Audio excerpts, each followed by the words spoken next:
if you do wish to record the session, just give Mark a quick message in chat and he can set that up for you if he has not already done. Knowing Mark, he's probably already done it.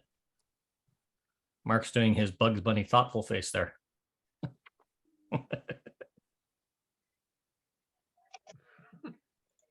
Today's session, I mentioned something in a couple sessions about all conversion modules. And I made this rather blatant statement that says all partner line to corner box and all corner box to partner line conversion modules work both ways.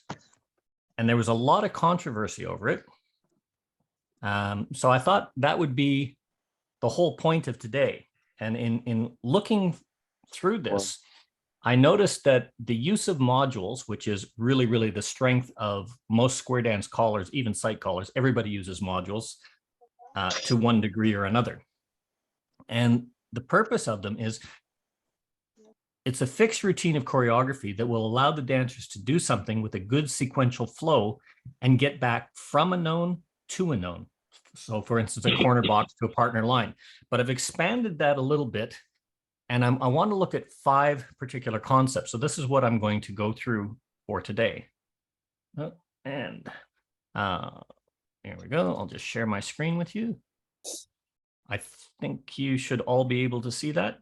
So once again, I want to thank you all for coming in. And I especially want to, again, thank Mark Hart for doing all the technical stuff on the inside. While the presentation is going, I'm not able to see you. So if you want to interrupt or say something, just interrupt and say something. Or if somebody comes in, I've got the doorbell on so I can hear it, so I can let them in if Mark is not there.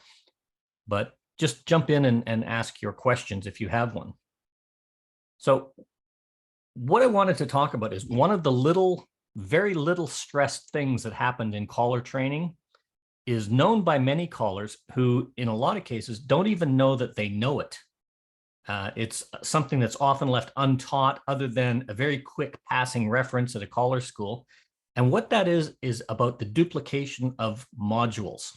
So in this session, what I'm going to look at is 5 different module concepts. There's a lot more, but these are 5 of the basic concepts. And I want to look at them in just a little bit more detail rather than just making that caller school statement, which often gets buried in reams and reams and reams of other information that gets poured down your throat from a bucket. And what we're going to do is actually delve a little bit deeper into these school statements and actually see how they're applied. If I can get this to work. So once you realize, I call it the power of 2 or the strength of double dipping, you're going to see a whole new world for new callers opening up to you. But for experienced callers, especially those that are mentoring other callers, these are some early concepts that you can teach the callers once they get past the chicken plucker and how that works, and basic formation management. You can start with these concepts and you're going to find that it's going to open a whole world of comfort and a whole world of confidence for these callers. So the 5 concepts we're going to look at are: 1, and everybody should know this by now, all facing couple zeros, that's 2 couple modules, are both corner box to corner box get out. So if you're in a corner box, it'll take you back to that corner box, or partner line to partner line get outs. All of them. If it's a 2 couple module, it takes you from the start point back to the same point. And that's essentially the precept initial concept of isolated site. Number 2 is many, but not all, simple static square get-ins, heads square through, or heads right and left through past the ocean, extend. And a lot of those simple get-ins, which are 2 couple get-ins, are also partner line get-outs. Number 3 is all corner box to partner line conversion modules can also convert a partner line back to a corner box. So that allows you to use the same module twice in 2 different directions with 2 different sets of people. The 4th is all partner line to corner box conversion modules also convert back. They can also convert back the other way. You can also use the same module in the opposite direction. So 3 and 4 are pretty much the same, except one goes corner box to partner line, the other one goes partner line to corner box. And the last one is most sequences. It doesn't matter if it's prepared or module or anything, from either a line or a box, a partner line or corner box. If you repeat it enough times, it will eventually zero out. And this is the concept of fractional zeros, and we'll talk about that briefly at the end. Okay, so what we're going to look at these one at a time, and what we're going to do is put some associated choreography with them, so it makes that concept a little bit clearer rather than just, I've now made this statement, you've now got the collar school brief on it. Now it's up to you to go and learn it. I'm not going to do that. We're going to look at some choreography that shows you how this works. Please note that in this choreography, I'm using a technique, which is a memorized process. It's the process that is memorized. It's not the choreography itself. And that's important. It's specific to emphasize the working of the technique.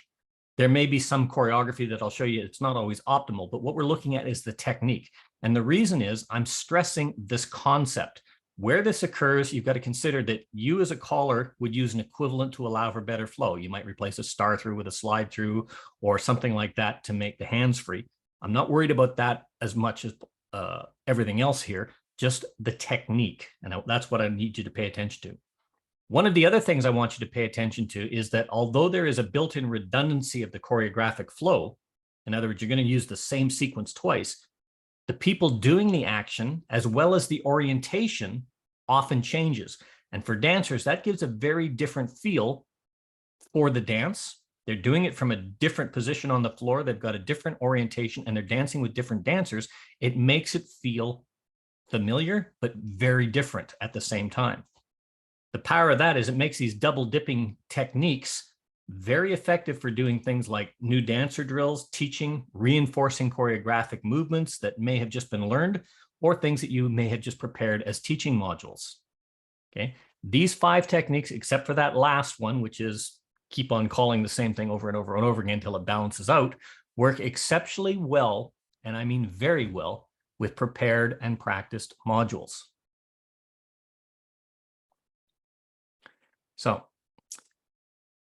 the first one is facing couple zeros. Now, we all know that a facing couple zero or a 2-couple module takes me from point back to the same point.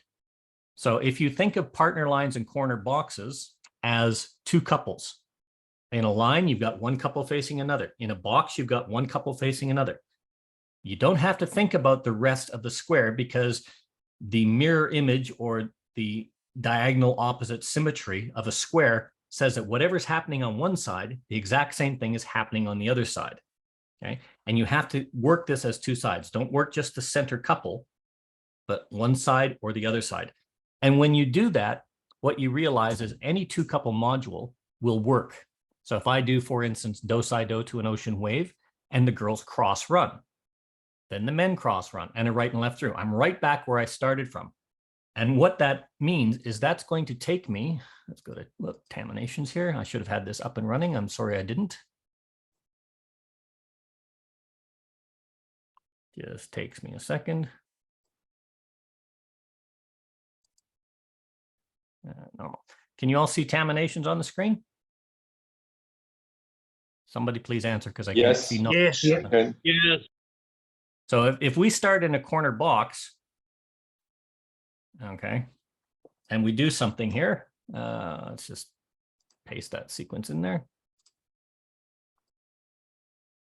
Okay, so I've got number 1 couple is on the outside, all facing their corner, and I run that. So if I do something like do, si, do to an ocean wave, ladies cross run to the left, men cross run to the right, right and left through, it takes me back to exactly the same spot.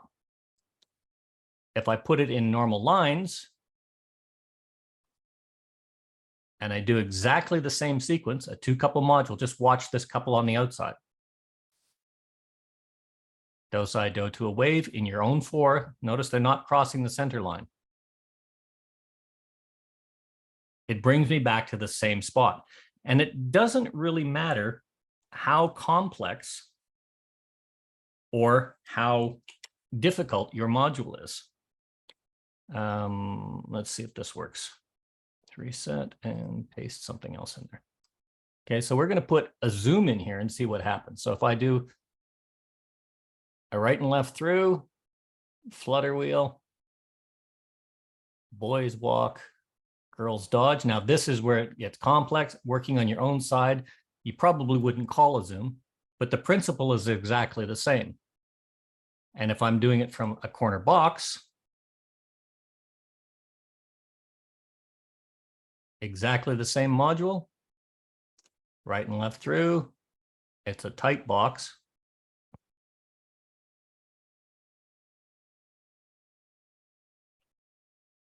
And it does exactly the same thing. So any two couple module will take me from a corner box to a corner box, or from a partner line to a partner line.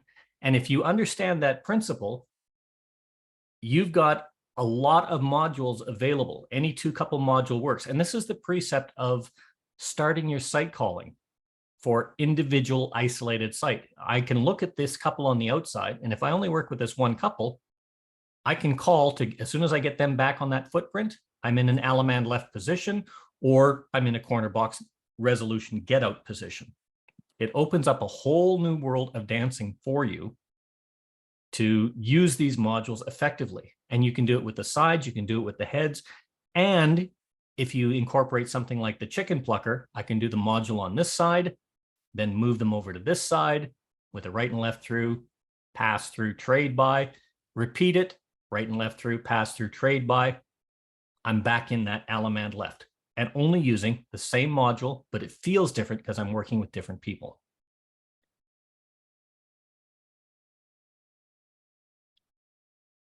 The second technique, now I say many, not all, but many two couple static square corner box get-ins are also partner line get-outs. Now the partner line get-out will end in a trade by Alamand left position.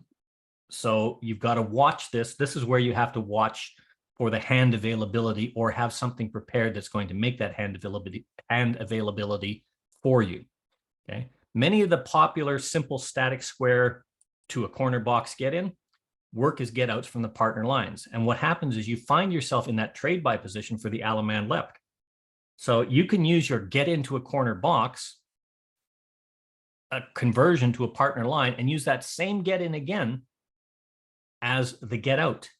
And it's important to remember that you have to use a two couple get in rather than a complex full square get in, or the technique doesn't work. So to look at that, where's my terminations again? Let's pull that up. So to look at that, we could look at all sorts of things. Let's start with the classic. Okay, so we know partner line. Where's my partner lines? Normal lines. There we are. We know that heads star through California twirl is a get into a corner box. So what happens if we do star through California twirl? I'm in an Alamand left position from a trade by. And this will work for any of your get-ins. So let's just say you've just taught veer to the left or wheel and deal or something like that, and you want to do your drills. So if you're doing your drills, let's say you had heads, veer to the left, and the ladies trade. Great, I've got the sides watching to see what's happened. Wheel and deal and sweep a quarter more, pass through. That's my corner box. It's a common get-in. So how does that work? Let's have a look. Veer to the left, ladies trade. Why does wheel and deal not come in there? Good. Okay, so now we have to get that sweep a quarter in there.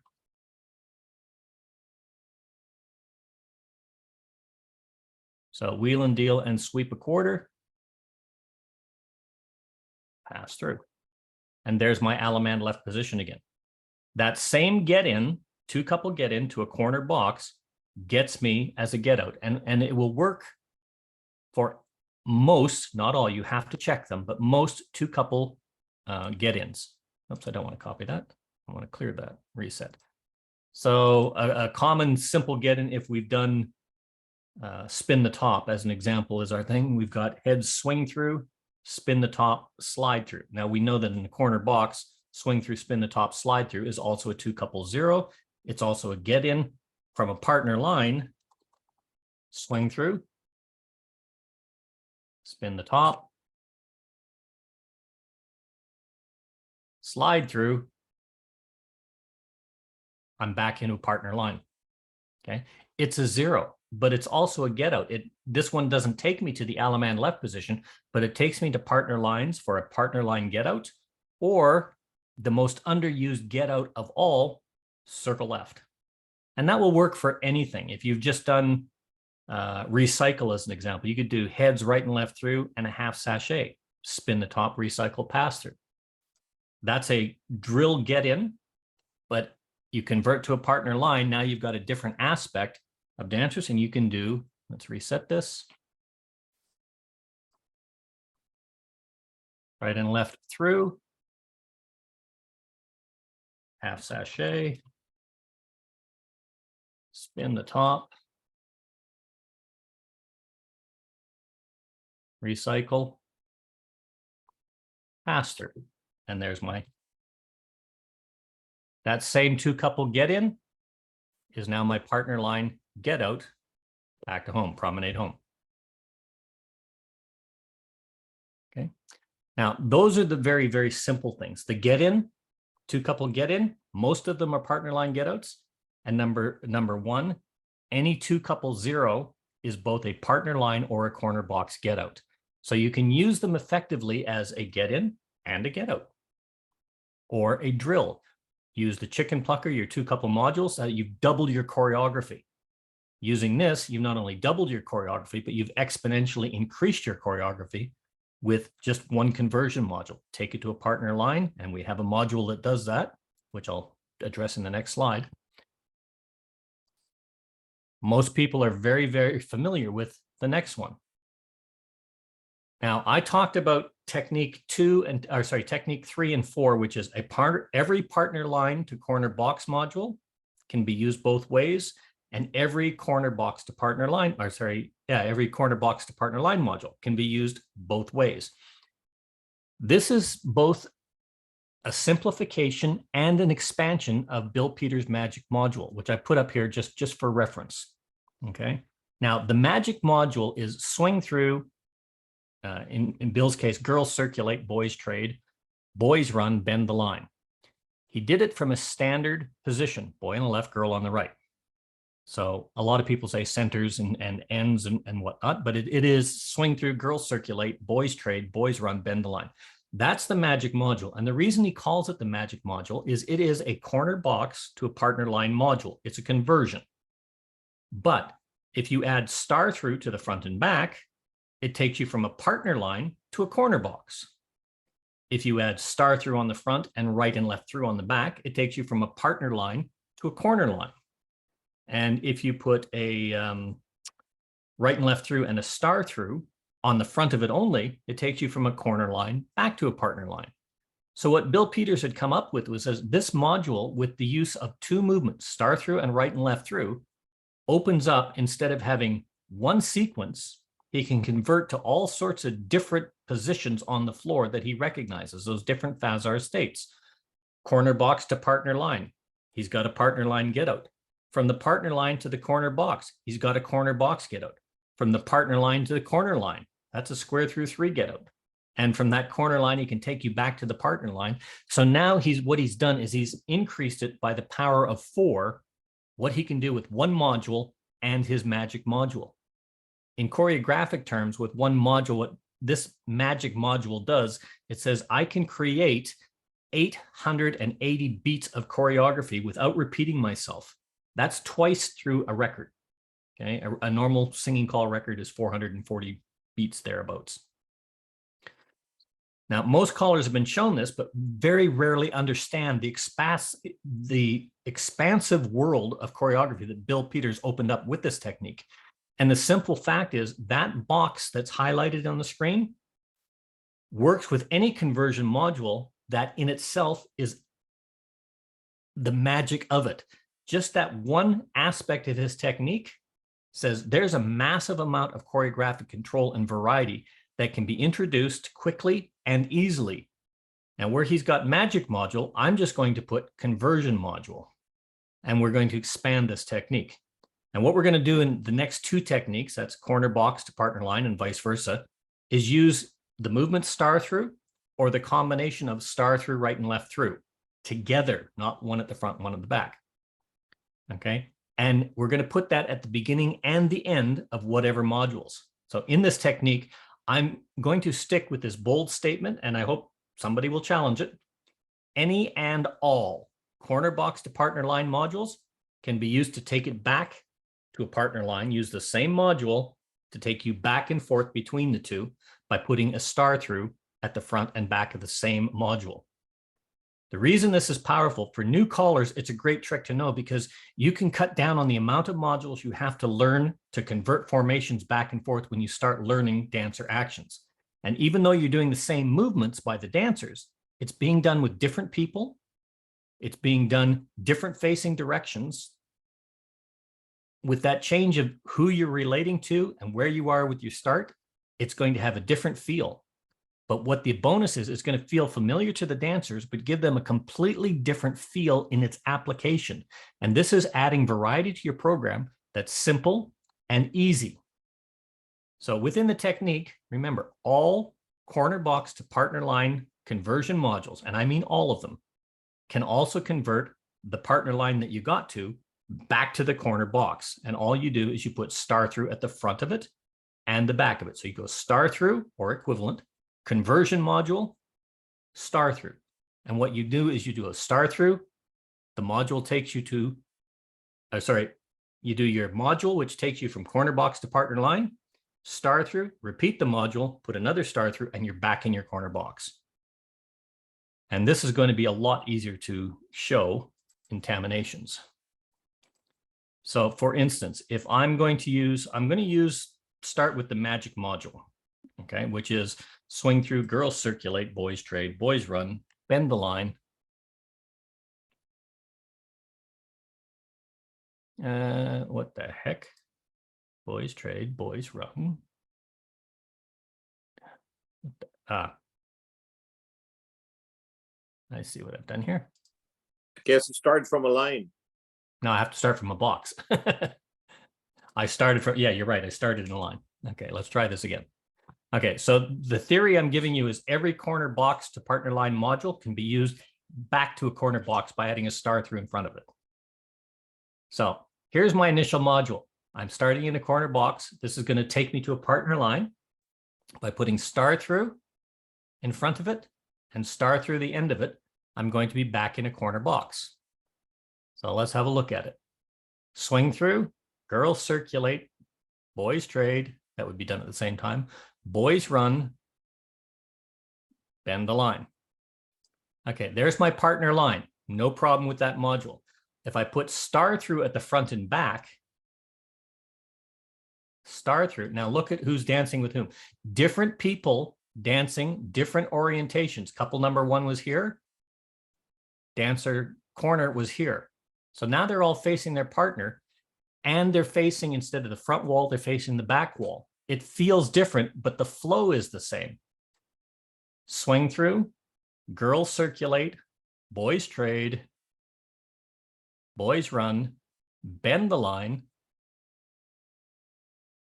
star through, and I'm back to my corner box. Now, this is a bold statement, but I have not found anything or any modules that I've created or found that this does not work on.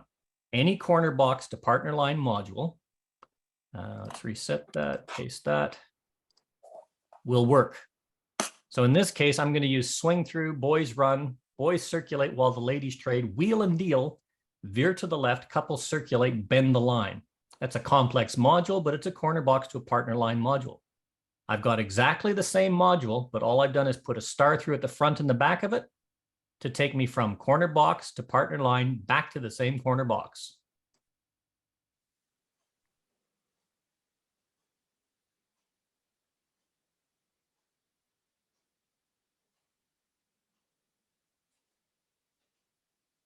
There's my couple circulate, bend the line. There's my partner line. Now I put star through at the front and back, star through. I now repeat that same module but the dancers are moving with different people on a different orientation. And because they're moving around the square, it feels very different. Couple circulate, bend the line, star through or slide through. There's my corner box again. And it doesn't really matter how complex or how simple your modules are. Let's use one of these that's got the odd thing. A 3/4 tag the line with an extend across the center. You've got the ladies trading while the boys in the middle are doing a swing through. You've got a whole bunch of different kind of choreographic actions there. It's still a corner box to a partner line module. And if I put a star through at the front and back, here's the module first, swing through, boys run. Let's do a 3/4 tag the line. Boys swing through while the girls trade. There's my extend. Look at the flow. They're going all over the place. Boys run. There's my partner line. I put a star through at the front. Repeat it. Swing through. Boys run. 3/4 tag the line. I mean, a completely different aspect of the square. And look at where the boys are moving or the girls are moving. They're looking at different walls, dancing with different people. Star through at the back takes me back. So for a new caller, a lot of the time we get them to develop these partner line to corner box modules or corner box to partner line modules. And then we do something like, oh, a 0, a partner line 0, pass through, wheel and deal, double pass through, first go left, next go right. We also tell them that there's 2 modules, swing through, girls circulate, boys trade, boys run, bend the line, that takes you to partner line. Partner line to corner box, touch a quarter, all 8 circulate, boys run. And that's where we leave it. What I'm saying is if you can remember the movement star through, you make 1, you've already got 2 conversion modules. Put a star through in front of your corner box to partner line module. That same module takes you from the partner line back to the same corner box. And that will work for every single corner box to partner line module I found. Puppy just came in. Okay. So there's all of that's just sample choreography. We've looked at a couple of those, but as you can see, it works with anything. Your split circulates, your wheel and deals, your 3/4 tags, your reverses, all these things that go around, the spin, the tops, the recycles, the changes of dynamic and direction. It opens up a whole world of familiar choreography for the dancers because they've already done it one way, but dancing it with different people from different aspects, different flows to give you a good balance of change of direction and dynamic. Okay, the next technique is I'm extending that all corner box to partner line to say all partner line to corner box modules are also corner box to partner line modules. The difference is you add 2 movements, star through and right and left through. And for those of you that are familiar with the concept, and these are all standard position, a right and left through in a module can be moved around the module. It's not going to make very much difference. You can put it at the beginning, you can put it at the end, or you can flip right and left through, star through. You can flip those around because it's not going to make a difference in where that is in most cases. Okay, so just like the previous technique, it's going to convert one way, add right and left through and star through, or vice versa, and it'll flip it back. So again, I'm only using 1 module, but I have exponentially increased it. I've doubled the amount of choreography without changing anything. I add the chicken plucker. Now I've given it an exponent of 4 times the choreography, and I'm still only using 1 module. And this is what I said about Bill Peters. When he created that magic module, star through and right and left through were the 2 movements that he added, and he can move to different formations. Well, I'm limiting the formations, partner line and corner box, using the same 2 movements, but I'm opening up a whole world of modular choreography for new callers. And for mentors, remember the benefits of this are the same as before. It's a different feel, different dancer interaction, different orientation, but familiarity with the movements. And that familiarity gives you confidence. So remember, once you do your conversion, so partner line to corner box, when you're in the corner box and you want to bring it back to that partner line, star through, right and left through, redo the module, I'll star through and right and left through, and you're back in your partner line. So if we look at this, let's reset that. Let's start with a simple one. Okay, so we're going to start with from our partner line. Let's change it to partner lines first. Okay, and we're going to use square through two or star through pass through. Square through two, trade by, do side do, make a wave, boys circulate, and then from that ocean wave, a right and left through. That's going to take us to the corner box.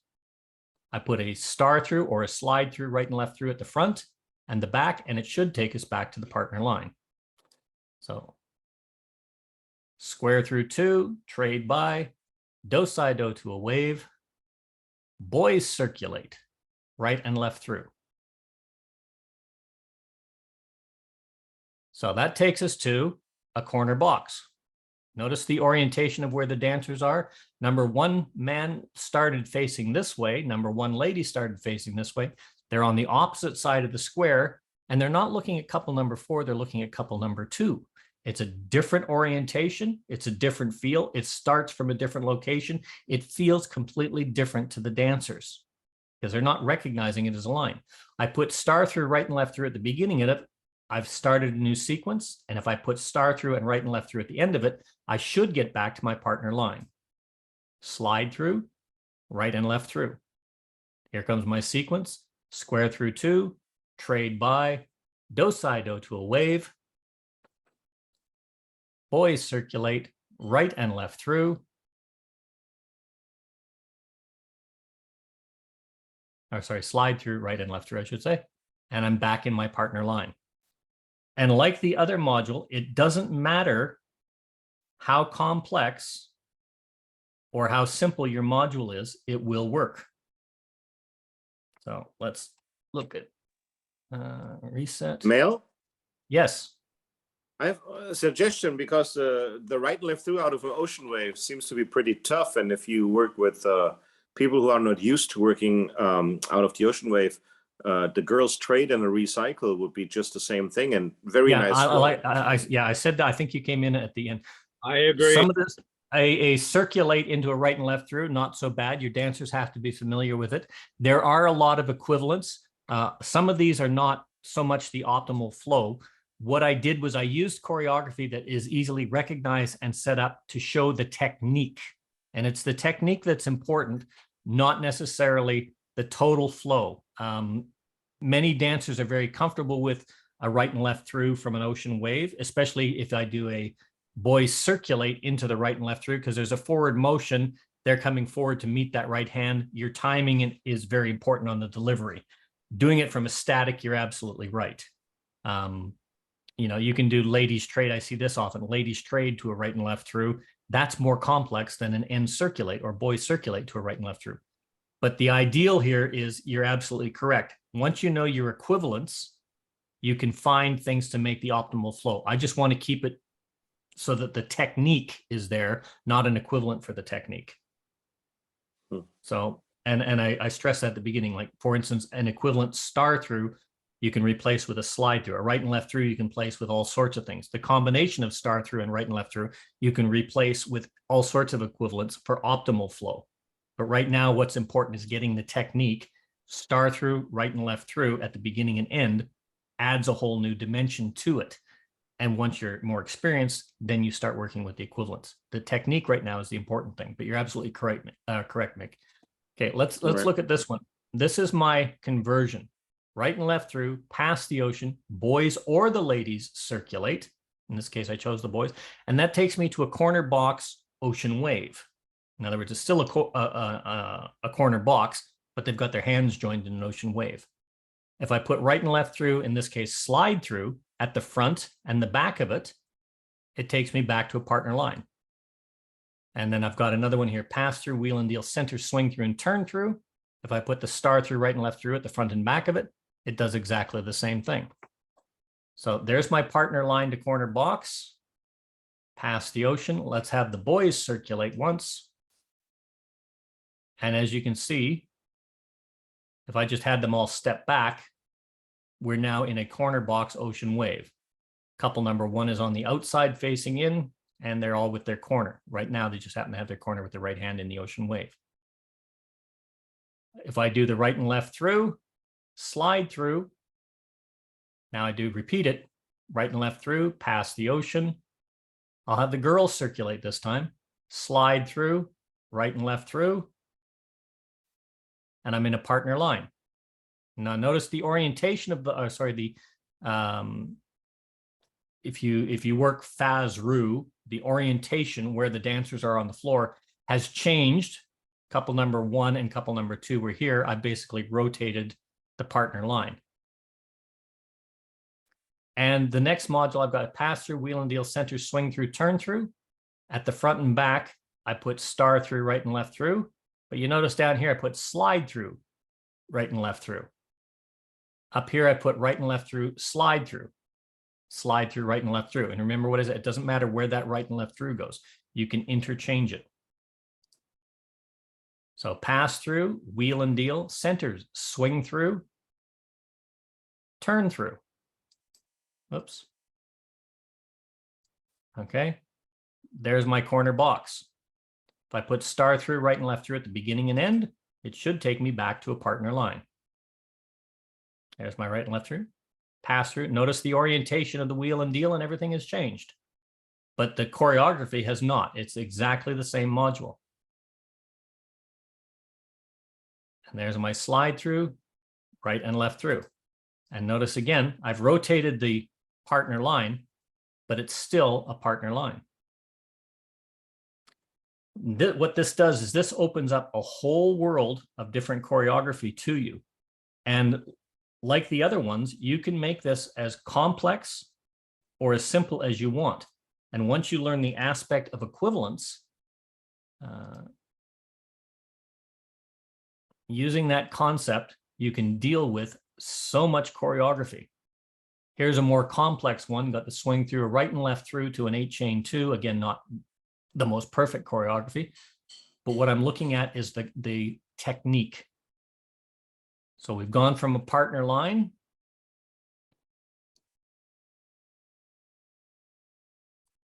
to a corner box. And we did that with an 8-chain 2. If I had a chicken plucker in there, I could use the same thing with an 8-chain 4 and achieve this, or sorry, an 8-chain 4 and achieve the effect, but I'm not going to do that. I don't want that crossover. Okay. But if I put star through and right and left through at the front and the back, it should take me right back to a partner line.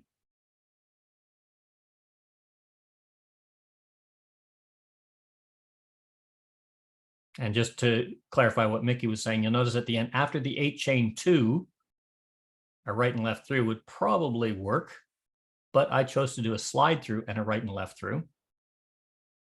I could have done the right and left through and then the slide through, depends on where I want to go after this, but it brings me back to a partner line. Okay, so one thing I want to stress is sometimes your module is going to end in a partner line, or it's going to create a partner line or a corner box somewhere along the line. Okay. As you get more experience calling, and this is for newer callers, you're going to start seeing formations jump out at you. It's going to start jumping out at you more and more and more while you're calling, and you want to jump at that. It's like learning that first resolution technique. When you learn that first resolution technique and your caller teacher or your mentors tells you, I want you to use this technique always, you're going to be very frustrated because you're going to see hundreds of thousands of resolutions jump out at you that you want to grab, but you've got to force yourself to learn the technique before you start jumping at all the others. Once you've got the technique down, it's yours. It will always work. Then you can start playing. So I've got this sequence here from a partner line, reverse flutter wheel, do-si-do to a wave, spin the top. I could have just called spin the top, but I like to give the dancers the success. Let's just say they're there. I want to establish that wave. Girls circulate, boys run, bend the line, slide through. Okay, that ends in a slide through. I put a right and left through at the beginning or the end. Or sorry, at the beginning and the end, and then I repeat it.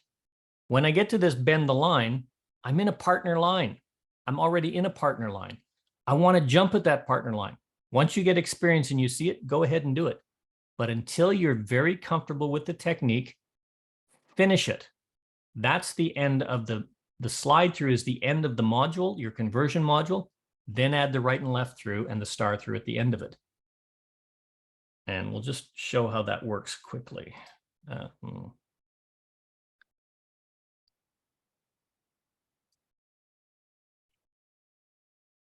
Reset, paste. Okay. So I've got my module. I've got the right and left through, star through at the beginning, and I've got the right and left through and star through at the end. So let's have a quick look at this. There's my reverse flutter wheel, how I got there. Let's say I got there from a bend the line, do side do to an ocean wave, spin the top, girls circulate. I'm interacting now. Boys run, bend the line, slide through, and I'm in a corner box. I can do a 2 couple 0. I can do whatever I want here in my corner box. I can do a 2 couple 0, a chicken plucker, a 2 couple 0. The other half of the chicken plucker, I'm back to my corner box, and I can use my same conversion module that I got here to take me back to the partner line I started with by putting right and left through and star through in the front. So there's my right and left through and my star through. I now have a line. Notice it's not a partner line, but I'm doing the same module, but I've got different orientation and different dancers working together. In this case, I don't have different dancers, but I will have as the module goes through. Okay, there's my reverse flutter wheel. Here's my do side do to a wave. Spin the top. Have the girls circulate around the outside. Boys run, bend the line. Now, you can all see that's a partner line, but I have not finished the module yet. Make sure you finish the module, because if you don't, what you're going to do is you're going to start developing bad habits, and then it'll stop working. Get the sequence down first. Get the technique down fully first. Then when you start recognizing phasers on the fly, you can start cutting it short when you see a place where it jumps out at you. But you've got to finish the module, which finishes with a slide through, and then you put a right and left through and star through, or equivalent at the back. Star through, and now I'm back to my partner line. Make sure you finish it. That is so very, very important. So, and what you have is the greatest power in doubling up all these techniques so far is the dancers are very familiar with the movements from the initial setup to the partner line or the corner box. They've danced the whole sequence conversion.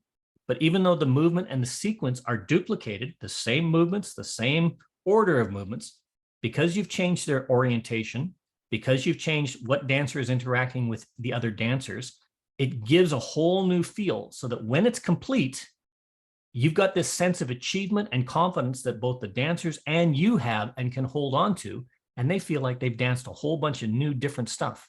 And because you've got familiarity, variety, you built the confidence, you have success because the dancers have felt the challenge. They felt they've danced a full program from all sorts of different aspects and interacted, whereas you as a caller have basically just created one partner line to corner box conversion module or vice versa. It really cuts down on the amount of prep and expands the amount of choreography you can work with. Okay, now this is a technique. This is one when you start sight calling. It is a technique. We've all heard that expression, if in trouble, do it double. Okay. Most call sequences, if repeated enough times, will eventually zero out. That's it. That's all there is to this. Okay. And this is why when you're starting out, you remember to keep your sequences short. And the reason you keep them short is because they're very easily remembered that way. And this is where that expression comes from. The technique is really simple, and most of the time it works with one repeat of an entire sequence, as long as you start from partner lines or corner boxes. Okay. When using a partner line or a corner box, if you're calling and you make a mistake because you've called the wrong thing, all you need to do is just, as you're calling, you'll see wherever it's a line or a box. If you started in a line, when you get to a line, it doesn't matter who's with who, as long as it's a normal line, just repeat what you've already called. So if you've only called 4 movements and you got to a line, you went, oh, that's not what I meant. Just repeat what you've called a couple of times. And guess what? It'll bring you back to your partner line and you can start over. The same thing works with the corner box. If you start in a box and you start calling something and you're not sure, oh, I got to an unknown spot. That's not what I wanted. Just repeat it and it will bring you back. Most are doubles. And this is actually where they've got fractional zeros from. So I'm just going to put a couple of these up here to show you what I'm talking about. Let's go to terminations again, reset, paste. All right, got to set that up as squared set. Paste.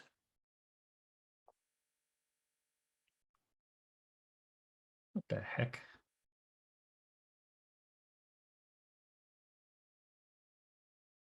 Why is that not working?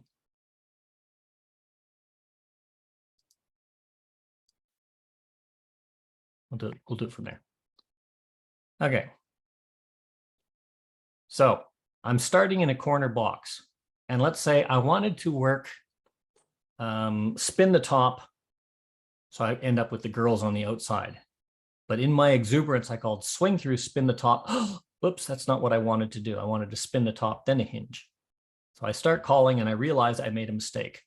So I get in, I'm going head square through 4 and I get 4 hands around you, go find the swing through the outside 2. Oops, I made a mistake, spin the top. Great, oh, don't, what am I going to do? Do a single hinge. All 8 circulate and the boys run. Oh my God, I'm in an unknown box. This isn't what I wanted. But I know I called swing through, spin the top, circulate, boys run. Great. I'm in a box. It doesn't matter what the box is in my sequence. If I repeat those movements, swing through, spin the top, hinge, how's my circulate going? Boys run, I'm back to my corner box. This will work. Mel? Yes?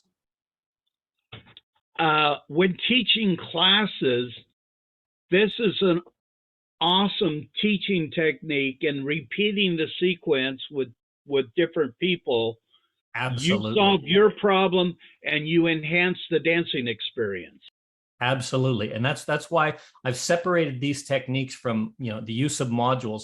These are 5 basic techniques that give you an exponential increase in choreography and choreographic sequences without changing your movements, giving the dancers familiarity of the movements, repeating sequences and flows, but you're changing the orientation and who's dancing with who, each one of these sequences. And that's exactly what they were designed for. When Bill Peters come up with the magic module, dancing was a lot simpler. So, but that concept, everybody talks about how it works, but nobody really breaks it down to understand it. And you're absolutely right, Bob. It gives the dancers confidence and familiarity with the sequences. If I do, for instance, let's try this. See if that works. Okay. So I've got a different sequence: corner box, touch a quarter, centers trade, cast off 3/4, centers scoot back. Let's say I want to do an everybody scoot back. Oh no, I shouldn't have done that. I should have called centers. I should have called everybody scoot back, but I called centers. Boys run, slide through. I'm back to a box. I don't know where I am. I'm just going to repeat the sequence. So here's my get in, head square through, or whatever the equivalent is. Touch a quarter, centers trade, cast off 3/4. Oh, centers scoot back, boys run. Didn't want to do that. Slide through. Oh, I'm in a different box. Okay, I just repeat that sequence. Touch a quarter, centers trade, cast off 3/4, centers scoot back, boys run, slide through, and I'm in a corner box. Different orientation, mind you, but I'm in a corner box. These are great. And in this aspect, what it's doing, it's essentially that is now a fractional zero. That's a 2 times 0 or a half 0. Mel? Yes. Could you run the sequence again? Sure. So head square through. There's my corner box. touch a quarter, centers trade.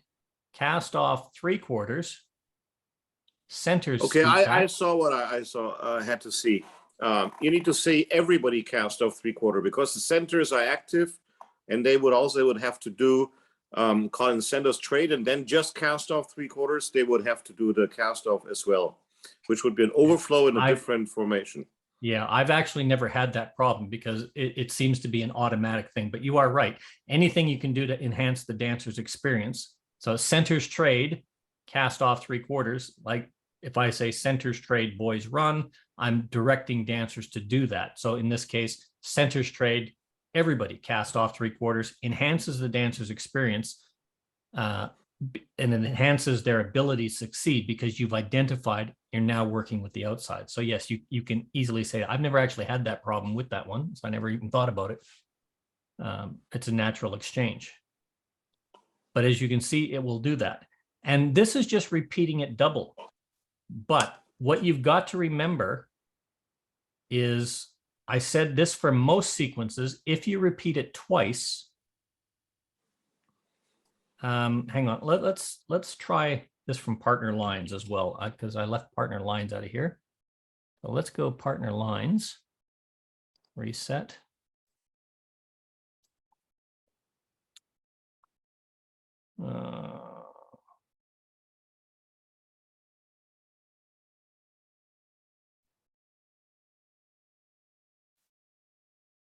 Why is that not working? I didn't do a slide through for some reason. Let's try that again.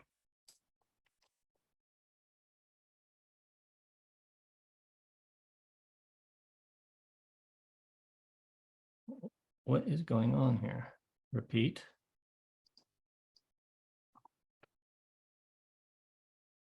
Can anybody see where the issue is on this?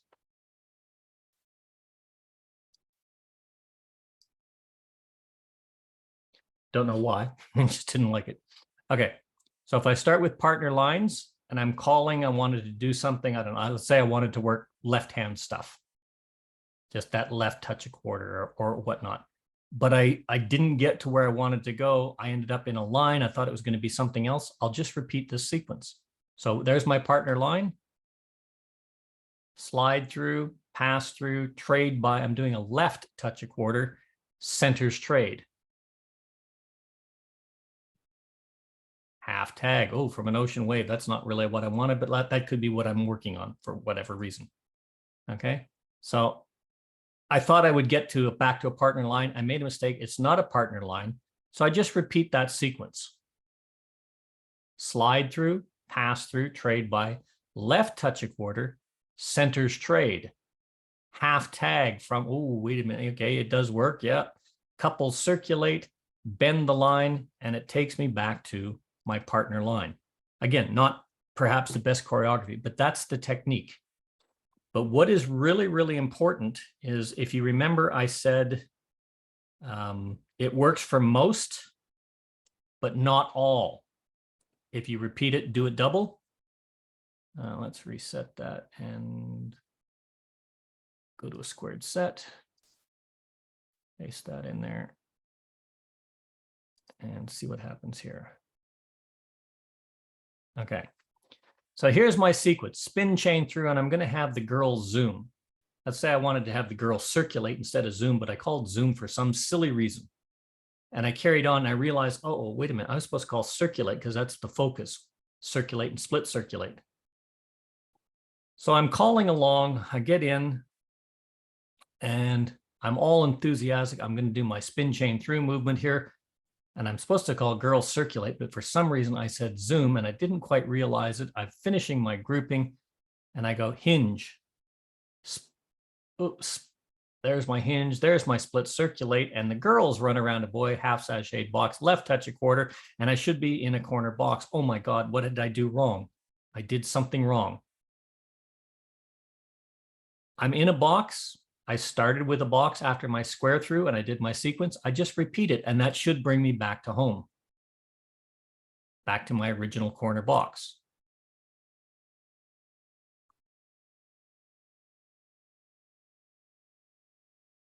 There's my split circulate. My girls run, left touch a quarter and the girls run and I should be in a corner box. I'm not in a corner box. Oh my God, what do? I just repeat the sequence.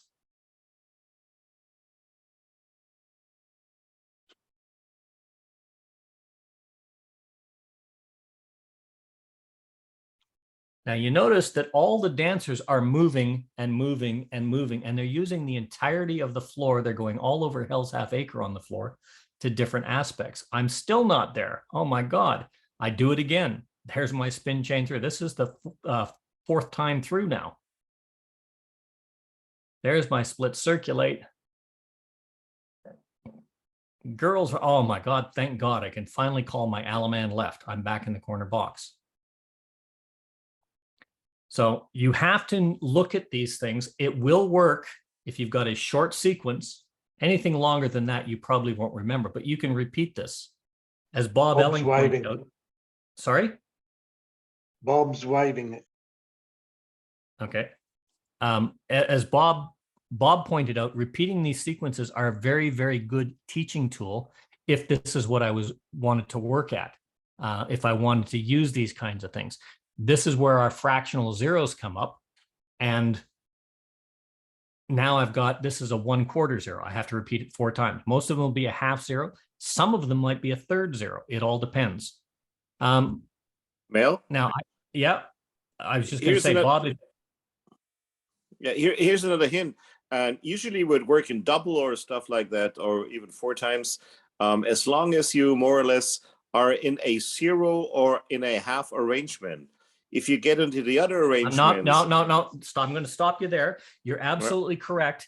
I do not want to expand the technique into other ways of using this. It's important that you just get the technique down first. That's why I want to keep it that. That's an entire other session, how to expand these techniques. No, but I'm not talking about expanding, but if you're going to work with, if you're in trouble double, you got to make sure that you were not in let's put it the other way around for beginners, in an unfamiliar arrangement, because then it would not work. Yeah, I said that right at the beginning. All of these are for standard arrangement. Now, Bob, you had your hand up to say something, did you?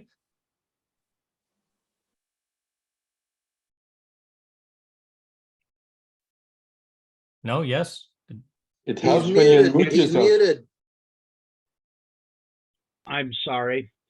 I was going to say, if you do it twice and it doesn't work, you've done a 4 ladies chain. Yes. And that essentially is like why I picked the movement spin chain through. Spin chain through moves one dancer across, then it moves another dancer across, then it moves one dancer across, then it moves another dancer across. There are movements that do that, and you're absolutely correct. Then you got to do the entire thing twice. Yep. So when you look at that, but I want to keep it very simple. You've got now 5 specific techniques that we're working with. And they're very simple techniques, but you've got to get the actual technique itself down. Oops, what happened there? No, I don't want to save that. So if you repeat, you repeat, you repeat. If in trouble, do it double, but that's the secret to new callers. That's one of the reasons why you keep your modules short, because most of the time for new callers, you're going to make a mistake on what I called. Oh, I forgot something in my sequence. If I started in a box, I just get to a box and repeat what I've done there over again, and it should bring you back. Now, where are we? Okay, so don't be afraid to play with your module development and use these techniques. They're going to save new callers a lot of time and effort in building their confidence in calling, while at the same time giving those dancers that reaffirmation confidence and the ability, by feeling different, yet because it's familiar and they've danced that sequence before, they're going to have success, but they've done it with new people. It feels different. It's different variety. It's a different aspect. These techniques also help new callers and modular callers prepare fewer modules for variety and yet seemingly expand their entire repertoire and choreographic management exponentially. What you've got now, instead of when you're preparing a cue sheet as an example for your pattern, where you do 2 corner box to corner box, 2 partner line to partner line, 2 conversions, partner line to corner box, 2 corner box to partner line conversions, and your get outs, and you have all this choreography in front of you and you're going sequence to sequence. You can now prepare 1 conversion and you can use it to expand what you have 4 ways. So with the double dipping, your sequence variations and your possibilities have more than quadrupled without actually any extra preparation. And this is really, really great for preparing focus tips. For instance, if you're teaching. So let's say if I was preparing a workshop with the movement scoot back being my focus, and I want to do a scoot back, I want to do a left-hand scoot back, I want to do a center scoot back. That's my focus. So I've prepared my focus tip. Rather than preparing 2 corner box, 2 partner line, 2 conversions each way, 2 corner box resolves and 2 partner line resolves, I've created 1 of each. I only have to do 1, but I've done 1 of each just because it's there. I now have 6 simple modules that I can refresh at a glance. In the bottom corner here, I said, right, if I want to take this the other way, I add a star through at the front and back. If I want to take this the other way, I put a right and left through and star through at the back. Front and back, I should say. But now I've got 1, 2, 3, 1, 2, 3, 1, 2, 3, 1, 2, 3, 1, 2, 3, 1, 2, 3, 1, 2, 3, 1, 1, 2, 3, 1, 1, 2, 3, 1, 1, 2, 3, 1. I have now exponentially increased the amount of sequences. I'm well out of music before I use all these possibilities. And I've really only, even with 1 of those, I've used my scoot backs, I've done my focus, I've done all of that. It is a technique and a trick for new callers and for caller mentors to teach their new callers to get caller confidence up. And more importantly, when you're doing drills, as Bob very, very effectively said, you can use the familiarity of repeating these sequences, and the dancer confidence and the dancer ability will increase because they're doing it with different people facing different directions. It feels different, but it's still familiar and comfortable for them. They're not going to balk and panic at it.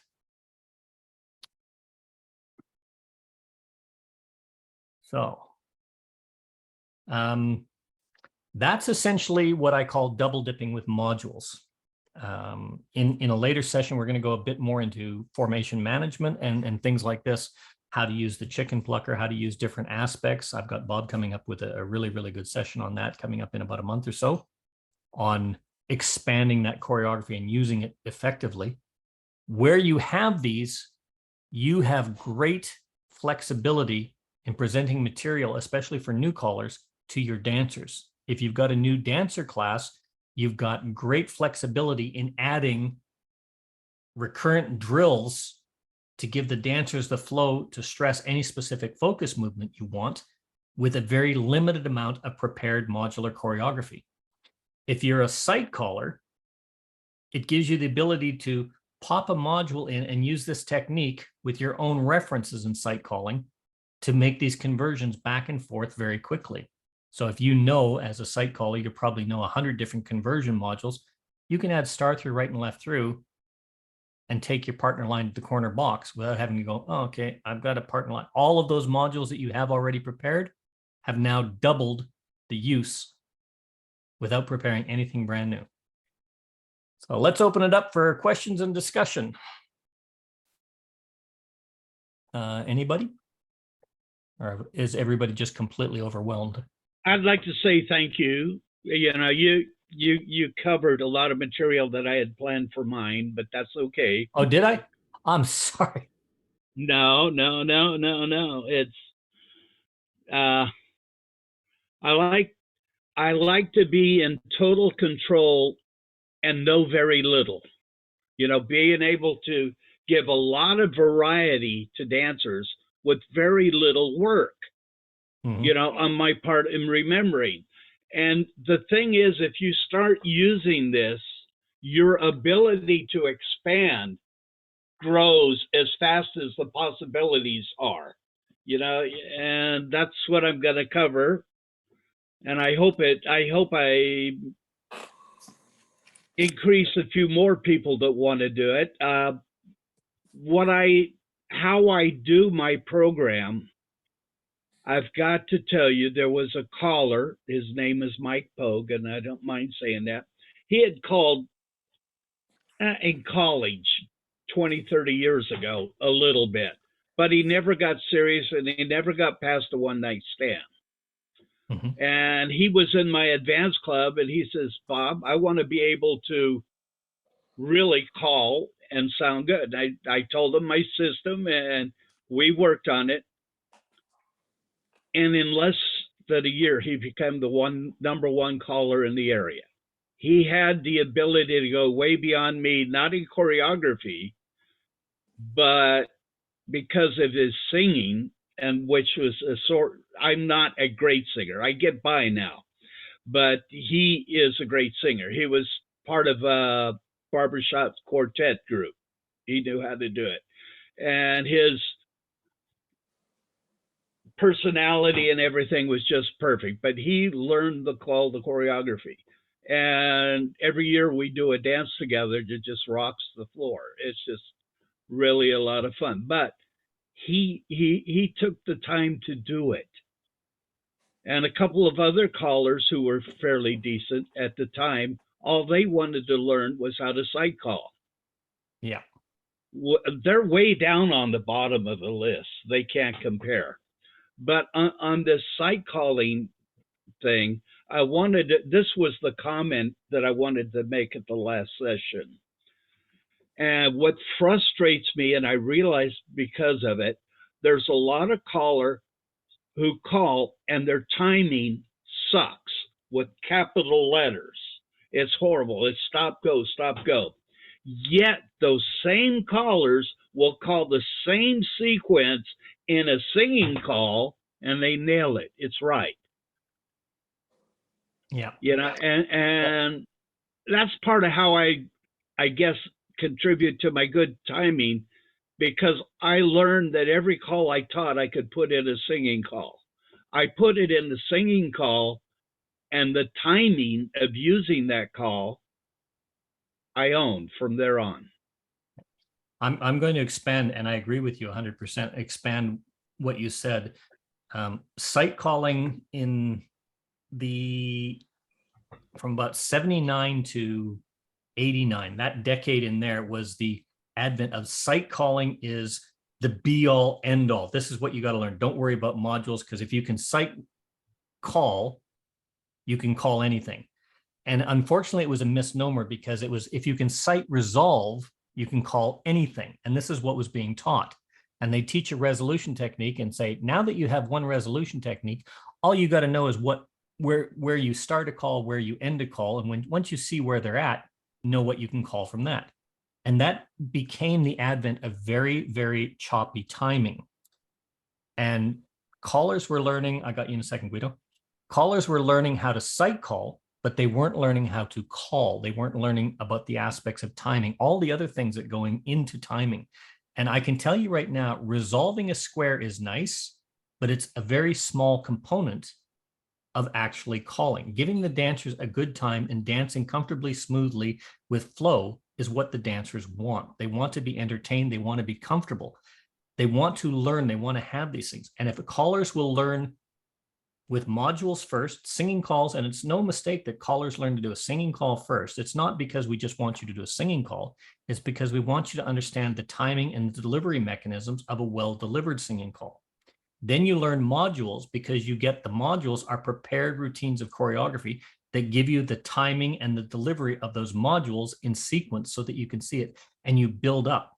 These techniques allow you to use those and expand so that when eventually you do choose a methodology of choreographic management or dancer manipulation, your timing is much, much better. You've got the flow of how long it takes to do something, how long it takes to give the command, when you have to give the command before they do it. And you learn that by practicing on fixed routine choreography. As your abilities develop, your ability to sight manage that will increase exponentially. And you will become, there are some fabulous sight callers that have excellent timing. But as Bob rightfully pointed out, there's some callers out there which are absolutely great choreographic masters for moving dancers, but their timing is bad because they call something, they see where the dancers end up, they call something else, they see where the dancers end up, they call something else, they see where the dancers end up. It's good flow, except the fact that you stop at the end of every movement. And that's where a problem is. Guido, you've got your hand up. Yeah, that's why I prefer Bill Peters' terms. He called it extemporaneous calling and site resolution. Yes. Okay. And when you go to site calling, you know, I grew up in Stuttgart, where we have trams, and when they drive on site, they drive very slow because they don't know when they need to brake. That's true. So- and that's actually a really good analogy for site calling. And Bob, I sent you a message. Oh, thank you. When you are doing a lot of this, absolutely correct.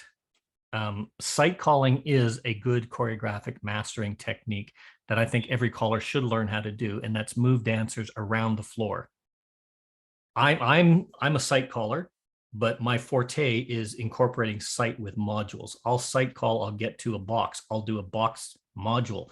I'll site call, I'll get to a line, I'll do a line module. I can site resolve, but personally, I prefer to get them in, do a little bit. I might do some extemporaneous site, either rubber banding techniques, isolated site, whatever, and then put a module in that I'm comfortable with, and then resolve from there. Short techniques. A lot of callers have different ways. I have still not yet in my life met a 100% site caller that does not use a module, a repeated technique, or something they've learned that does this, a conversion from this to this to this to that. A lot of them do. It seems like extemporaneous site, but once you break it down into their component parts, they already have, I know that this movement plus this movement plus this movement takes me from here to here. Guess what? That's a module, guys. Yeah. I'm not one of those that subscribes to every movement is a module. Yes, technically it is, but to me, any sequential combination of movements that takes me from a known position to another known position, whether it's a box to a line or anything like that, that's a module. If I know it, it's in here and I can repeat it, that's a module. Francis, thank you very much for the comment. Much appreciated. I don't know if you're still here. Francis said, thanks for explaining this technique. It was great. I wish, what'd you say? I wish that this had been done many, many years ago instead of skimming over. It's one of the reasons for this series of Zoom sessions and why I want a lot of callers that have techniques. Bill, you were in here earlier. I'd love to have you talk about your experiences with the SSD program on a session later on. I'll give you 2 weeks to get it ready. You're muted, Bill. You're muted, Bill. You guys don't realize I just moved 45 minutes of snow when I was gone. The wife had to go and it's 4 foot deep out there, so she's on her way. I learned from 25 plus years in the Army. There is a word called sympathy. Yeah. If you're looking for it, it's found in the dictionary between two words that I will not use here.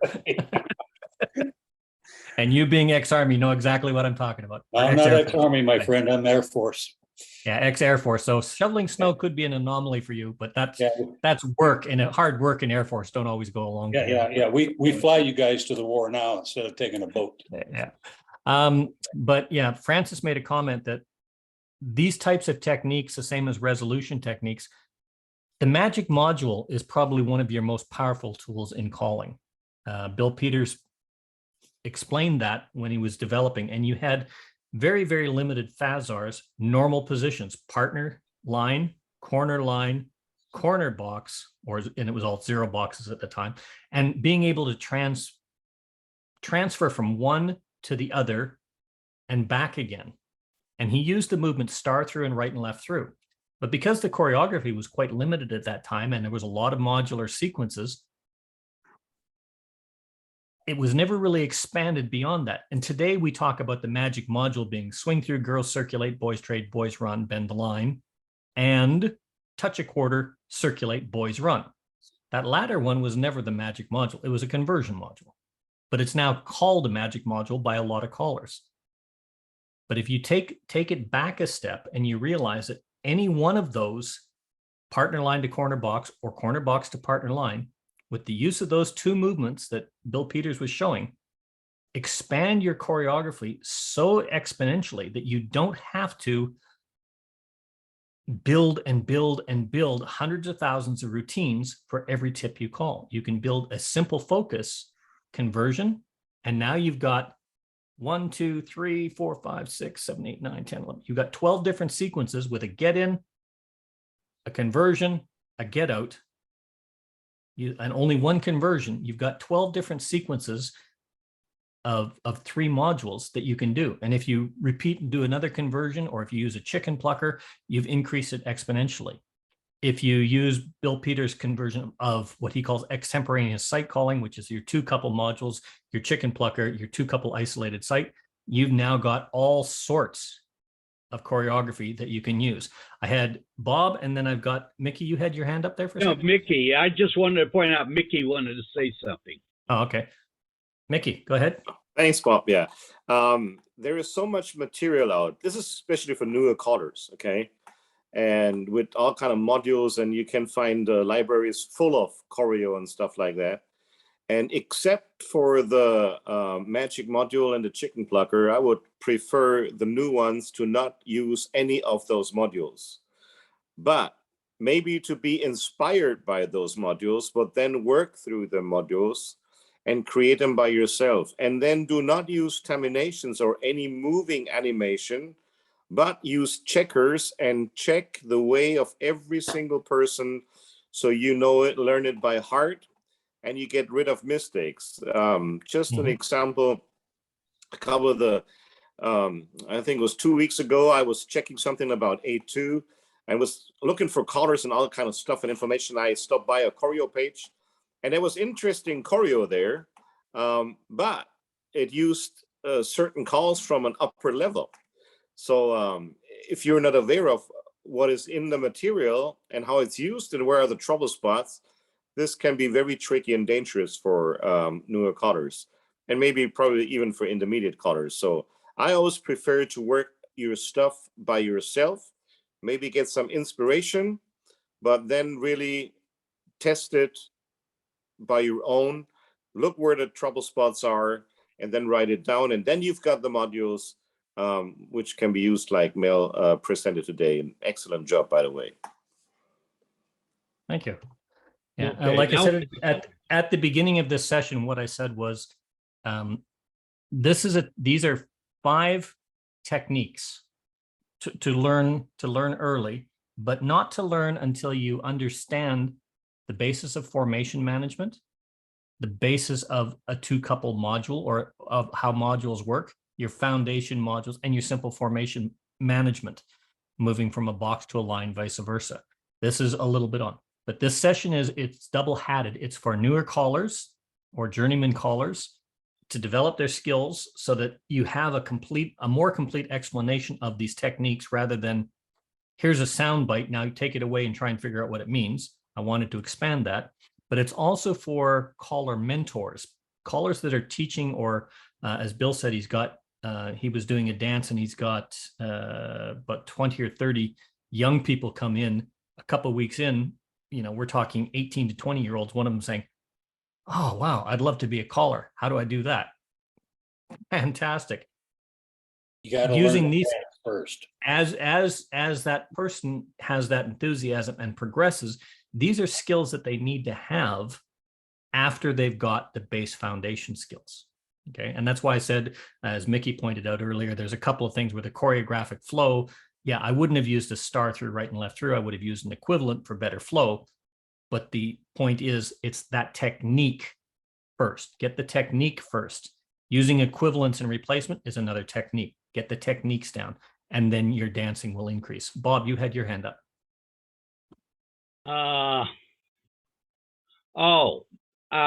I disagree with Mickey. I did checkers, and I gave up checkers to doing shorthand, where I would diagram the square myself. And then I went to Vic Cedars' program, and now I use terminations. And I think for a newer dancer, there's a lot less work with a lot more payback and a lot less time if they use terminations. I have nothing wrong with terminations. Terminations is no more than a set of checkers that are on your screen. That's all they are. There's no advantage of pushing a checker around, because people who do checkers learn to do shortcuts like a square through 4.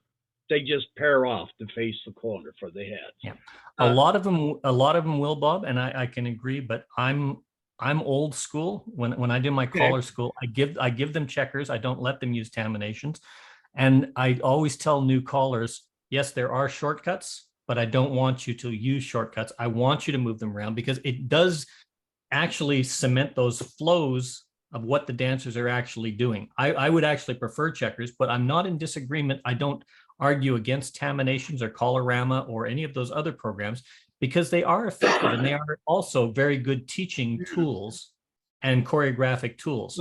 I recommend using them to check your choreography. For me, terminations works fine. And I'm not in disagreement. I've always said whatever works for you.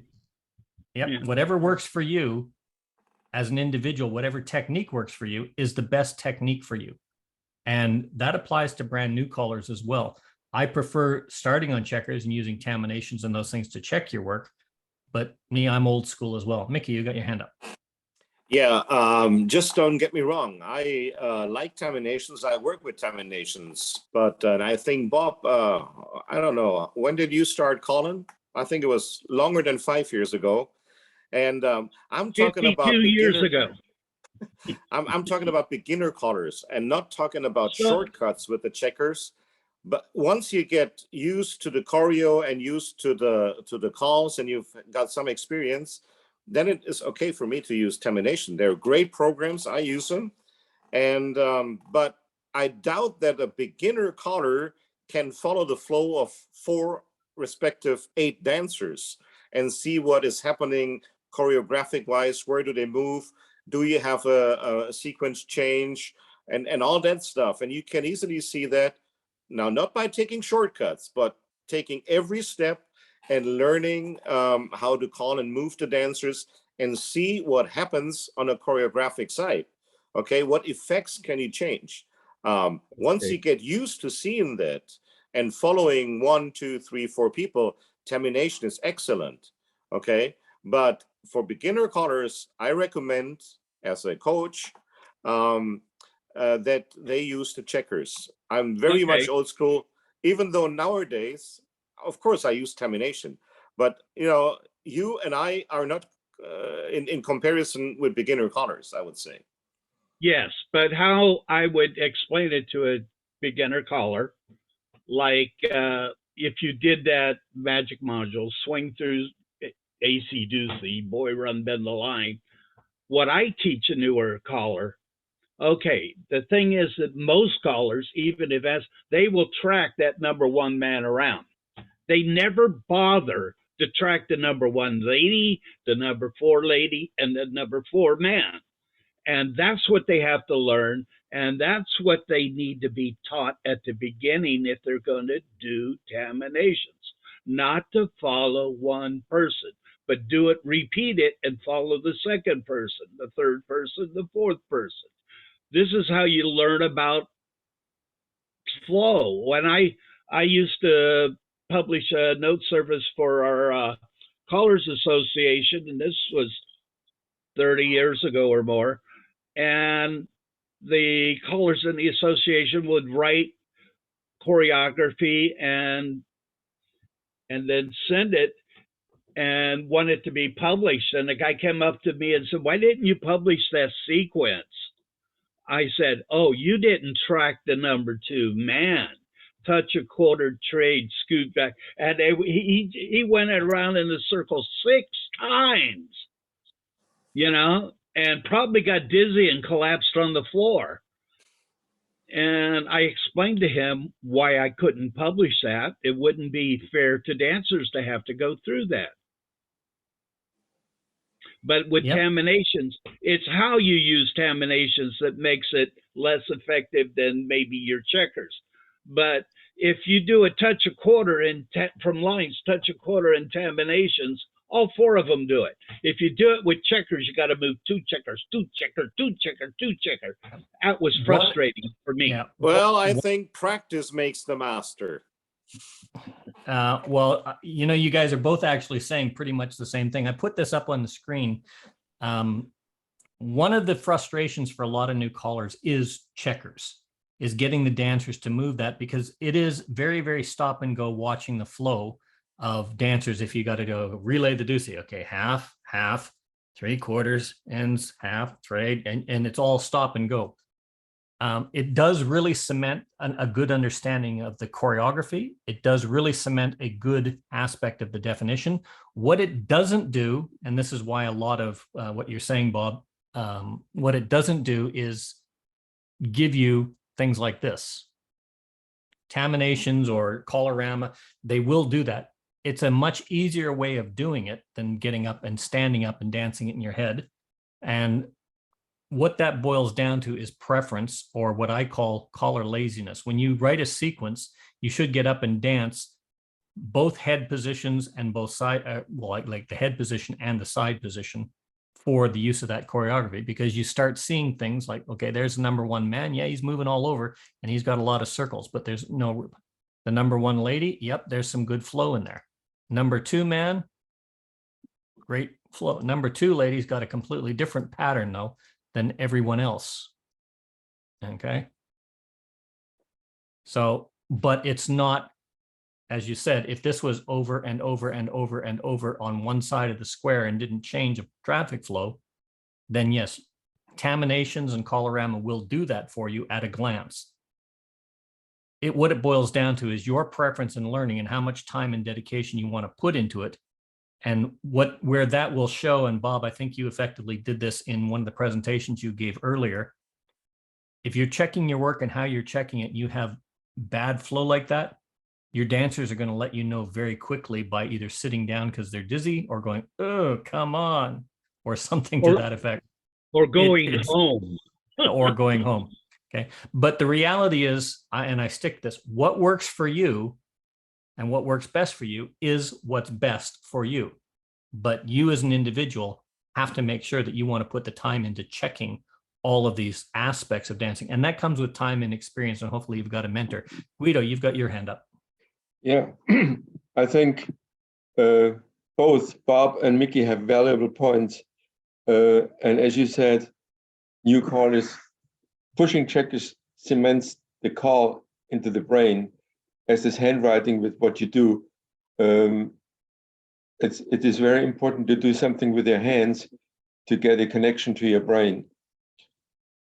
And developing choreography is much better done with checkers. But when you have a choreography, a sequence of calls, and say, can I call this to my dancers? Then use terminations and check for each dancer in your group of 4 if the body flow for all is okay. If there is any awkward movement, this is done by flow. But developing, when I teach somebody to call or develop choreography, I say, take 3 sets of checkers, set one check, set one set in the position you want to start, set another set where you want to go to, and keep a 3rd one to move, to push the checkers and get there. But when you're done, use terminations or any other software and see the body flow.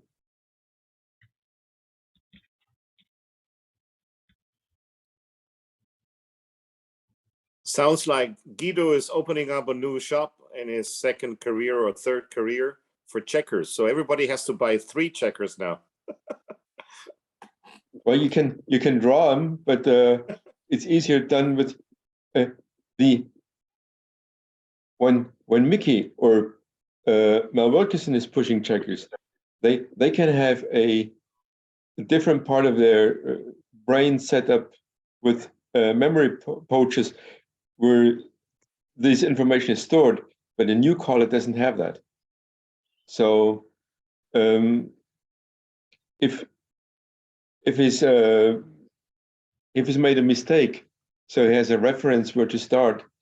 And I don't, and often you do not start in a square when you develop something, because you might want to have a get out, or you might want to get to a certain position to accommodate your get out, accommodate the get out you're having. So, and my checkers are simple. I go with Edeltraut, we go across flea markets and take those wooden building blocks. We buy the bucket or box or whatever where those building blocks are in there.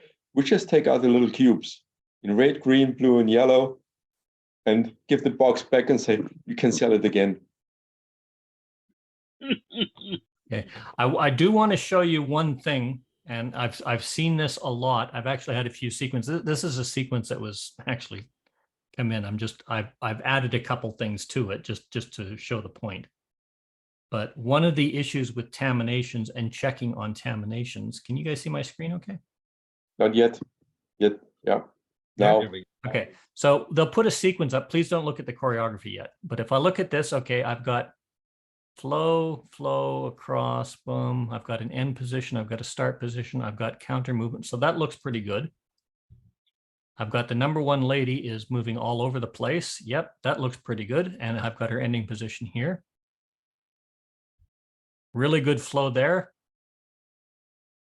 Good lateral motion there, very similar to the number one man. Yep.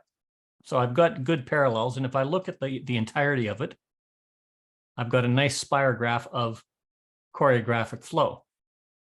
This is one of the things why I say the foundation techniques are so very important beforehand, because when you look at this, okay, we'll just start with a head square through. Okay, left swing through. Boys run, bend the line, right and left through, reverse wheel around, left wheel and deal, left double pass through, cloverleaf, center square through 3, a right and left through with a half sachet, Allemande left. Now, I'm quite sure anybody who has been calling more than a week will notice that there's one or two basic fundamental flaws with that sequence, even though on terminations, it shows good use of the floor and good flow. This is the kind of thing that terminations will not do, is tell you about these flow sequences and where it is and where the discomforts. Checkers will, because you'll have a movement, and if you suddenly have to back up on a movement, it becomes very clear to you. So that's one of the big advantages of using your checkers. That said, this sequence should never have been written in the first place, because callers should be knowing their basic foundation principles. What does the movement do? Where does it start? Where does it finish? What hand is free? What is the direction of body flow? And there was a few really, really good sessions on call analysis sheets. What flows well, right hand, left hand. Square through, everybody's got their right hand free. Let's do a left swing through. I don't think so, because now I've got to not only change direction, but jockey. Center square through 3. 1, 2, 3, left hand's free. I'm going to follow that with a right and left through. Great. And it's a half sachet right and left through. At mainstream, that's a no-no. Followed by a half sachet moving over to an Allemande left. I've got that sudden jerk over to the right to get to the Allemande left position. Those things would never happen if you're doing your call analysis. That's your basic foundation analysis and your basic understanding. And I say this time and time again, we do this as callers. We expect this kind of information to be understood by new callers. What we need to do is we've got to take that step back, just like today's session, take that step back and say, let's look at this technique. We want to look at that technique, learn that technique, make it ours, and then add another one. Before we even get to that, we need to know the foundation principles of the call definition, the flow of the call definition. What can I do before? Where does it start? Where does it take me? What can I do after? What hand is free? What is my flow? What is my body direction going?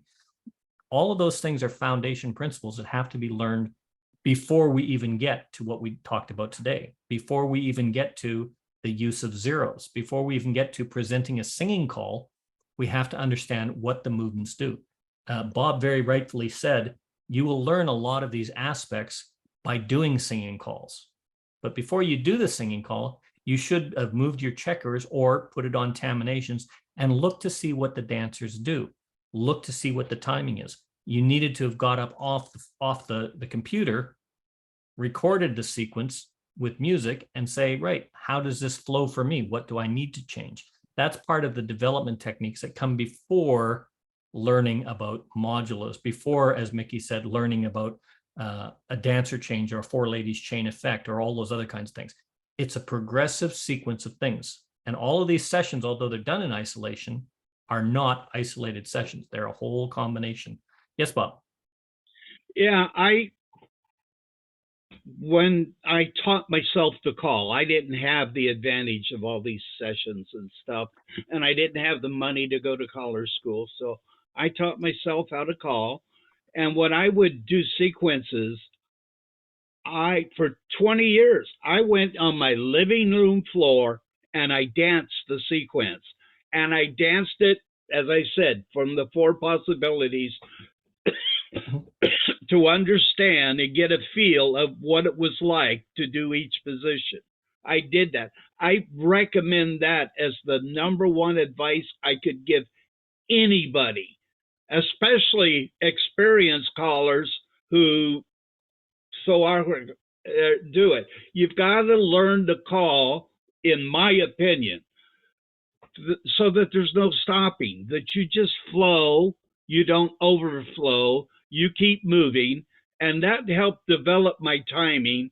And I was sitting with another caller one time, and I told him to try to learn to have timing like he did. That's what I did. And that caller said to me, that's exactly how I do it. And that was Marshall Flippo. Mm-hmm. He said he would get on the floor and dance his own sequence, Phantom, to get the feeling of the timing and the flow. And I still recommend that to all new dancers, callers. I've recommended to many callers. There's a lot of recorded patter songs. I call our patter vocals that get up and dance those with your seven. Dance the number one man, dance the number two lady, dance the number one lady, dance the number two man.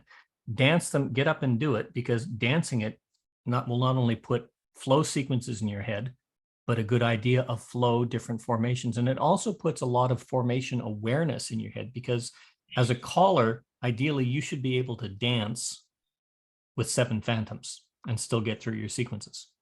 I remember an occasion at a festival. There was another caller, Ron Haggerty. He was especially good. And the squares were all filled up, and we went off to the side of the room, and I was the number one man and he was the number three man, and we danced that whole tip, Phantom. And when he said, "You are home," we were both exactly home.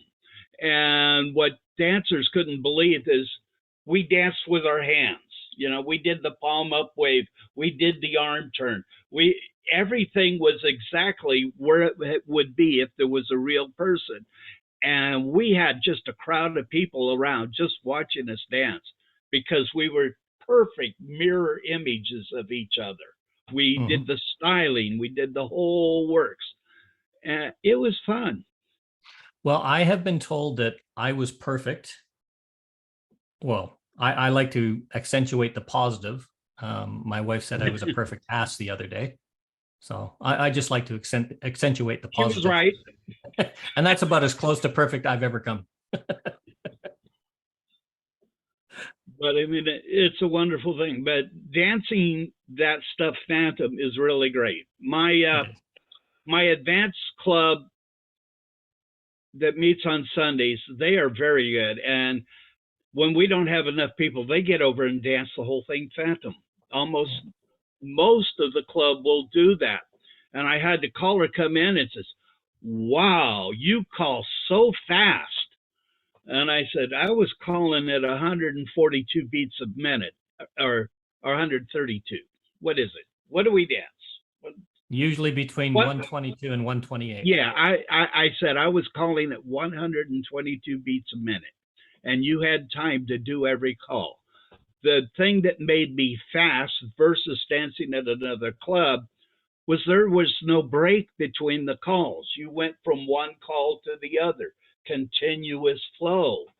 And the dancers that dance to me on Sundays just love that. And they don't consider it fast. No. But a stranger walks in most and as cases, fast. Yeah. In most stranger cases, if you don't have stop time, if you've got a continuous flow of the movement, dancing between 124 and 128 is considered the comfort level today. You can Yeah. take that up to 132 if your dancers are used to moving with the music, moving on the beat, and your timing as well. Most of it is not fast. I think, Bill, you noted that on the song Heaven's Just a Sin Away. It's done at 125.6, what we were playing, or 126 beats per minute. But it feels really, really fast because it's got a very strong instrumental line and it's got a very strong dominant 4/4 beat. So music and your presentation, your timing have a lot to do with all of that. Jeff, you've got your hand up.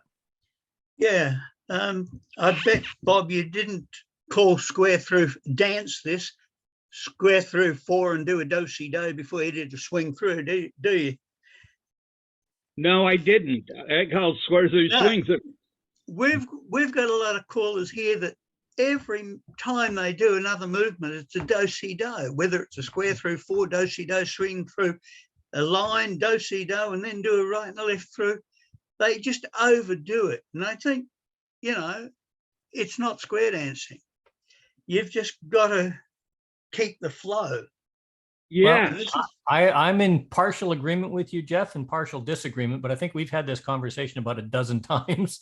I personally like a do-si-do, but I don't like to overuse it. If I go square through, swing through, that's fine. But if I'm introducing something, I might go square through, do a do-si-do, spin the top the first time instead of square through, spin the top. If ever, but generally I reserve the do-si-do if I'm doing a different action. Square through 4 hands, do a do-si-do to an ocean wave, ladies, cross run to the left, or fan the top, or something to establish a wave position where I have the centers active. And when we teach do-si-do, it's an establishment movement is the best place to use it, or as a break filler intentional, or as you say, Jeff, not as a habit of calling. And you're absolutely correct. Did you have any more to add to that, Jeff? And then I'll go back to Bob. No. Yeah, go ahead, Bob. Yeah, Jeff, my absolute favorite, square through 4, do-si-do to a fan the top is just. Oh, that's a little different. Yeah, that's because it's the ladies are being led into that left hand. And so I like to do that versus the swing. I will do a swing that I've been known to call do-si-do and swing through, but it's rare, you know, but do-si-do and fan the top, you know, what is my sequence? I think a singing call, head square through 4 hands, do-si-do, fan the top, right and left through Dixie style to a wave, boys hinge and cut the diamond, boys run and promenade. Yeah. And it's just got a beautiful flow. I was calling with the Chaparral callers at a national convention, and keep it simple, Bob, keep it simple. And then Gary Shoemake did this complicated sequence in his singing call, and then my turn come up for the figure, and I did that, and they were all three turned around looking at me, staring at me. Their mouths were open. God, Bob, they can't do that. And I pointed out at the floor. Who broke down? Not a single dancer in the whole damn plus floor broke down. There's sometimes when I do that, I'll call head square through 4, touch, fan the top. Yeah. Oh, just touch, not touch a quarter. No, just touch. Okay. The issue with square through followed by fan the top, just for some of the other ones and put it on the recording, is you're coming out of your square through with your right hand free. Now, Fan the top, of course, we know we've got a left hand, and there's a lot of sequences that are published. There's a number of singing call records. Two of them is head square through, fan the top, recycle, load the boat, swing your corner. Oh, yeah. Another one is head square through, fan the top, recycle, slide through, touch a quarter, follow your neighbor, and spread. They are awkward as hell. And they put them in there, but which I don't understand why, because putting a do-si-do in there, there's lots of time for that 8 beats of a do-si-do. You've got that pause in there. And what they end up doing is swing your corner promenade, dragged out. They're standing at home for almost 7 or 8 beats of music, waiting for the next start. It is one of those optimal places where fan the top. But if you do a left square through to a fan the top, it flows beautifully. Because your left hand is free. They know the girls are there, but oh my God, the outside dancers, it doesn't flow because it's counter to the expectations. Everybody's waiting for that left hand. And of course, the girls will have their right hand free in the center. Oh no, but the left hand is actually free. The girls will adapt very quickly. The boys won't. And you end up with that very, very close contact hug, unless the boys are very, very quick at dodging out of the way. So this is where a do-si-do is a very, very useful movement as a position establisher, or as Jeff, you say, touch. That's a break. That's a flow break to establish a position. It has that stop, but that's an intentional build-in. Forward and back is one of those ones that is also a habit, but it's also a perfect counter dance, breaking a flow intentionally to do something different. If I do a bend the line and I want to follow it with something that has that, I might do a forward and back fan the top instead of bend the line fan the top. You know, those kinds of things. Yeah. So and those are skills that come with development and callers, and that's where mentoring is so very, very important. That's where Taminations actually does break down opposed to the checkers, because when you move checkers, you don't set your ocean waves as a line 99% of the time. You do set them slightly offset, or at least I do, so that you can actually see the wave. Go ahead. I don't. Yeah, and I'm not so happy with the touch, especially if we're in mainstream program or even plus, because we only got touch a quarter and the others go up in the A program. But to step to a wave would do the same thing. Yeah, it does the same thing. That's semantics of terminology and presentation, though. You know, Jeff, I know I've heard you call this, but you usually say touch to a wave. It's done that way. Usually when you say touch, it's an establishment for something else, but it's usually touch to a wave, fan the top. Mind you, and one thing, adding to the checkers, my first checkers, just a little bit Asian history, is when I spoiled a deck of cards. So I took the kings and the queens, and then I cut them apart, and I had the red ones, the diamonds, and the heart were my heads, and spades, and where the clubs were the sides, and I had them all paired up. I had right hand, left hand, yeah, but no card deck anymore. Oh, hey, and it's neat because you can get those miniature card decks so that they're small enough to be. I know all of the caller schools that I went to, that I taught, or all the weekend seminars and things, I always like to give a set of checkers of some sort or another. I either have them made on core flute, or in one, I did one down here in Sydney. What I did was I went down to a friend of mine that was a locksmith, and you know those collar tags that you have for dogs, the little puppy or the kitten. I had those in different colors. Everybody got a set of those little collar tags with a little arrow, you know, and they're 4 different colors. So you had, all the boys were dogs, all the girls were cats, you know, and you had matching colors, this kind of stuff. So, but there's so many different ways of checkers. My personal favorite is still, however, the callers helpers, and I believe somebody's put out the pattern for those again and remaking it. But they were a fantastic set of checkers, because one side is blank, where you've got, you know, they're either black, or you can have one dancer, and you just track that number one dancer. You just leave the one checker up, all the rest, the backs are all black or all white, or you can put a pair up. You can use them however you wanted in so many different ways. Or if you followed the PCOR that's written on them and all the lines, it would tell you what the management sequences are and where to go. But for checkers themselves, those are still, in my opinion, the best set of checkers out there. Yeah, the card deck, I got the card deck spoiled when I was still a dancer, and about thinking about maybe just trying to figure out choreo. Once I got a hold of the checkers, I still have my first checkers.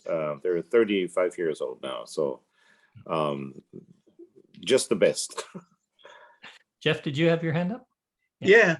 I use SD couples to do choreography, and it's very good, especially it has resolve in it. And if you don't like that particular resolution, you go to another and another and another until you find one you like. And it's a very good program. Yep. I don't know, did anyone else use it? I know a few callers that use it. Is it still on the market? SD caller? Well, it's free. It's a free thing. You just download it, and you got to get SD reader with it so that you can transport it to your into a computer. Word document or a document. Yeah. Export sequences. Mm.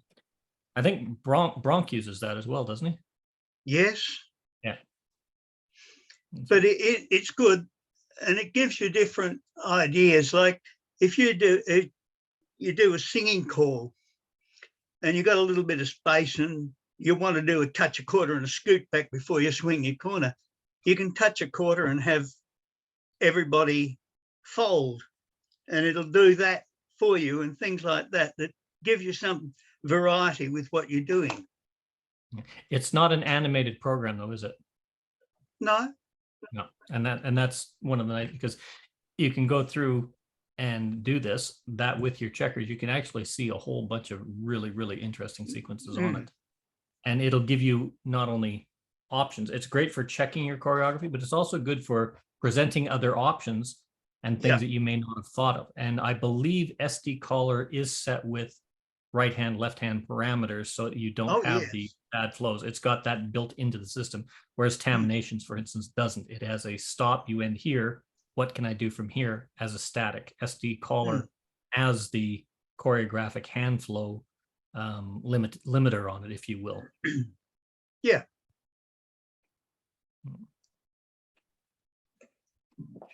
Should maybe get you to do a presentation on it one of these days. I'll try, but get you, both you and Bronk. You can say, okay, today's session is going to be Jeff and Bronk having a conversation. Everybody sit back and listen and get lost like I do. Oh no, Bronk taught me how to use it and gave me hints on it, but I use it all the time now. Yeah. It's very good. Now, I remember sitting down with Barry and Alan one night, and I don't know if it was the scotch that was on the table, or it was just too late, or it was just the choreography, but I'm sitting there and I only go up to A1, and I haven't called A1 in a long time. And I'm listening to them, and they start talking choreography, and we get our checkers out, as callers do when they're talking. And if you ever have an in-depth choreographic conversation with Alan Kerr, be prepared, because it's like teaching grade 4 math, learning the times tables and the start of calculus, A plus B in brackets. And then on the board, he writes intense, theoretical rocket science figures, because that's just the way Alan's mind works. Oh my word, it does. Yeah. But with SD, if you... That's the way Alan's mind works in the background there. Yeah. If you type in A1, which is what you call up to, it won't let you go past that. Yeah. It'll go from basic through to A1, but it won't let you put in an A2 movement or anything like that. So you know where you stand with it. You look like you're trying to figure out the math on that, Bob. What? You look like you were trying to figure out the math behind me. No. I'm sorry. Guido sent me the file, the WAV file, and I downloaded it, and he told me to delete it but it's interesting. I've never seen this in Dropbox before. What I got was the wave file. It showed it, it displayed it, but I couldn't get to the file. I could download that, which I did, but I could not delete the file. So Guido, you'll have to delete it. No worries. Well, ladies and gentlemen, we are coming to the top of the hour. And I want to thank you all for coming in. I especially want to thank Mark again, because without Mark, we probably would not be doing any of this stuff for posterity. Mark has been putting all of these things and collating them on the Orange County Collars website. Oh, we got Mike Gormley in the waiting room. I didn't even see that. It didn't go ding dong. All of these sessions, all the notes and all the presentation notes are available, and you can download them and use them as you will, the PowerPoint presentation and the notes. I want to look probably next week. I'm sort of going between the fundamental teaching techniques or the fundamentals of formation management. I haven't quite decided which, but it will be one or the others. I'd like to remind everybody that we've got Bob coming up to give us a session, and I'm just looking at my schedule now. Sorry, Bob, but I believe that's on the 26th. So it'll be Saturday the 25th for those of you in the States, Sunday the 26th for those of us in the real world. The land, the land of sunshine. And we're really looking forward to that. So Bob Elling's coming up, and we're going to be, I've called his session Let's Talk Turkey. And No. I'll let Bob explain that to everybody, unless he sends me a different title for it. But that's how I've put it in my calendar, is Let's Talk Turkey. But it's a lot, as you said. There's the concepts, and what I really like about Bob's presentations. He's been with us a couple of times.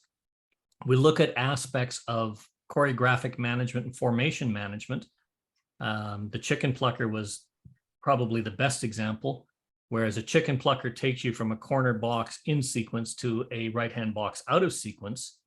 Bob uses a method where he keeps the dancers in sequence for better and more stable choreographic management for him. It's a technique that's different, but a lot of new callers after his session said, you know what, I like that better. That really works for me, because I'm always worried about what's the sequence of this, and I find it easier. And this is one of the beauties of these sessions. As you notice, Bob and Mickey have a difference of opinion on checker management. I love the fact that callers have different opinions. When I was down with Jeff in Adelaide, I learned very quickly that if you put two callers in a room and ask for opinion, you get 5 opinions, and they're all different. And that's the way it should be. I'm just picking on you now, Jeff.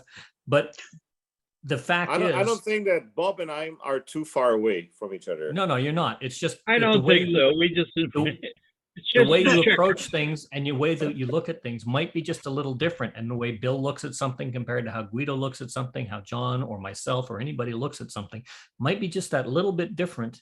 And it's good to have all of these things put out on the table and looked at in a little more depth, because where you may not adopt it into your calling, you may adopt part of it to make your calling better. And that's what these sessions are about, is digging into the meat of the subject matter that's presented as a soundbite at most caller schools.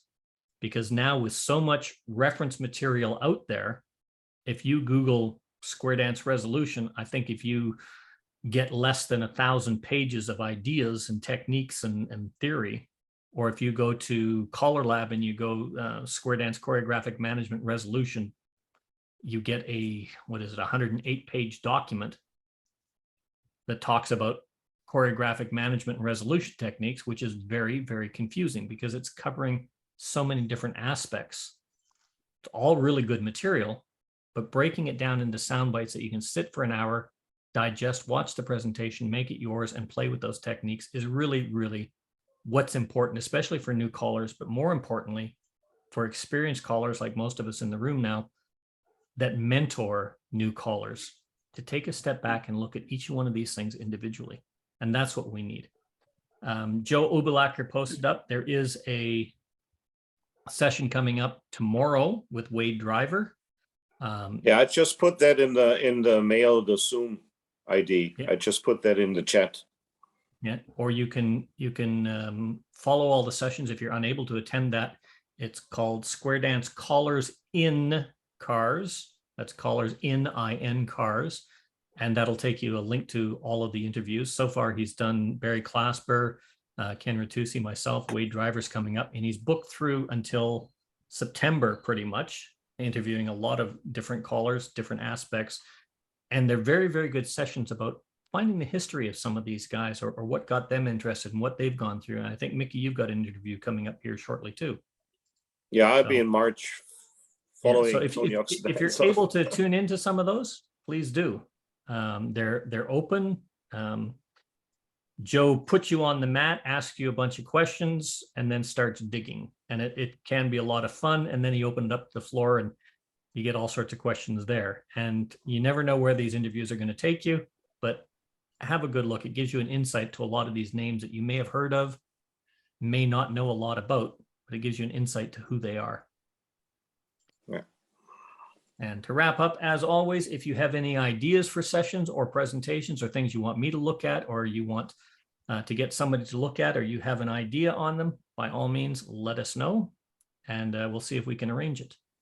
For those of you that use Callorama, there's been a new update to Callorama. There's a couple of little things in. I've sent a message to Reinhold, but I wouldn't mind getting him back on here to do an update of what's going on with the program, and maybe get Brad up here to give us an update what's going on with Taminations and a few other things like that. But if you have any ideas, feel free to send me an email.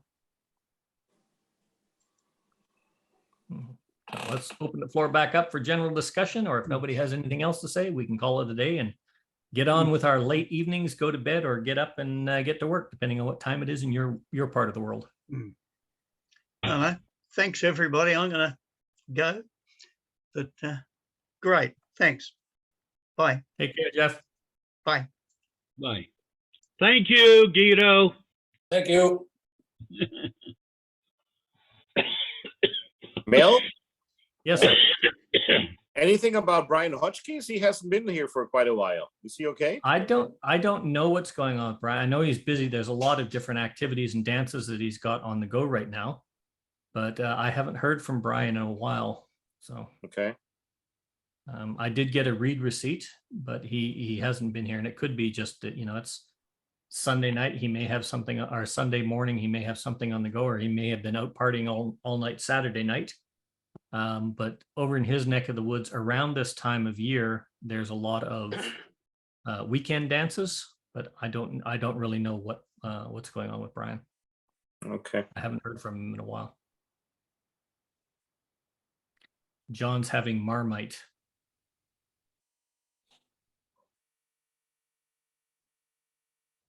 John's having Marmite on pancakes. Pancakes with maple syrup.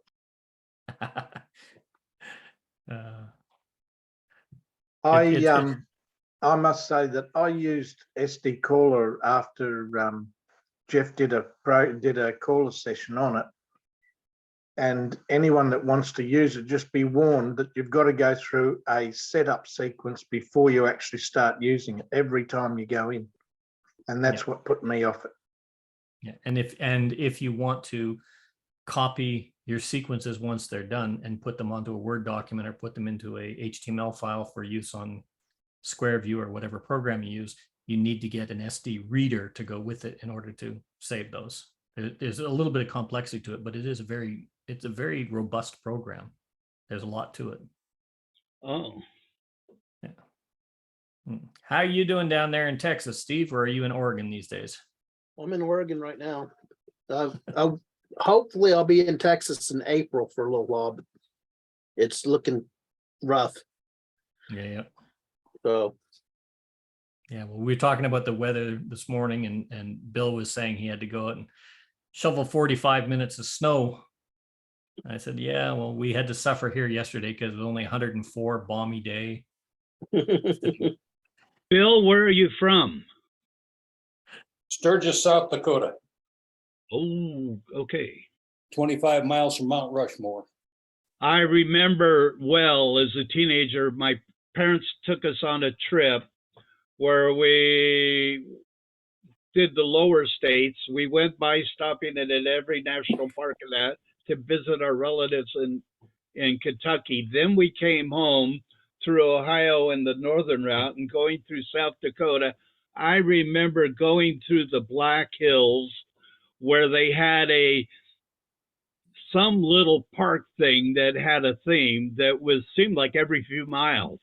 We stopped at a bunch of those, and that was a very memorable experience. Sure. It's a nice You know area. what? That is really something that I missed about North America. When I was growing up, you couldn't go down any highway for 50 miles in any direction without coming to one of those little roadside attraction parks. Yeah. And they all seem to have disappeared. Yeah. No, we still have Wall Drug. Everybody's heard of that. Oh yeah. There's a great pharmacy restaurant in Wall. Basically, Wall Drug is, if I understand it, is the town. It is. It pretty much takes up the entirety of the town in the building. But there's a great restaurant in there. I don't know if it's still there. It is. Can't remember the name of it. But they have a very expansive menu, but there's no prices on the menu. No. Oh, And it's You have to ask. You can't afford it. you come in, you can order what you want, and you pay what you think that meal was worth. Yeah. And I don't know if they're still doing it, but they were never losing money. Yeah. If you're a veteran too, you get free. It's free for you. So, hey, I want to ask you guys, because I'm in a fairly small town. You guys, I think, are from highly populated areas. Our whole state only has 250,000 people in it, the whole state. All right. Now, our dances, we run anywhere from 3 to 5 square normally. Okay. And not compared to you guys that are calling to huge crowds. Okay. I'd love to do that. And unfortunately, I'm the only caller in this area, so I don't get to travel that much. I am this summer. But who recruits for you? Does your club recruit, or do you recruit, or how's that? Anybody got any ideas? Dead silence. There's a lot of information on recruiting, but yeah, I still believe it comes down to an individual personality driven concept. If you're a club run organization and you have very, very good active people, they recruit, but unfortunately they recruit to their own personal demographic, Right. As much. If it's a caller run group, the onus is on you. And that's, not so much with demonstrations, because I personally think demonstrations don't get a lot of people out. Interactive activities like a open dance in the park, those things will work for getting information. You'll get a much better percentage, but it's still personality driven. Convince, like you did, a group of youngsters to try this at an activity. If you give them a good time and say, hey, we can try this, bring your friends along, I'll do all this. Sure. A tactic I used was, you bring three couples along, you dance the whole year for free. I didn't target that these kind of thing. youths. I didn't target these youngsters. They targeted me. But the one thing is, their parents want to dance, and the youngsters said, you get your own night. I don't have an issue with that either. No, and you're lucky that way, and it's really good because it's a good way of playing one against the other. But Mickey, you're on. I think are you still on the chair committee for recruitment and retention? You mean in Color Lab? Yeah.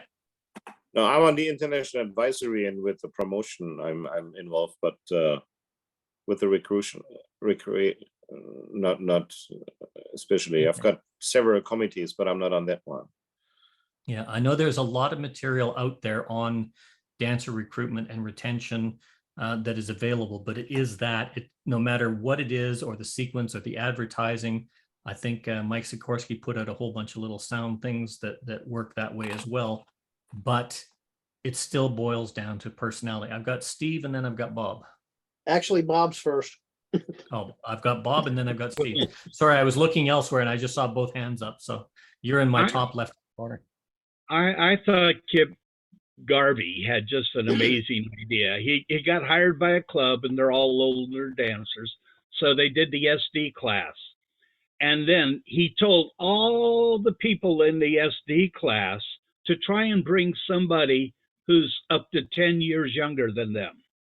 Not out of your range, but just invite somebody that's younger. So that worked. And the next class, he said the same thing. Now they got kids dancing with the group. And it's a very wide spectrum of ages.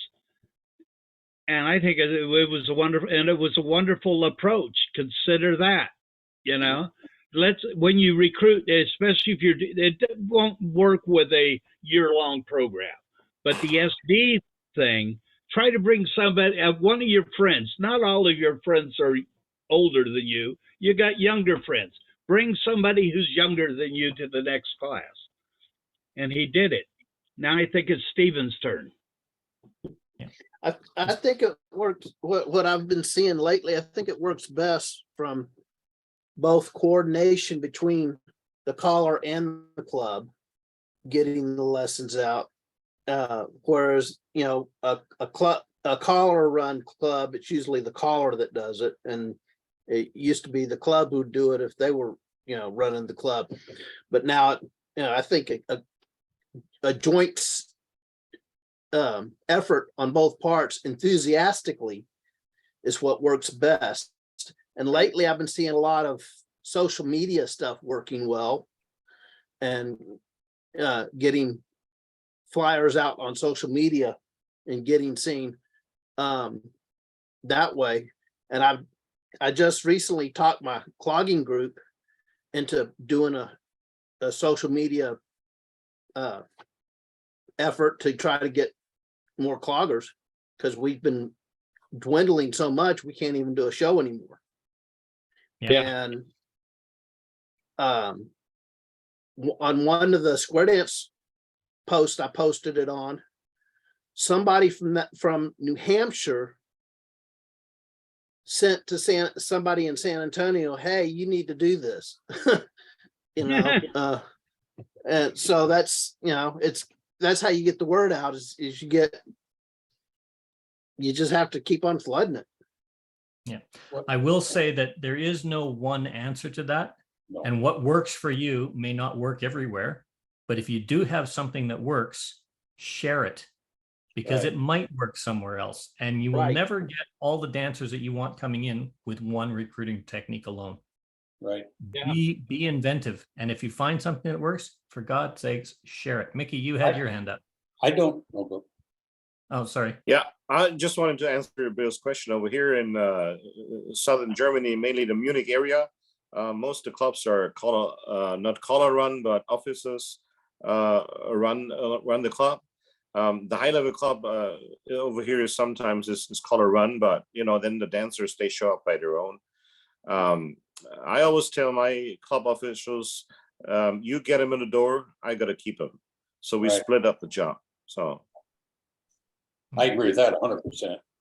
The one thing I've noticed, if I'm talking to people in I call it the civilian world, and I say, first thing I always bring up this word square dancing in every conversation I have with anybody.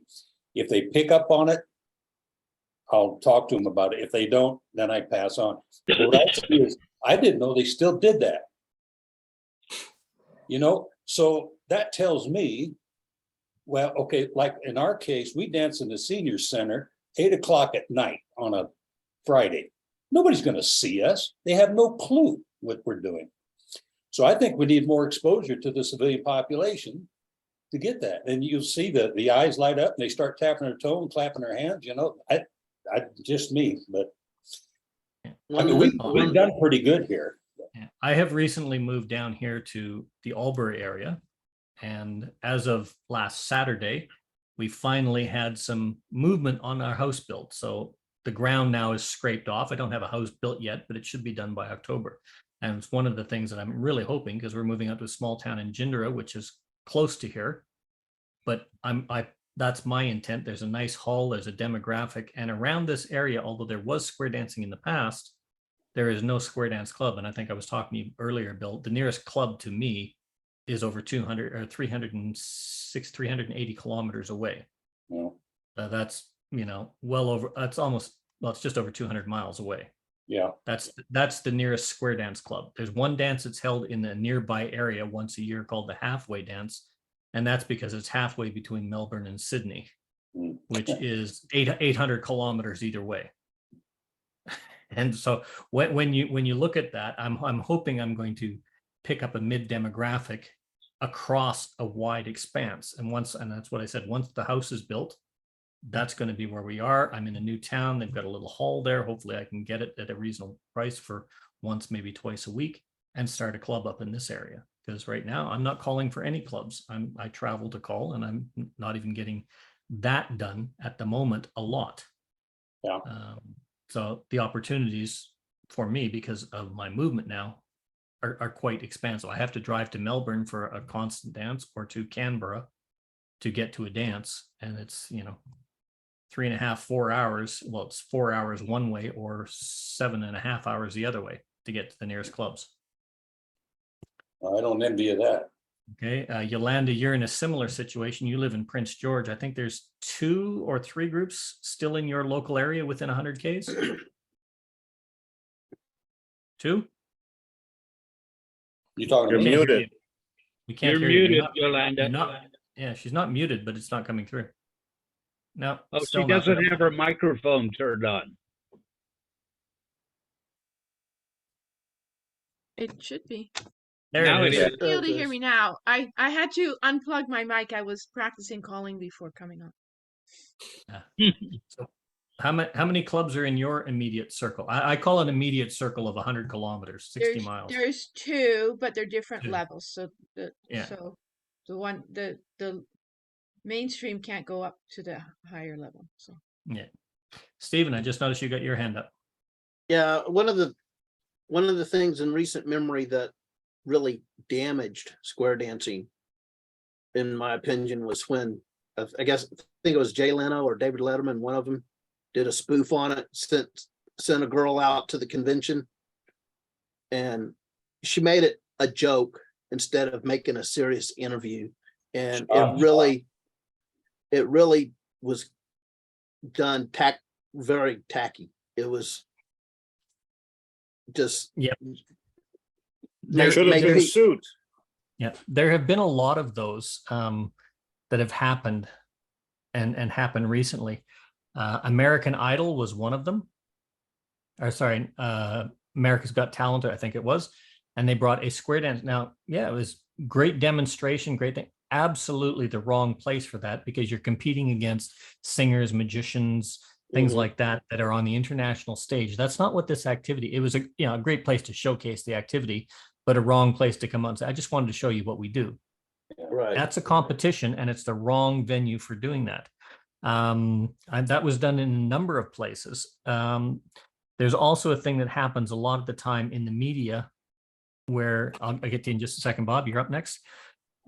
Where they'll cover a convention or they'll cover something, and the media says immediately, oh, look, there's some 75 and 80-year-old people dancing. We'll make the interview about something seniors can do, when you've got this entire convention floor.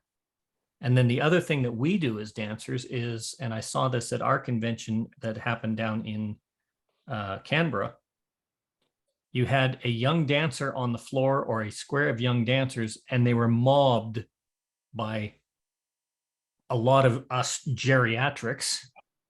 Oh, it's so good to have young people dancing. And they made a big fuss, and then they made the announcement on the PA system, and then they made this, and it was, and basically turned them off of the activity, because they were there to dance and have fun with people, not to be made a showcase of the future, pointing out the fact that, oh, wow, there's only 4 younger people under 60 years of old in this entire hall. They're going to make a big fuss about us. We're the future of square dancing. Not anymore. Thank you very much.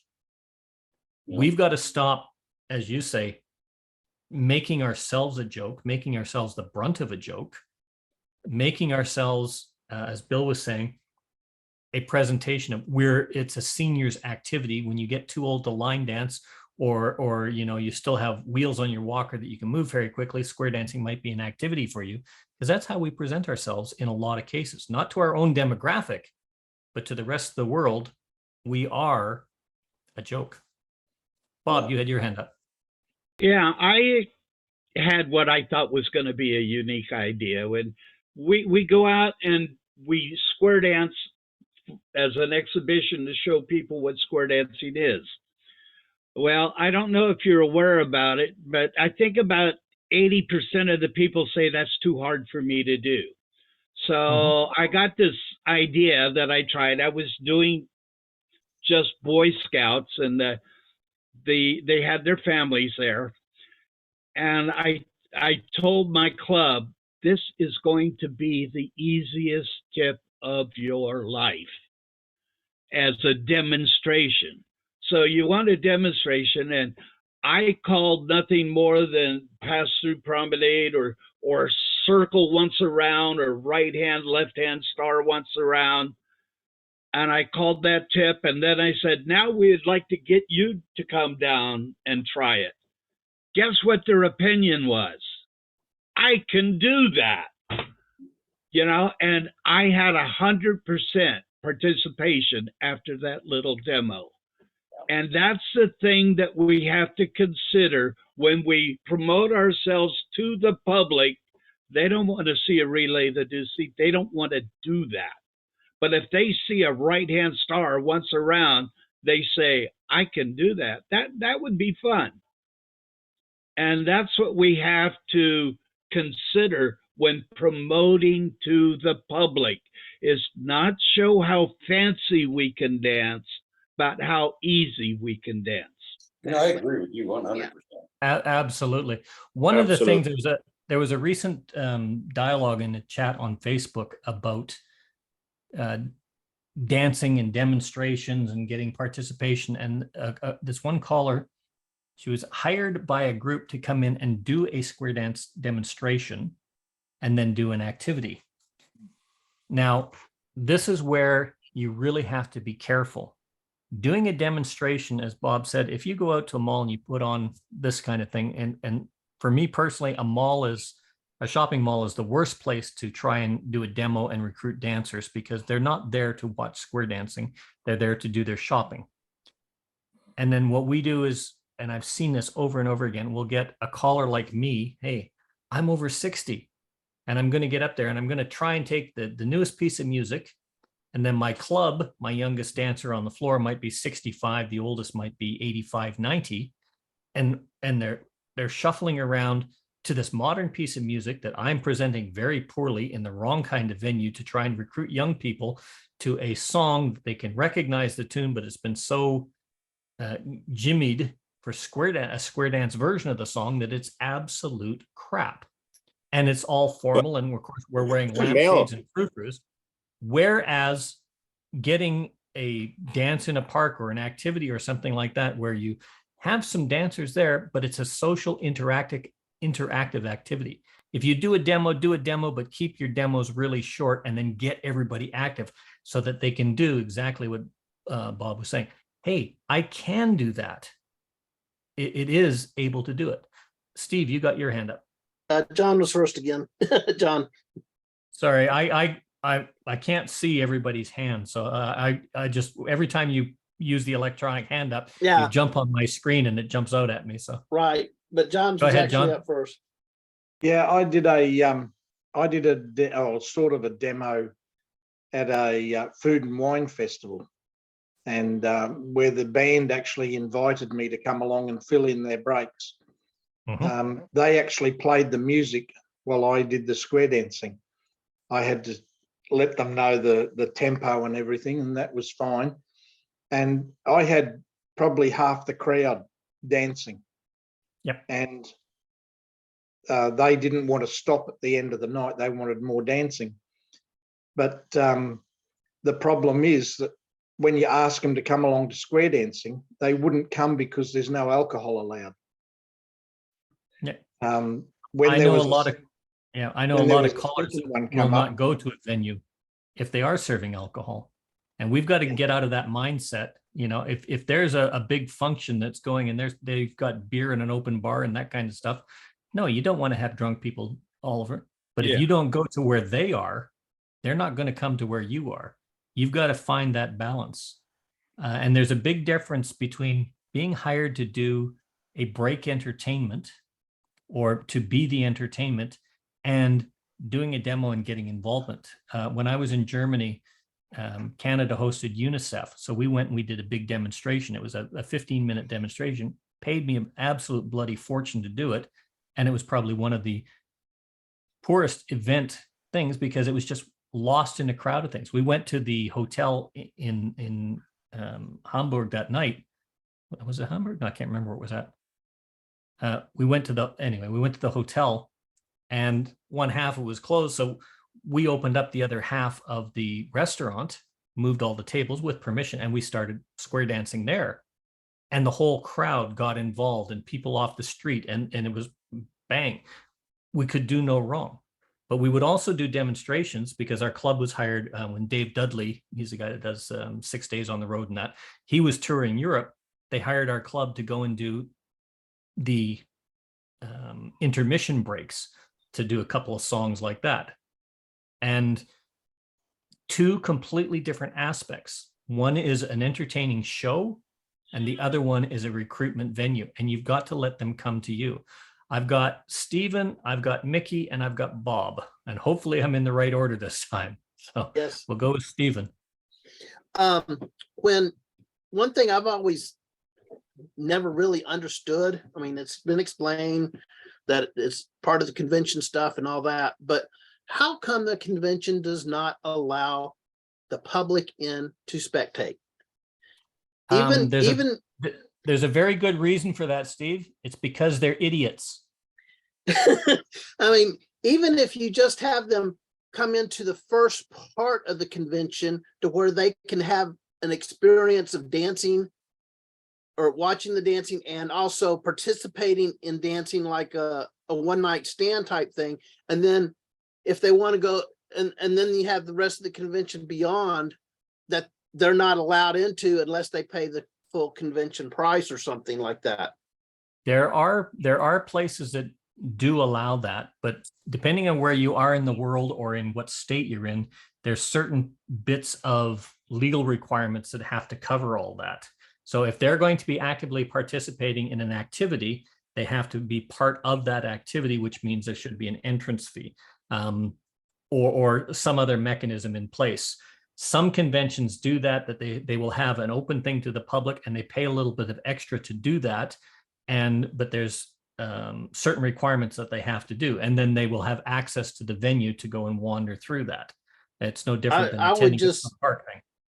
But you have to meet those requirements for, I know in Europe, if they're going to do that, there's how many people you go in and there's different requirements for music licensing for the venues and that kind of stuff. But most of them don't want to spend that extra $50 to $100 to put that qualification in place to, here's another room, here's the fun, we're going to have this for the non-dancers. Or what's even worse, they take the non-dancers and they shove them into a little classroom somewhere to give them the experience and then let them wander around. I say, put them into the big hall, spend, hey, open to the public here, and you're welcome to stay and watch the rest of the afternoon if you're interested, and give them an event. But it costs that extra $100.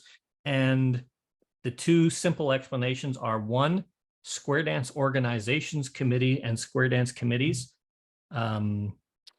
have a problem with sewing machines because somebody snuck in and sewed all their pockets shut. They're cheap and they want it cheap and cheerful. And two, it's idiotic because we don't want to change. We want to fix the problems, but we want all the problems to be fixed without us changing out of our comfort zone of what we have to do. We know what's wrong. We just want everybody else to change so we can keep our own comfort until we're too old to dance or we die. I think that would be one big fix. Yeah. Mickey, you've got your hand up, and then I've got Bob. Yeah, in Germany, speaking so on special dances and jamborees, big festivals, I would say 99% audience is welcome to come in and see, and even to watch from the Galleria at no entrance fee. When we usually walk up to them and tell them, watching is only half the fun, so you may want to join. They have a table out there for flyers from local clubs offering classes and one-night stands and whatever. So this is one thing. And what Bill asked before, what we have is we put stress on socializing. So I think it's very important for the dancers coming in that they feel comfy, that they feel a part of the group, and that there is more than just the dancing. You know, if they got to feel some kind of family type thing, and if they see, hey, they sit together, they have a little snack, a little after party at the location, and they all communicate and nice talks, and they enjoyed the dancing, of course. I think this is an overall mixture which keeps the people there. And when advertising to people, I always go ahead and say it's body and brain balance. So we're working both. It's very exciting because you do not know what's going to happen, and it's a workout for the body and for the brain. So, but yeah, whatever we sell it, and especially now, everybody's going on. You know, we're growing older. We got to do something to work out the body, the brain. Everybody talks about health issues, about the right eating, the food, and the exercises. And I think we should go on that track as well, and promote square dancing. That this is an overall health bonus program we've got. Okay, plus the socializing.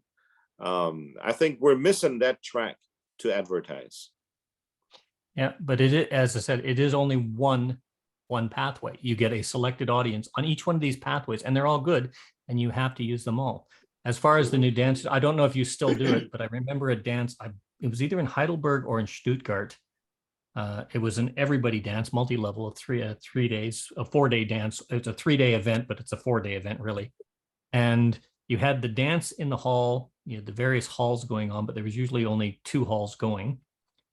But the parking lot was a big open dance as well, because there was a part of the parking lot where they just moved all the vehicles around, and that was, well, okay, we're going to have another dance outside, and anybody that wanted to call, and that became the people going by, what's happening.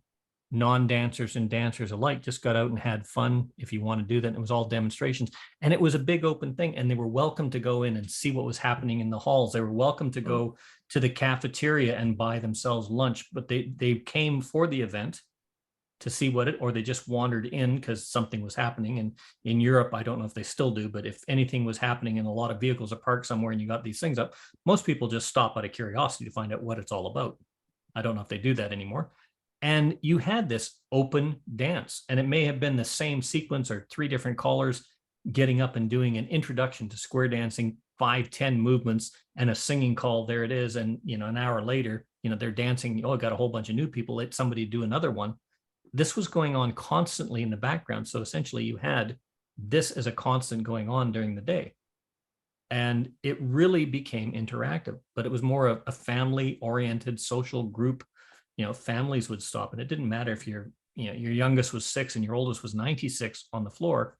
Everybody was made to feel welcome, made to feel they could come in and get more information or stop and have, you know, there's a place on the roadside. Hey, you can stop and buy yourself a schnitzel and have a beer or whatever it is you're going to have, because the kitchen's open. We lost that for the sake of, we're here for a choreographic presentation in a fixed venue with a fixed routine, with a fixed number of sequences. Right. You don't have to go home, but you can't stay here. Have a nice time. Thanks for coming. And that's what a lot of our square dances have turned out to be today. And one more thing to add about your advertising in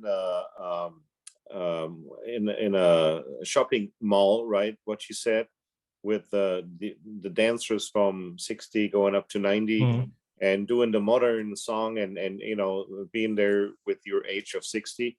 It's all a matter of presentation. Like if you take wrecking ball hanging on a rope and swinging around there, you're probably gonna have a ball and blast them away, man. Yeah, oh, Bob has left us. Unfortunately, Bob. No, I haven't left you. Oh, there you are. You've moved on to my screen. There you are. I was going to say, Bob, you're up next, but you've jumped on my screen. I wanted to tell you a story about the alcohol thing. We've always said you can't drink, but in the 50s and 60s, there was a caller who was one of the greatest legends we have, and that was Les Gocher. He called in every decade from 1910 all the way up to his called his last dances in 1990. He choreographed and arranged most of any sequence that you see in the old time movies where they were square dancing. They were set up by Les Gocher. He was Hollywood's go-to. Wagon Train, all those sort of things. Now, in the 50s and 60s, he was calling in the Los Angeles area, and he had the hugest, largest clubs around. And they were all at venues where alcohol was served.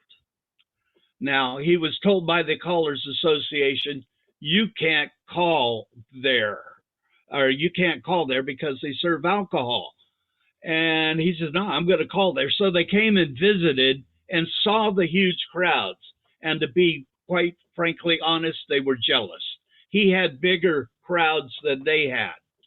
So they went up and told the owners of the hotel or whatever venue it was, you can't hire him because he doesn't belong to the Callers Association.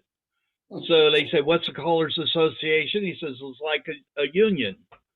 So they told Les that he wouldn't be calling that next week, and they brought in, I won't use their names, but they are legends in the activity, and brought them in. And Les Gocher then approached him and said, what was wrong? You don't belong to the union. He said, what union? The Callers Association. And then he pulls out his card. He's a member of the musicians union. He was actually a real union, and they put him back in. But he succeeded with people who had alcohol on the premises. He made the dancing more interesting than the drinking, and that's how that was succeeded. And then they could go over and take a few sips and do their whatever. But he was able to do it. Now, we can't have alcoholics dancing because they've gone so far overboard, they're lucky they can walk. And I got booked to do a dance like that where a member belonged to a yacht club, and they had this yacht club get together, and then they wanted to dance at the end. And I tried to do one tip, and it was the biggest nightmare I've ever had. And I said, I'm sorry, I'll give you your money back. I can't do this. They said, no, keep the money. Go ahead, go home. And it was a one tip affair. But yeah, true overuse of alcohol is bad. Alcohol, 100%, it's not necessarily that bad, but we don't want it. Mainly, one of the things you don't think about is not them getting drunk or everything, but when a person who's been drinking starts exercising, everybody else starts smelling the alcohol.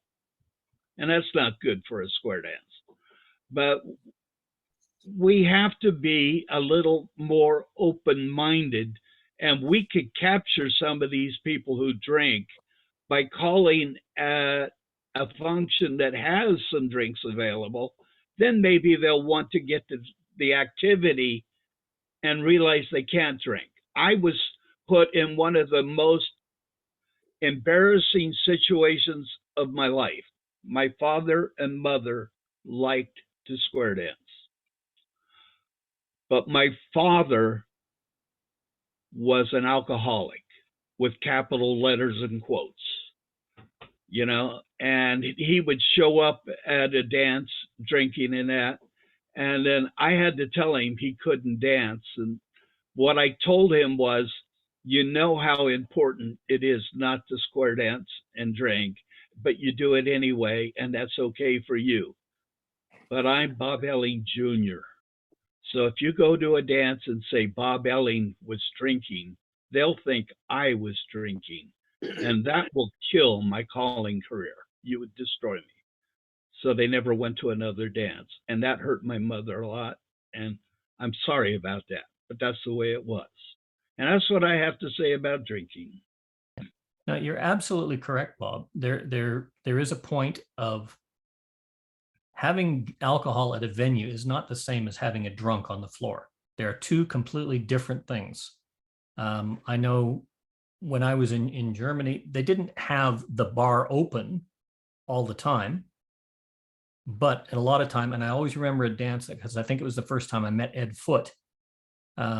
He was doing progressive squares, and they needed a man up front, and there was a man at the back who had just got a beer. He wasn't going to dance. It was just right after the lunch break. He had his beer, and he called him up on the floor.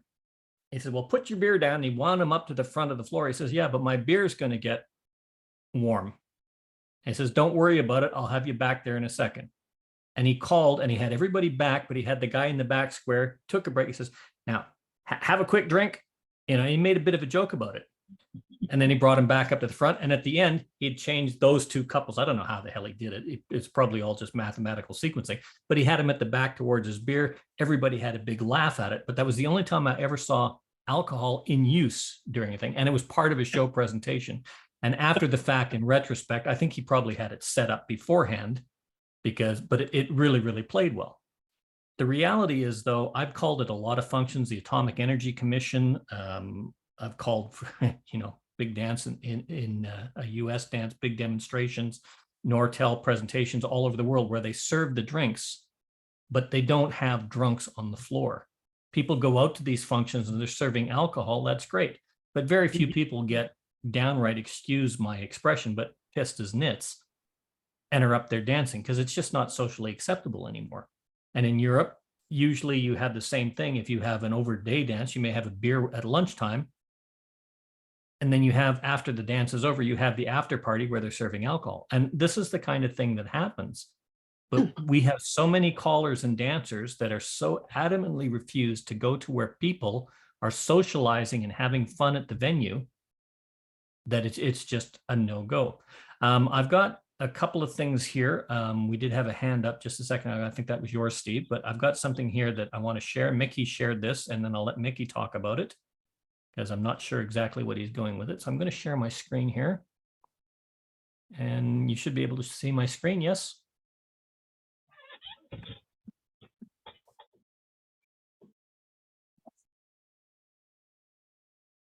Can't hear it. Thank you. My husband, the other half of Jillian is done. Can you not hear that? No. Can You must, Maybe you have to must share start your over computer again audio. because it needs loading. Just how do I share the audio? You have extras in when you share the screen. There is a Okay, new share, advanced sharing options. Yeah. Where is it? when you open the screen share window. Just let me see. You have Okay, share screen. You have basics files, and in the middle they have something extended or so. Oh, I've got share sound on. Hang on, let's try this. Yeah. Share computer sound. Yeah. Okay, so let's just bring this back. The other half of Jillian is tall. Charlie Tilly! Is that working? Can you start it from the beginning, Mel? Thank you, everybody. Now I'd like. Okay, Mel, is that on YouTube? Yeah. Can you send me the link, please? Yeah. 1 second. Even Mickey, though I love it. That was fun, wasn't it, Michael? That's not what I was expecting, Michael. Well, there are two things in there. The one is about, how do we appear in public and how are we put funny and looked at, I mean, the way it's done is professional. I mean, the sound, the metering, the phrasing, it's all cool, right? And the rhyming and the music and the appearance. I'm not sure who the caller and the lady caller was. I'm not sure. They're actors. I believe that's a clip from Saturday Night Live. So it was not Deborah and John, not. But yeah. Just kidding. No. If whenever they hear this video, I apologize. No, serious. But one choreographic type thing I saw, he said element right, but did you realize they did element left? Yeah. Sorry, it's not Saturday Night Live. It's Mad TV. I don't know if you remember the old Mad magazine. Yeah. It's Mad okay. TV. It's a TV show. And yes, they are actors, but those people that are dressed up in the front, those are actual square dancers. Yeah, and you know it's a modern thing, because when they called Dosa Do, they did a Highland Fling. Yeah. Yeah. I was just saying, because there's at least one face in there I recognize, but I'm buggered if I can remember the name of the dancer. But yeah, they're two actors that are doing the calling. I mean, you know, on the other way, it would be good if not only persiflaging square dancing and you know, making a joke about it would be on the internet and a hit, but if there be some things on there which, you know, would promote it in a better way, so people say, "Oh, that's nice. I would like to share." You know,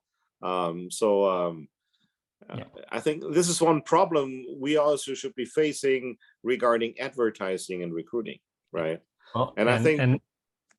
Yeah, absolutely correct. And I'll still stay with what I say. We are our own worst enemy when it comes to recruiting dancers, because there's so many of us in the calling world that think it's got to be this piece of music. It's got to be something modern that they recognize. So we'll take karaoke music and use it exactly what it is. It's not geared for dancing. It doesn't sound right. It's the wrong venue that we're presenting in, and we get a bunch of people in lampshades and frou-frou and give them the best demonstration as possible. So you'll see things like spin, chain, and exchange the gears with a relay the deucey and a load the boat, and all these fantastic actions in the teacup chain all going, that they're going, wow, that looks good, thank you, but that's going to be too complex for me to learn.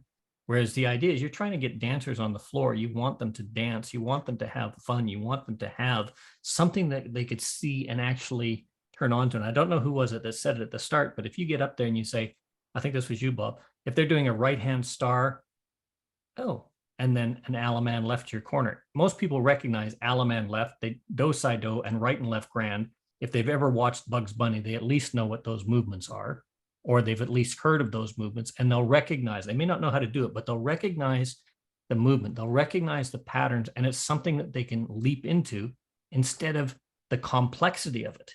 And when you get them on the floor, it's something that they can play with. So we have to be our own best friend. I think Steve had his hand up, and then Guido. Steve, did you have a comment, or did I see that wrong? Yeah, I was gonna say one of the clubs in Texas right now that's doing pretty well with getting new people in. They're actually dancing in a building behind that's part of a bar and grill, and so they're away from the liquor, but it's still on the premises. But you know, it's not allowed in there while they're doing the square dancing. But afterwards, those that want to go right next door to the bar. Yep. And a lot of times we would do that. And some of the most fun dances I've ever had are the dances that happen after the dance, after you've had your after party, you've had your meal, you've had a couple beer, and then you decide to get together again and have another square dance after the dance. And some of those can be really, really fun too. Who is next? I think Guido. I'm not sure. Bill, did I see your hand up, Bill? Oh, yeah, but go ahead. I'm just. Okay, so I got Guido and then Mickey. When it comes to demonstration dances, we have two problems. One is the dancers never see the kaleidoscopic effects that we can achieve, because often square dancers are on the stage and the public is on the floor looking up to the dancers. This is bad.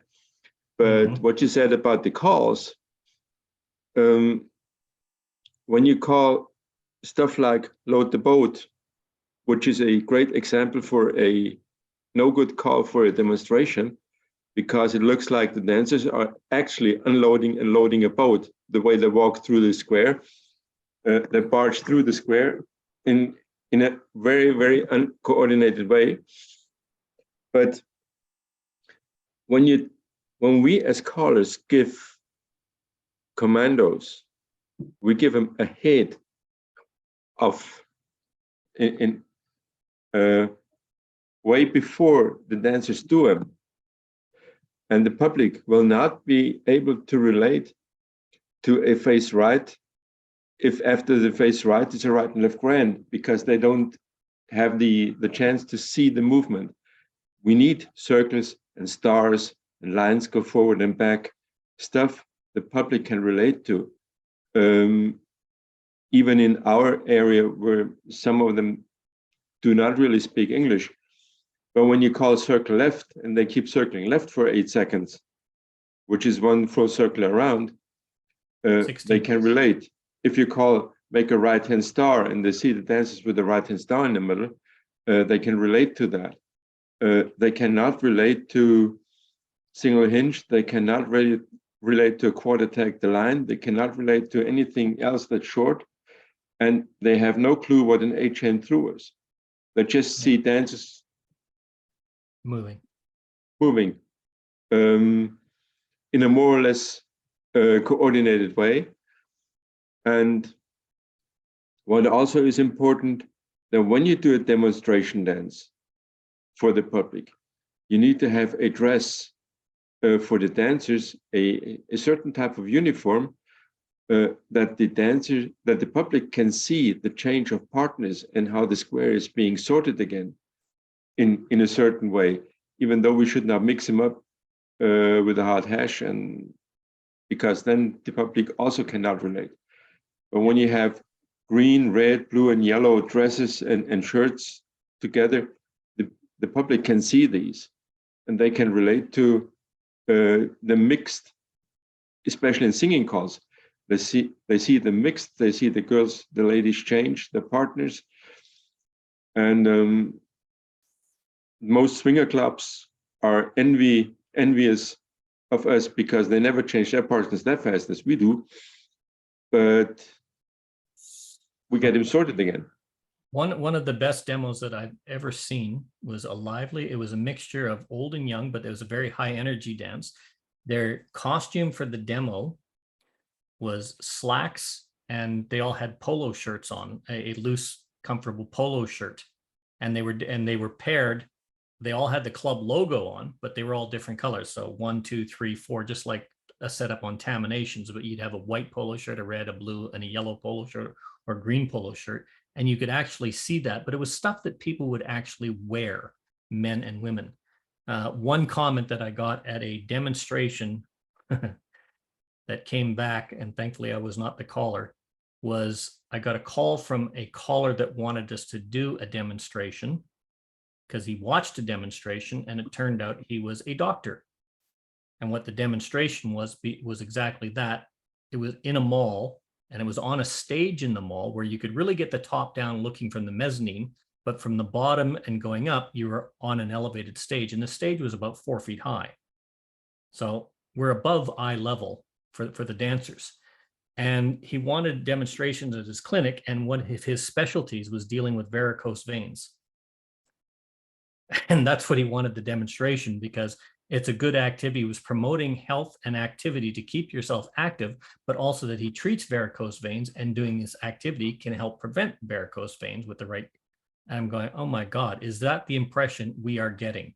So it is something to be aware of. If you do a demonstration, keep it off the stage, get it down on the floor where the dancers can see, get it preferably down below the dancers in a pit, or if you're going to do a mall, God help you, make sure you're on one of the lower levels where most of the activity in the mall is up higher. And that's usually big entrances.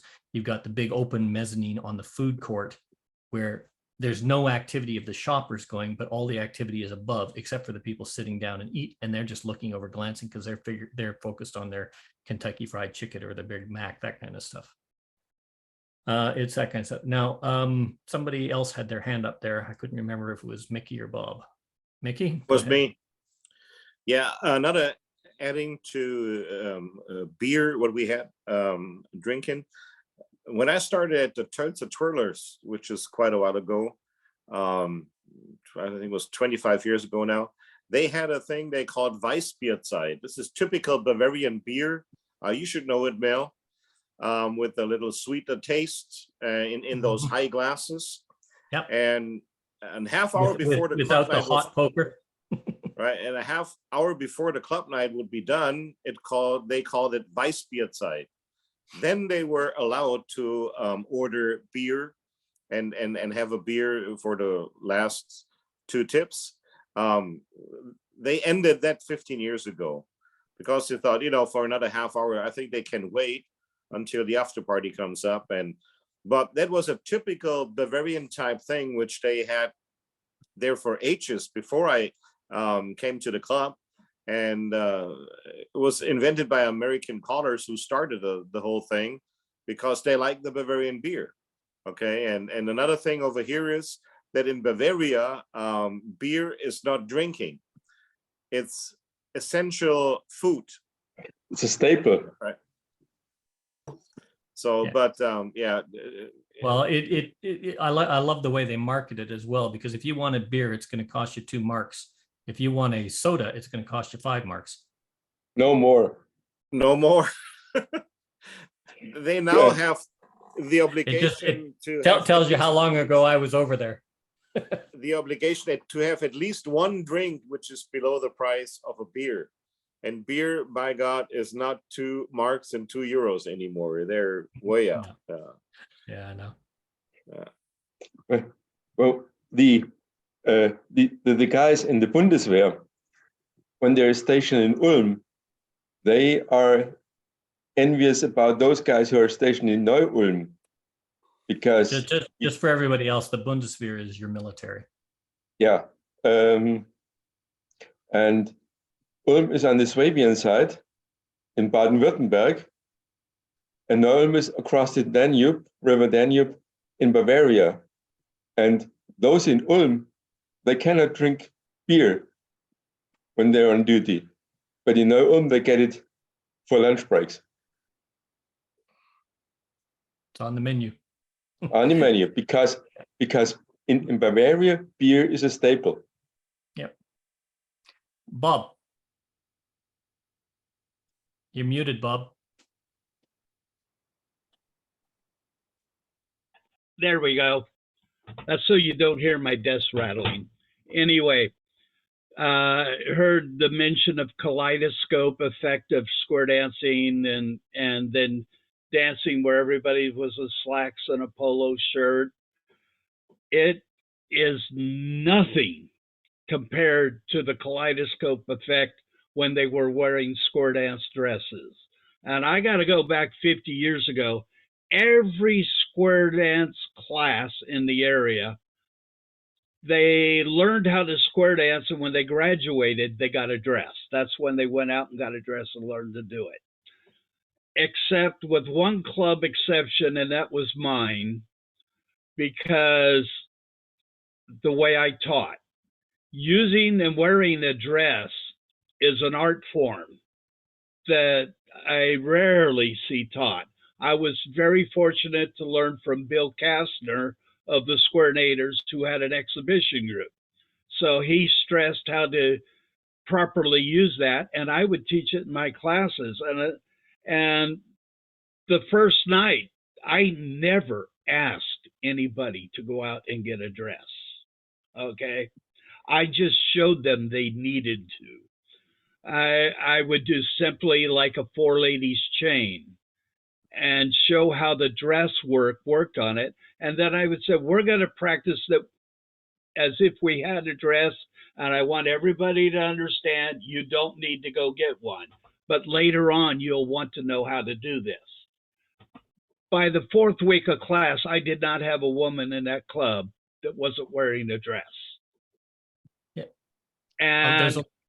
And then they claimed afterwards they could not imagine dancing without a dress. And they danced, and it was beautiful. We had large clubs then, and they were proud to wear those dresses. Today, I could accomplish the same thing, except the older dancers are tired, the ladies are tired, And admittedly so, it's a lot of work to get dressed up for a dance. But then that's what makes it special. It was a special event. It's not a special event anymore. You don't need to dress up. That's true. There are a lot of activities and a lot of things that happen in square dancing that we are, as callers, doing, in my opinion, the wrong thing. I agree with you that, yes, square dance clothes, what we call traditional square dance clothes, are not traditional square dance clothes. That is true. They came in the 50s and 60s because younger dancers would not be seen dead in a pantsuit or a prairie skirt. They wanted the hoop skirt and whatnot of the younger crowd. That just sort of stuck, and we turned that into a matching style because that was the style of the 50s and 60s. Now, when we get into that, there's a lot of dancers that are very, very comfortable in a prairie skirt without a crinoline. That's a longer skirt, or a prairie skirt, what I call a starter crinoline. There's also the hoop skirt or the round skirt just below the knee or above the knee with, I call them starter crinolines. You've got just a simple starter crinoline underneath without having the entire lampshade, if you know what I mean. But the ideal is, if they want to wear a skirt, wear a skirt. If they want to wear pants, wear pants. If they want to wear shorts, as long as they're dress shorts, the same rules apply for guys. Guys, if you want to wear a kilt or you want to wear a dress, wear a proper dress. I don't really give a damn. But as long as you're clean and comfortable, you're there to dance and have fun. That's the important thing. When we start imposing rules on dancers, the first time we say you have to have a square dance dress and a crinoline and guys have to have a towel, you've lost half of your audience and half of your potential dancers before you even open your mouth by just stipulating that rule. Let them come and have fun. And it's no different than if you're a darts club, an archery club, or anything like that. You come dressed for the event when you're doing the event at a local level. But if you have a big function, like any other function or big formal event, you get dressed up for it to go and have a good time. That is common sense. And we see that I've watched these sessions from some callers that say it's all about the professionalism in the show. And you as a caller have to be up there, and you should be wearing a long sleeve shirt, and you should have a bolo tie on, and you should be dressed as a square dance or as a professional. And then I watch some of these callers that are these big names that gave these sessions 40 years ago about what you should wear to be successful and present. They're wearing t-shirts, they're wearing shorts and a ball cap while they're calling. They're standing there, they're slouched. Their dancers are not in square dance clothes, what we call them. Some are, some aren't. But they've changed their whole attitude to, I'd rather have a hall full of people having a good time in clean, comfortable clothes and enjoying themselves than a hall of maybe 3 squares of formal people in lampshades and frou-frous. Oh, wait. I got to tell you that when we had those rules, the size of the clubs were way better than what we have now with the casual dress. That is absolutely correct, Bob. And what you would do is you would get 100 people come in the door. You know, you do 3 open nights, you've got 300 people come in the door, and you've got 60 people stay over those three open nights. That's 30%. Well, that's 120 new dancers. That's success. What you're not counting is for the 120 you've got, you've lost. Well, my thing was that from the number of people who came on the first 3 nights, I graduated 110%, because people from other clubs would come over and look and see what we were doing and stayed. Yeah. And you can say that's wrong. It's how you give it to them. Like, I never told anybody they were required to make a dress. And that seems to have gone on over everybody's head. No. I said, if you decide to wear a dress, this is how the call is done. Oh yeah, no, I'm not in disagreement with you, Bob. You and I know you've had great success, and so have a lot of callers over the years. I'm talking. This is a generalization of statistics that we've got during that heyday from late 70s through mid 90s up into 2000. our dancer retention rate was about 3 out of 10 dancers, 30%. Yeah. But we had large numbers. This is going right across all of North America. We had large numbers of dancers coming in, and it was great because if we ended up with 3 or 4 squares of new dancers, that was great. That's 32 new dancers on the floor, 4 squares of new dancers every year. Our club is growing exponentially, and we're keeping the dancers we've got. We've got enough to make a plus club now, and we've still got a full basic and mainstream group. That's great. But the problem was we're keeping 30%, not all, but most, 30%. We lost 70% of the dancers because we didn't really care. We wanted the people that were keen. We wanted this. We've got good numbers. We're making money. And these dancers would, the rest of them would go away with that bad feeling. Oh yeah, but they don't want to dance. But we lost that whole recruiting thing because of a lot of these stupid, silly rules that we would put in dancing and the way we were doing our approach. And we still today, a lot of callers still cater for that anomalous few. There are callers like yourself and several others that they were successful for one reason and one reason only. They made it about the dancers, and they made it about the dancers having fun, having that social effect, enjoying themselves. And then all of the rest of the stuff, if you want to wear a square dance skirt and get that, yeah, here's what you do. And they let the activity sell itself, and you became part of the activity and went with it, rather than here's the rules if you want to join our club, which is what we had. And because the numbers were so high, people would submit themselves to that, and you keep a small percentage, but it was enough to film it. I unfortunately, I was also guilty of that. During that time when I returned from Europe, when I moved to Ottawa in '87, I was calling at the end about I was calling 5 nights a week and usually 6 nights a week with a dance. I was making $35,000 a year clear doing that. It was great, but I was calling for clubs that were recruiting, and they had these rules, but there was such numbers coming in. I never really thought about the numbers going out. I was just doing my job. And it was brought up to my attention how many people walked in the door and they were so glad that I introduced, oh, well, we dance on Tuesday nights, or we don't have Tuesday nights free. I would point them to other clubs and they would go there and they would dance, but they weren't welcome at a club that I was calling at because of these rules and restrictions that were put on. And that's us. That's us as callers setting those rules or allowing those rules to happen. And where it came to the fore for me was at that one dance, and I've told this anecdote before. I showed up at a dance. I have a nice vest. It's a matching shirt. It's got the little diamonds embroidered in that match the material on the vest, but it's a collarless shirt. It's fancy, black dress pants, black suit. I was hired as the caller, and I bought it specifically for square dancing. It's a nice, loose flowing shirt, very formal looking. The club was turning away a couple that came to the door because she was in slacks. She wasn't in proper square dance attire. She had had leg surgery, had a big scar down her leg, was a bit embarrassed about it, so she danced in slacks. They weren't going to let her dance. I walked up and I packed up my equipment. And I said, well, if you're turning people away because they're not in square dance clothes and they have to be that, I'm not in your square dance clothes. I'm sorry, I can't call for you tonight. I ended up calling that night and they ended up letting him come in to dance.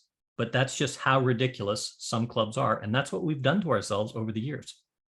Not everybody, but in general, we were happy with 30%. We were happy losing 70%. And that's on us as callers. I never lost that many.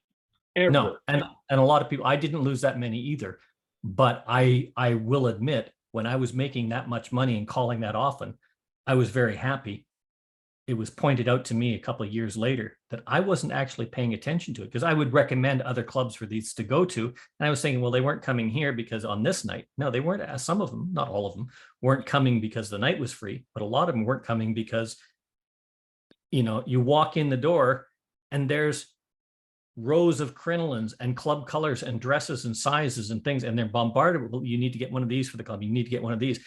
The dancers were so enthusiastic about their activity, they didn't realize that they were chasing people away by saying, you have to wear this, you have to wear this, this is what we dress, this is our club uniform. And all they're looking at is cha-ching, cha-ching, cha-ching. Oh, how much is a crinoline? How much is a dress? How much is this? I don't know if you've ever contacted dancers who dropped out, but I got a shocker. It was about 10 years ago. I called up and go, why don't you square dance anymore? And I've got several answers that I totally were unexpected. And because when I started, I had to swing with different men other than my partner. And I thought, oh, that was unusual until I got that answer from 3 separate women. And then also, I didn't like having to yellow rock everybody because we went through a stage here where yellow rock was probably called every other tip at the least, you know? And so I just dropped it for my program. And the swing, when I do beginner classes, they don't swing their corner till 8-10 weeks into the class. They just swing the partner. They get comfortable. They fall in love with the activity. Then I start swinging other people and they're happy. It's just a thing. And that's why you had I really believe that's why we lost 30% of the people. We chased people. There are a lot of things that they iterations were that go into it. uncomfortable with. Yeah. You know, that's why we don't have Hispanic dancers dancing. Did you know that? Very few Hispanics will square dance because the male population cannot stand to have their woman swing somebody else. On the singing call, Bob, It's a how do you culture thing. progress if you don't swing? Oh, I can do, I get them into a corner. Oh, I don't progress for a long time. I don't. Okay. Or I do an Alaman left, walk by your partner, promenade the next. I do not have to do, and what I really hate about modern square dancing, the way it's done today, most dancers think swing your partner means promenade. So the ones who don't swing will start to promenade. And as I demonstrated with Mel, I find alternative ways. Okay, you swing your partner circle left, ladies in the men's sachet, circle left to the men are home, and you've done a progression. There are so many ways you can do a progression without a swing. We do that so much. And one that I love is a swing through double boys running promenade. You know, something like that eliminates that swing. And it's not a big thing, but it relieves that discomfort at first. After the more they get hooked on the activity, then you start swinging somebody else. It doesn't matter anymore because they're hooked. What about if getting into a courtesy turn from a left-handed action? Is that okay for you too? Courtesy turn from a left-hand action. Yeah, like let's say to have left-hand down the ocean line. wave or right-hand ocean wave, and then the centers, which is the boys cross run into a courtesy turn and promenade. Yeah, as a progression. Not quite that, but I will do courtesy turns into a promenade. And there's a lot of them, like a chain down the line or even a reverse flutter wheel keeper promenade. Those are good ways of introducing progression without the swing. Yeah. You know, 4 ladies chain 3/4, take that girl and promenade. Bingo. And I also teach them that promenade doesn't begin by facing the couple on the right. It's like everybody does a veer right and then promenade. If everybody walks forward veering to the right, nobody crosses, but you end up in a perfect star in the middle to do that promenade. In fact, I just taught that last Wednesday night. And boy, did the club love that. It was so smooth. It got them home. It kept the square small. It just has so many advances. Styling is not taught. You know, if you do a 4 ladies chain, the girl goes out to the boy for the courtesy turn. And I don't teach it like that. I teach a 4 ladies, well, I begin with a 4 ladies star right halfway. And then I teach the courtesy turn is the men step in behind the girl. The girl, put your left hand out, palm down. Boy, put your palm under and courtesy turn her. Guess what? The square is a lot closer at the end than it's normally done. And I did that Wednesday night, and they loved it. They loved being able to do this smooth stuff. Because I told them, when I call, I give you so many beats, and then I call something else. And you got to finish it in time to keep it smooth. And they were doing some very smooth choreography by the end. And this is an SSD club. And this is where there's a lot of differences. I don't really introduce, I introduce corner progression and the swings fairly early. I might have head ladies chain across if they've got that, heads up to the middle, swing your original partner, back out with your new partner, but get them back to, then that will be the progression. Well, they know they can swing somebody else, even though it's your original partner, it's in a different location. Then I lead to a corner progression, then I get to the swing. But that's a different setup and a different technique. But a lot of that comes to caller judgment, knowing your floor, knowing your audience and what they do and what they don't want. And as was very, very rightly mentioned, cultural awareness goes a long way. And if you've got to understand the culture of your dancers. John, you had your hand up, and then I want to show something because there's something else I would just like to briefly mention. Yeah. Just when you're doing your hoedowns, you do an Alaman left. Well, in the singing call, you can change that Alaman left to a left arm turn, keep her promenade. That's quite valid. Yeah. And getting back to the promotion side of it, when I went to Tasmania for the Hobart Convention in the late 80s, I had to call on the boat because all the callers that were designated were all reaching over the balcony. And I called for about 3 hours, and I made many mentions during that time because we were getting a lot of spectators of what we were doing. We were square dancing on our way to the National Convention, and invited them all to come to the National Convention in Hobart and have a look. And apparently there was about 6 people actually turned up in Hobart, and the people running the convention made sure that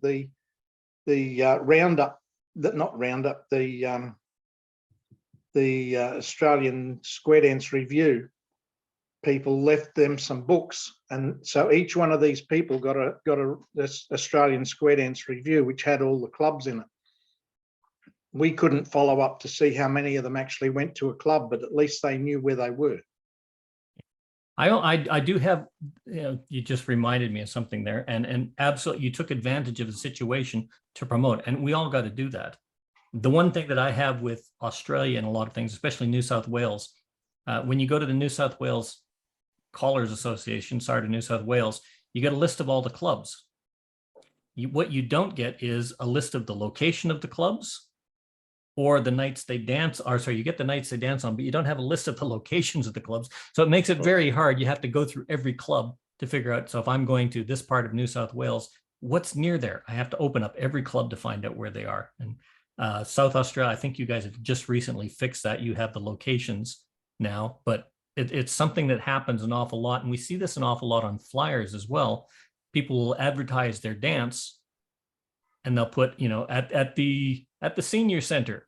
Well, for people that are going there, we don't know where it is, or we don't know what level your club dances at. So just little things like that we have to be available, have to make available. I want to show a video here. And once I show it, I want to get some impressions of what you think about this video. Okay, so can you all see the screen? Mm-hmm. Yeah. Are you hearing it? Yeah.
Whoop. So, impressions. I love it. Well- That's the way my wife and I used to dance. I'm referring to the teens Mhm. in there. We used to do all those extra swings and twirls, and we loved it. Dancers, young dancers love to swing. Yes, they do. And we don't call it for them. No, Guido. Yeah, but they use different letters to spell elegant. Sure, Um, but they have There- a good time. yeah, And there they're are. actually- Yeah, they're- there's a number of things in there. You notice the timing. Yeah, The grand square. Okay, that was done in 26 beats of music instead of 32 beats of music. So what? It doesn't interfere with the dance. What really, I watched that the first time, and the whole sessions of that talks about, oh, it's great to see the younger dancers enjoying themselves at the convention. And it is, it's great. I watched that video a few times, and you notice in the front square, they're thinking, they're smiling, they're enjoying it. Sometimes they really had to think. The caller used, from the line, just the boys scoot back.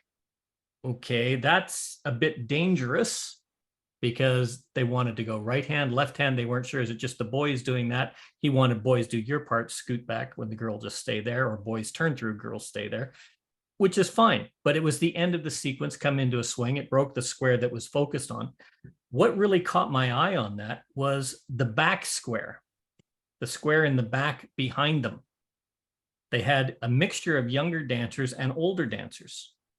The square wasn't dancing very much because the older dancers were trying to help the younger dancers get to where they were supposed to do and dance their dance for them. And it wasn't until later on that they actually started dancing with them instead of trying to dance for them. And they had a bunch of younger dancers. And then as it came back later, you saw in the square that was just behind the second square back, there was an older dancer dancing with the younger small girl. She started doing the twirls and whatnot for the younger girl to do that. She stopped dancing the younger girl's dance. Yeah, she made mistakes, but she usually made the mistake once and started dancing with her with that ability. And this is what I found is missing a lot. These dancers were taught styling. They were taught skirt work. They were taught timing and moving to the music, because you could tell that whenever they got to something that was just a bit different, they immediately went back and started adapting the way they danced till they got it. And then they started putting in all the extra flares. Most of their stuff, the swings, was done with people that they knew. In none of the back squares were the dancers trying to do all the gimmicks and the hiccups and everything else. On the square through holding hands, on the right and left through with the extra twirls and all that. But I also noticed in the back square, none of the younger dancers were doing that. A lot of the experienced dancers were trying to force them into doing it and join them. And that to me indicated, back when I was in Europe, I was taught, here's how you do the flares. You don't do this unless you're in a square with people you know, or you're dancing with people you know, or if you're going to swing the whole way around in a progression for your promenade and you're going to swing, you do that with your partner and you both know what's coming. You don't do it with people that you don't know, you dance. And they were all doing that. The people that were having trouble adapting was the people that are trying to change their own style to match a different style. Yes, timing went out the window, hand contact went out the window, actual choreographic flow and direction changes went out the window. But it didn't interfere with the other dancers. And more importantly, they were having fun and enjoying themselves. They weren't being corrected. And this is something that needs to come out, because as you progress with your dancers on the floor, if they're having fun, they're going to learn the smoothness and the timing that you present them, and they're going to adapt it no matter how hard you try.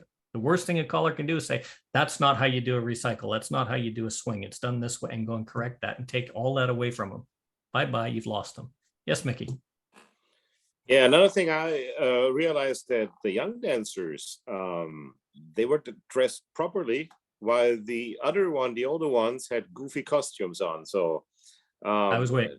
The older ones had a mix. Most of the younger ones, they didn't have fancy matching, but they were dressed appropriately for the activity.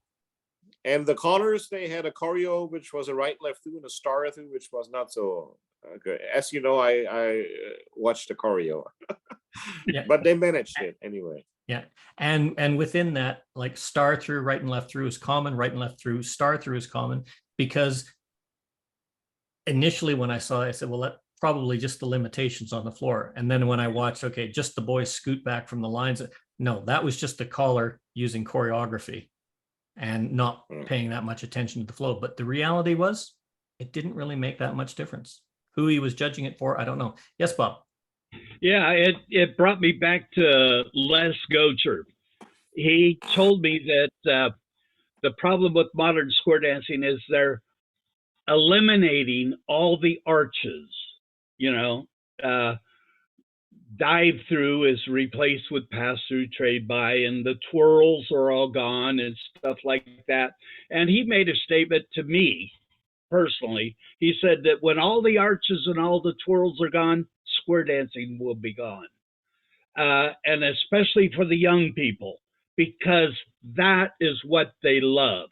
I remember as a newer dancer and watched it for 20 years, we would teach people to dance the beginner classes, and then we would go out and have what we called them hoedowns, party dances, where they would come from all the different clubs.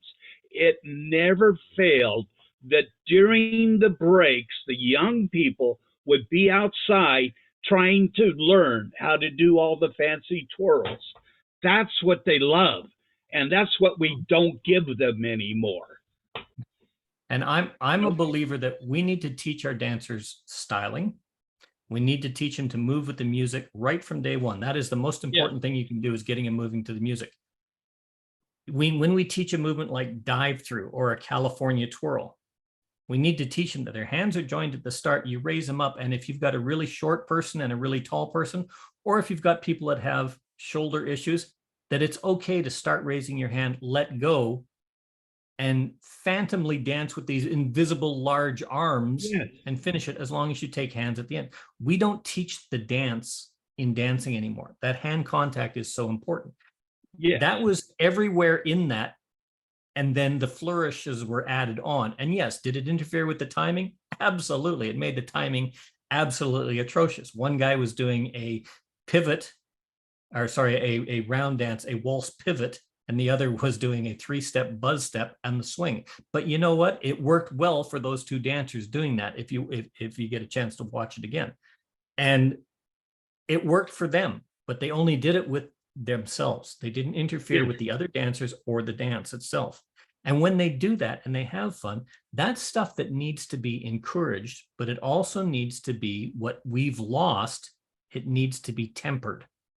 Again, I'm preaching Europe, but Europe in the early 80s was masterful at this, because it was very strongly stressed. This is part of the fun and the activity of square dancing, but you do it with your own group. You don't force it onto other dancers. If they're interested or they want to do it, they'll ask you how you do it, what you do with your own club. I know here in Australia, it caught me off guard, because in Germany, you do the right and left grand and you do the twirl and she'd go under. And here they do some kind of clap, clap, round, cross, bang, turn, spin, and off you go to the next dancer. And I have still, after 18 years, not got that correct. Same here. An Alaman left was an arm turn, because how you held your hand made a difference. If you shook hands, that meant you were going by somebody. If you had arms, that meant you're turning around with somebody and going back the way you came. And if you had an ocean wave, that meant you're using that center point as a pivot of a turn. Each hand grip had its own meaning of what you're going to do. The hardest thing I found was all your arm turns in Australia, your turn through, your scoot back, your Alaman lefts are all pigeon wing arm turns, where the hands are met, the clap, they're turned slightly, and the elbows are pushed together. That gives you a tighter pivot, but it's a nuance of the local dancing, and you have to adapt to it. But John, have you ever danced outside of Australia, in North America or Europe somewhere? Okay. If you do, you're going to find that's going to be awkward for you, because you have to adapt to the nuance. What happened in Europe and in some parts of Canada and the northern states, I don't know about the rest of it, was they would actually say, okay, if you go somewhere else, some people dance it like this, some people dance it like that. This is how we dance it here. But you have to be aware that these things happen. And what you do here, don't take somewhere else unless they ask you. that was drummed into my head in Europe. But we've lost that. And I think you said it probably the best. We've taken the dance out of square dancing to implement complex choreography. Whereas that wasn't complex choreography, but it sure looked like a hell of a lot of fun to me. Now, notice that one couple at the end of that video, for the promenade, they swung all the way around the circle. They kept doing the swing. When they got home, they kept swinging and swinging and swinging. That's what Lois and I used to do, and we loved it. We loved it.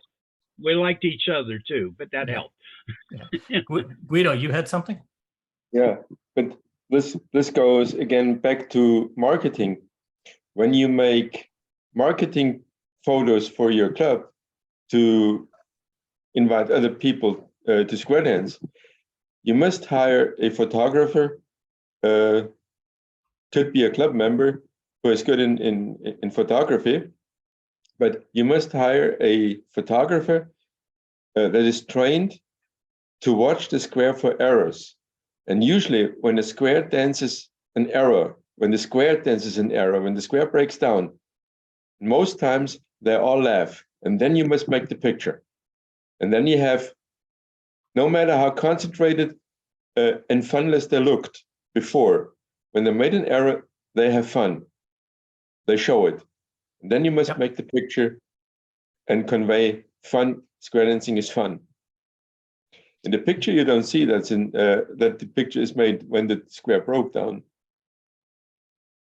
Now, I put that video on for a reason, because I did want to do a follow-up, and I want you to watch this video.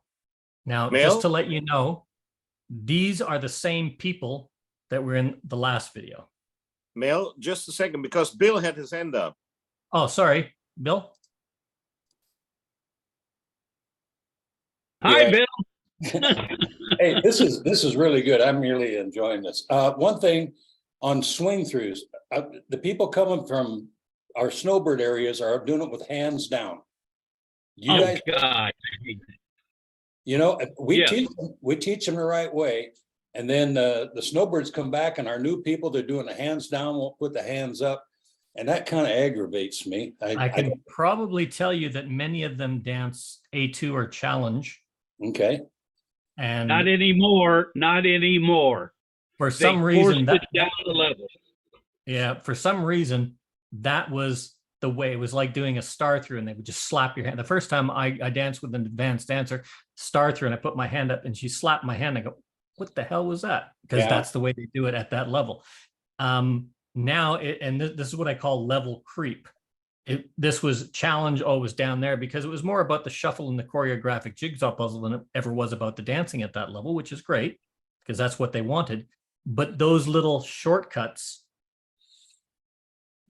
are sneaking down the levels more and more and more. Now they're in basic and mainstream, and then it become that horrible, absolutely worst phrase that Collar Lab ever came up with. Collar Lab respects regional differences. It was not meant to say Collar Lab accepts bad dancing choreography if that's the way you do it in your club, but that's the way it got translated in a lot of places, unfortunately. Well, some of our dancers, some of our beginner dancers that we've just, and they, of course, they come back to me and I say, you know, when in Rome, you know. Yeah. But this is why I mentioned, you know, the arm turns. When I learned to dance, each one had it. So when you start something and they come back, it's great. I'll point out, and I see it. Just so everybody knows, there's a big dance coming up in Florida. There's another one coming up in Los Angeles. You've got to be aware of regional differences. In Florida, in some places, they dance ocean waves hand down. In Los Angeles or Australia, they dance a pigeon wing. Here, we do it like this. And you do it as a generalized comment to everybody, just to remind them. I want to show this next video. Yeah, just adding to what Bill said is, you know, maybe, you know, that will be okay. Are you showing the video? Okay. No, it's okay. Finish what you're saying. Okay, because, you know, they had a long journey, those snowbirds, you know, maybe just their wings are tired. And once they get recovered. You had to go there, didn't you, Mickey? Okay, now I want you to look at this video and just remember these, you see this girl in the front, you would probably recognize her. She was one that was doing the swinging. These two here were, can you see my cursor? Yeah. These two here were in the square behind. And these two were in the square up on the top right. Watch this. These are all the same dancers.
See the difference in how he's falling?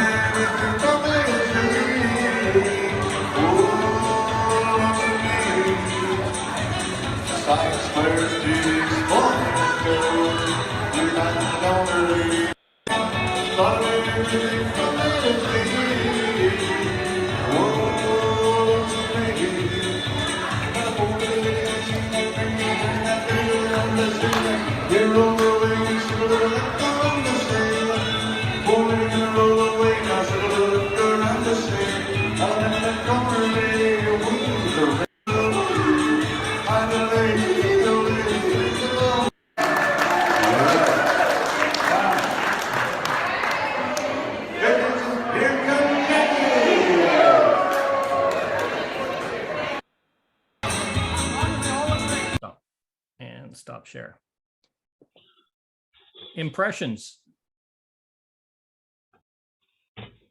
Well, you know, there were times I saw the little girl. The guy did a Highland fling instead of a do-sa-do to a swing through, and totally lost it. When she did it with the adult and did the dos, and he forced the do-sa-do properly, she made it. Yep. At least through part of it. And sometimes it's the effect of doing your fun things with somebody different is not a good idea. If you get a chance to find these videos, that's just a clip of one. But if you find that whole video, one of the things that really stuck out, well, one, it's a demonstration at a shopping mall.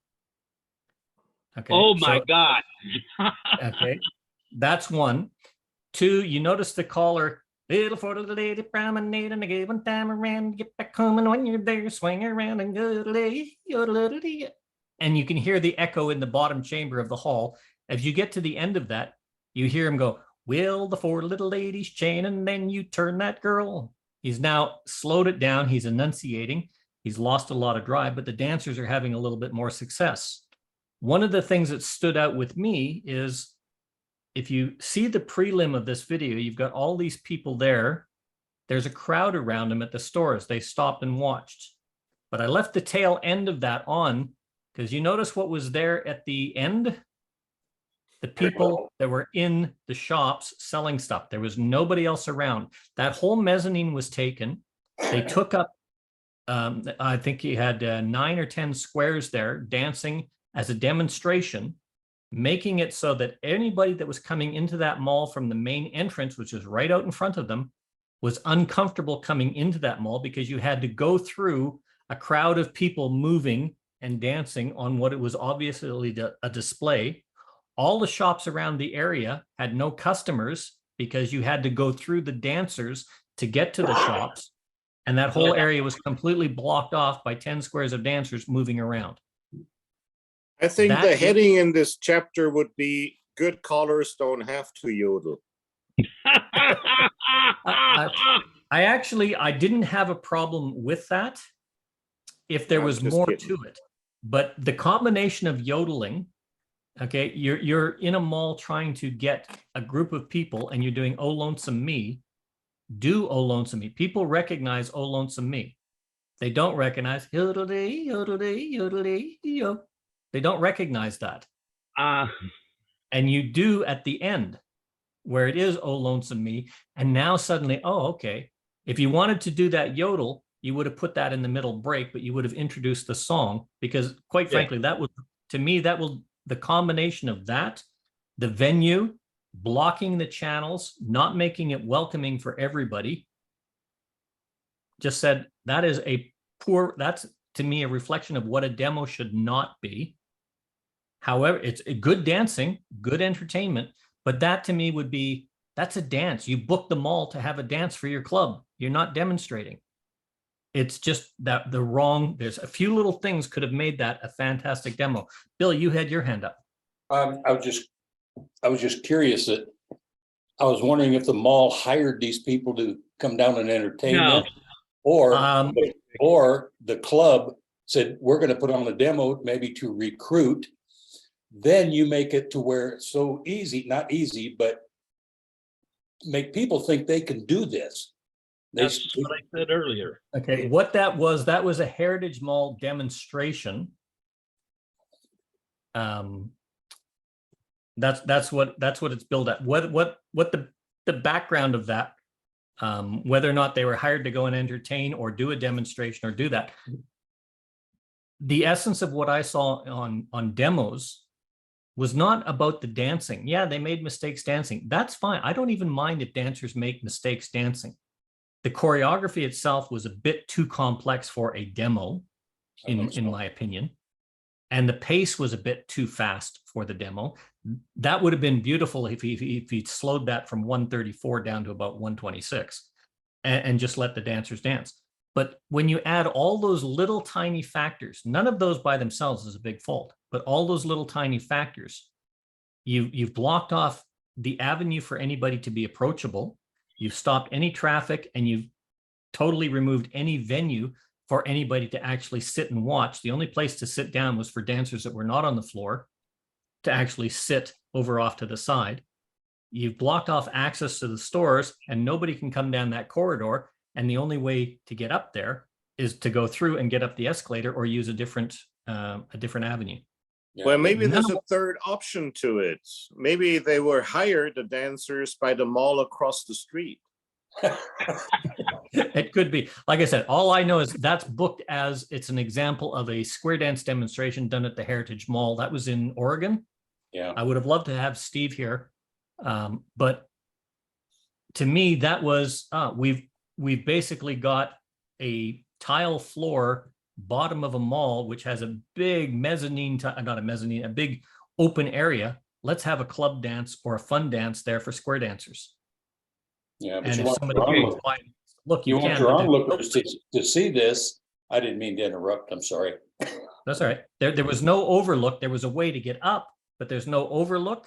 Yeah. And there's no way to actually stand and watch that other than coming around the back of the stairs and standing way back or standing way back down the hall on a corridor where you only see a little part and you don't see the collar or anything else.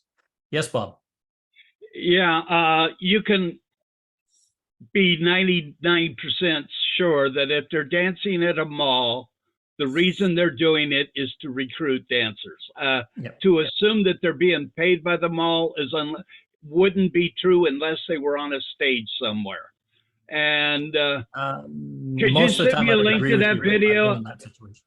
I decided I'm going to record Oh Lonesome Me and put Jason Raleigh on it yodeling.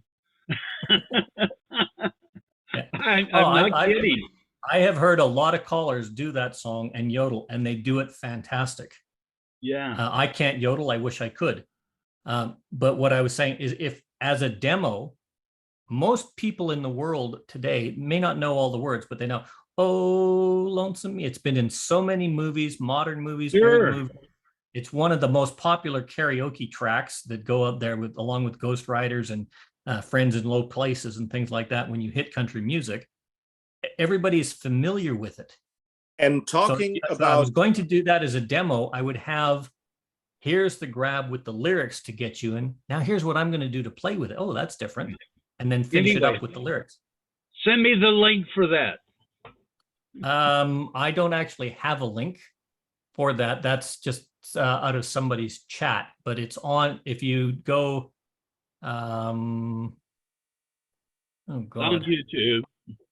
Oregon Federation Heritage Mall demo, or Oregon Federation, or what, they're both in there. And what they talk about is, the other one is South Coast Square Dance. And they just call it Young Dancers at the Midwinter Festival. So I don't know. yeah, if but these are talking especially with Oh Lonesome Me, this is a perfect song for introducing square dance, entertaining, and have the audience involved in with singing, helping you out with Oh Lonesome Me. Everybody knows the song, as you said. Yep. This is one of the songs I do for the audience when I do presentation with square dance, so they can sing along with it. Because you know, after a while watching square dance gets boring to them. The most exciting part in a demo for the audience, I put in the demo, is a hoedown where I have matched dancers, where they can see how they get their partner back and how we move the dancers, and how what's the task of the caller and how the dancers react. And the other thing is to get them involved with singing and clapping, the audience. And the next step, if possible, in a demonstration, to get some of the dancers involved and do their first steps, right? Yeah. One of the reasons I put this up, and one of the reasons I wanted to talk about this, is Bill, about an hour and 20 minutes ago, you asked a question. And that hour and 20 minutes ago is essentially turned into a secondary session on top of a session, which is absolutely fantastic, because we never know when these sessions are going, which way they're going to go, about demos and, you know, what's the best way. I love this because I've got the comparison of, here's these same dancers at a dance, and it's the Midwinter Festival in Oregon, where they're laughing, they're enjoying themselves, they're having a really, really great time, even though, you know, and there's, you know, purists could criticize the dancing, they could criticize the dress. You notice one guy there was dancing in flip-flops or thongs, depending on where you're from in the world. The swings, the flying octopus for the square through, all those kinds of things. But they were having a good time and enjoying themselves. And there was a big do made about, oh, young dancers at the dance enjoying themselves. That was the caption, not the fact that there was a lot of people at the dance enjoying themselves and interacting. But then when we get to the mall, it's a mall demonstration. And there's nothing wrong with the calling other than the acoustics, which he adapted for, which is what he would do. The way his presentation, which is good caller judgment. Dancers were having problem with acoustics and hearing, and then the motion and the speed. He adopted his calling. He also adapted the timing and the pacing on that for his presentation, which a good caller will do. You've got a large number of people enjoying an activity, which is what the activity is about. But the venue itself precluded that being an effective demonstration, because there's no way you could put an audience there without somebody coming around to feel uncomfortable, because you have to interfere.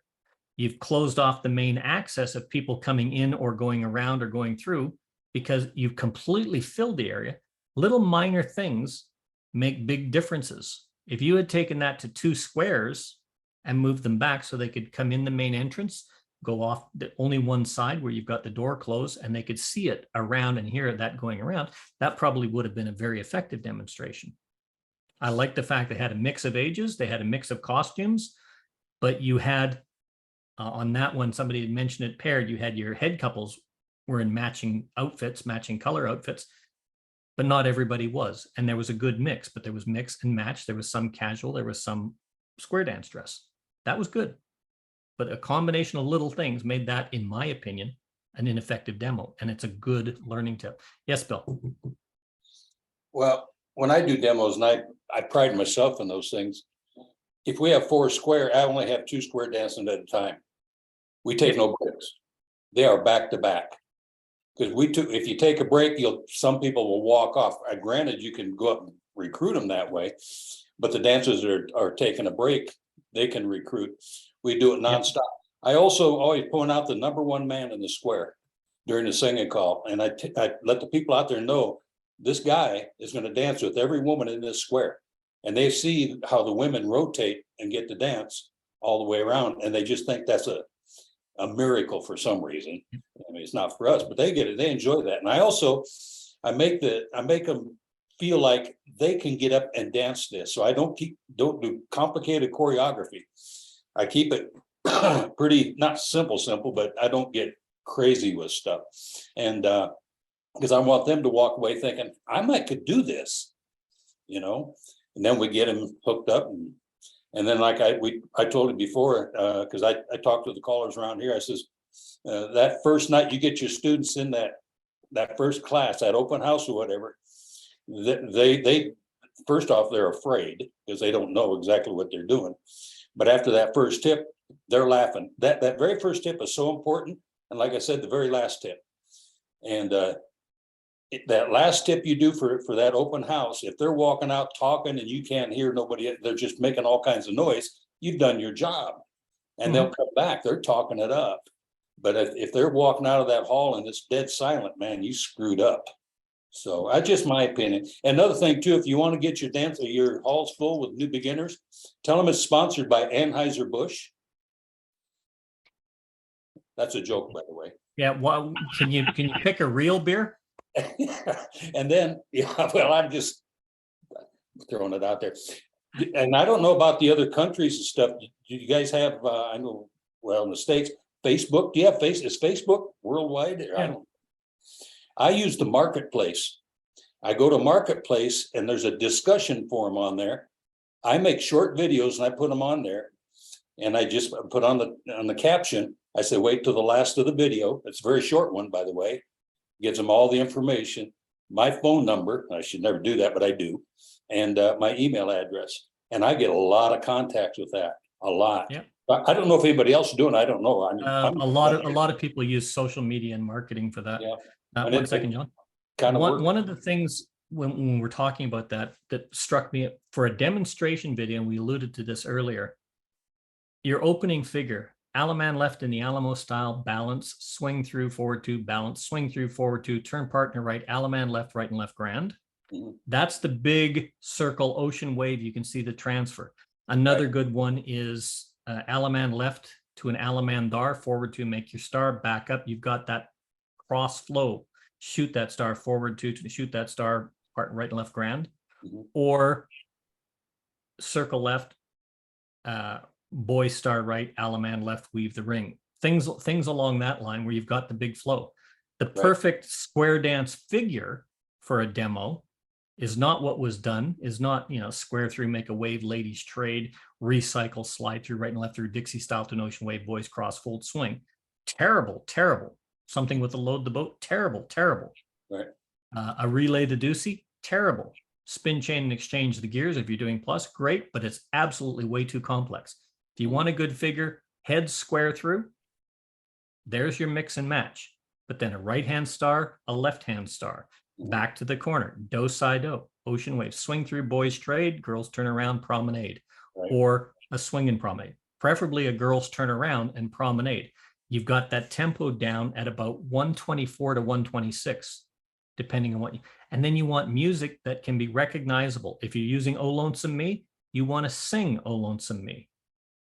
And you can either get the dancers or you can even, as you said, get the crowd. Use everything that you've got to your advantage. If you want to do Hallelujah as a demo, you better have a bloody good pickup to follow it with. Right. If you want to do a really lively patter and you want a recognizable song and use something like Desperado, you better change that choreography from ending with an 8-chain-6 to something that's got a visible flow of choreography that the people that are watching can see it. And stars are really good for that because they can see a star turning on one side or the other. They can see the counter turns. And it looks like that, believe it or not, if both sides are making a right-hand star, if you're sitting back and you've never seen it, it looks like they're turning opposite directions, like counter marching of a marching band. It's a really nice effect. Those are things that you have to take into account when you're doing demos, as opposed to what was done at this dance, which was essentially, we're going to have a square dance and you guys can see what we do. And if you like it, great, give us a call. Right. It's not the best recruiting. Yes, John. Yeah, when I was in the 80s and 90s, when I was running City 50 Plus in City Hall in Brisbane, they had an arrangement with the Queen Street Mall where they'd put on demonstrations of what we did at City 50 Plus. Now, it wasn't just square dancing, it was all sort of seniors activities. And we would take the Tuesday morning, which was our normal class time, and we would go to the mall. Now, we would have anywhere from 4 to 7 squares. We would only have 2 squares dancing, one on the rotunda and one in front of the rotunda. The rest of them were handing out City 50 Plus brochures. And we would have lots and lots of people would stop and watch us while we were going through.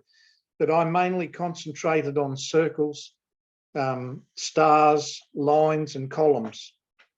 And something that was very simple, something the dancers all knew. And I stipulated to the dancers, if they make a mistake, don't worry about it. People can see that. They will enjoy that they're humans as well. And just smile and keep dancing. And we got a lot of people coming to City 50 Plus. Unfortunately, it was 50 and over only, but we had a lot of people come after those demonstrations. It was quite a good way of promoting square dancing for that group. Yeah, absolutely. Now, Bob made a comment earlier because what I was showing you is a series of 3 videos. Now, for those of you that don't know, the caller that was doing that mall demo is a fellow by the name of Leonard Snodgrass.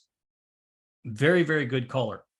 Don't get me wrong on that. And he showed how he did the judgment. It was just, there's a few things in that which detracted from that demo that made it ineffective. But I wanted to show you this one last video, and this goes hand in hand with what Bob was saying earlier.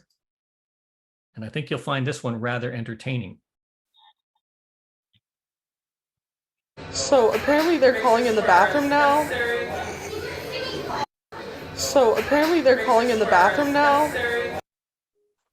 That's it. It's a short video. But this is what happened. They went, oh, we had an issue with one of those movements. How did you do that? And what do? They got a square together, some caller with their laptop, and they're learning how to do a movement in the bathroom at the event. And for those of you that want, the reason these are not on YouTube yet, whoops, let's cancel that. The reason these are not on YouTube yet is because this dance is happening right now.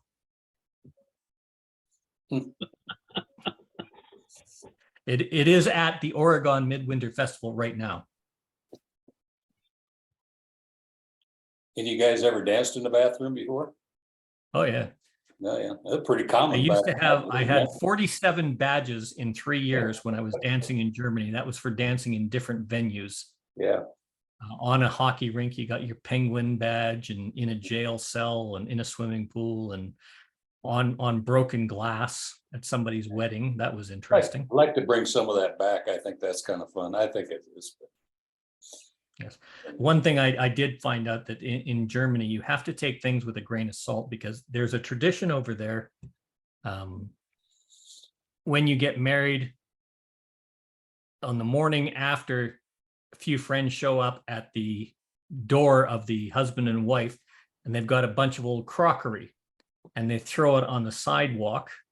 And of course, they wake up the wife, knock on the door, throw a bunch of broken crockery, then the door closes.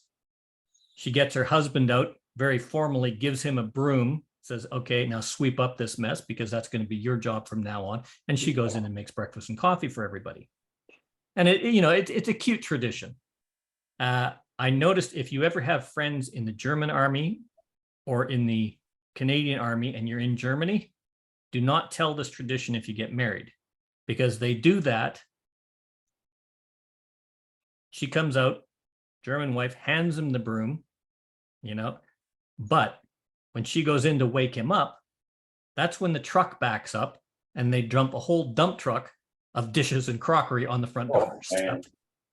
And you come out and you've got this mountain of crockery, which is about the size of a half-ton truck or a 1-ton dump truck, dumped on his front doorstep. True story. Yeah, no doubt it. Anyway, we've had a lot of talk on demos. I thank you all for participation and your insight. It is a topic that is not discussed enough, and we as callers are not critical enough of our own activities and what we do for a lot of stuff. But we really should do as our recruiting, as everything else with demos. I've got Mickey and I've got Bob with their hands up.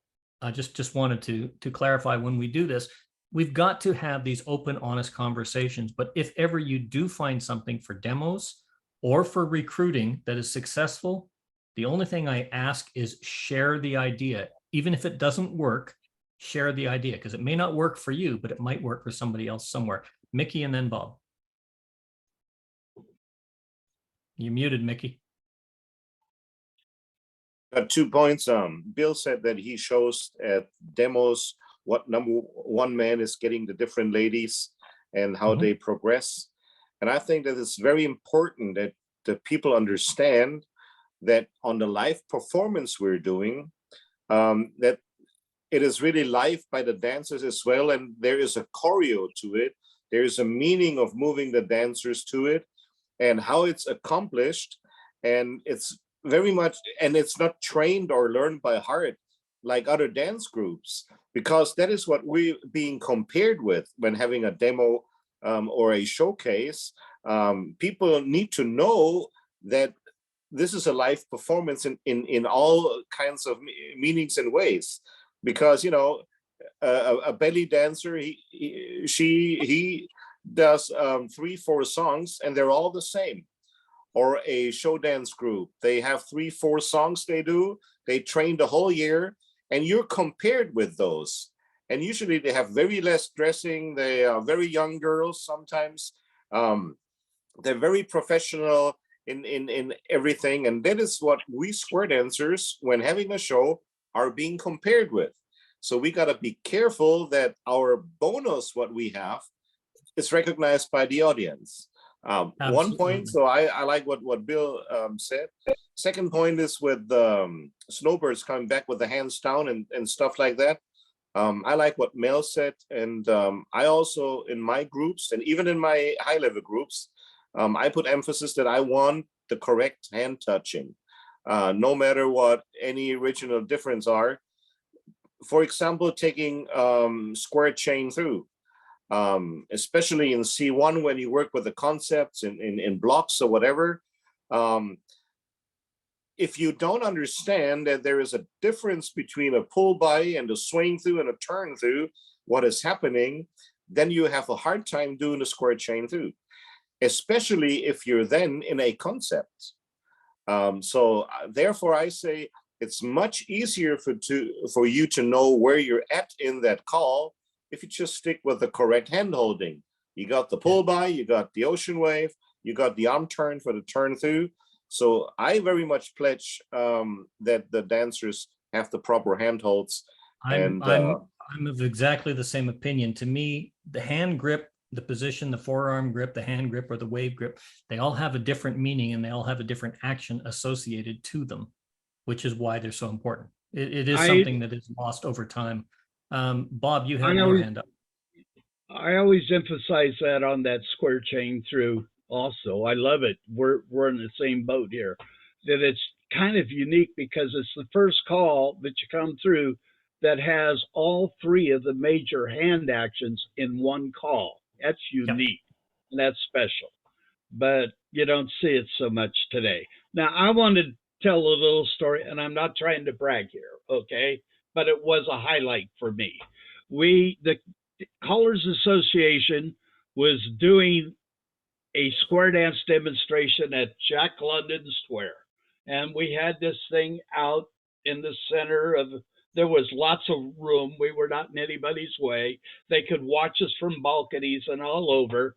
And everybody called, all the other callers called, and 2 or 3 people would stop and look. I got up and did my tip, and I just did my regular type of patter calling, and there was no room.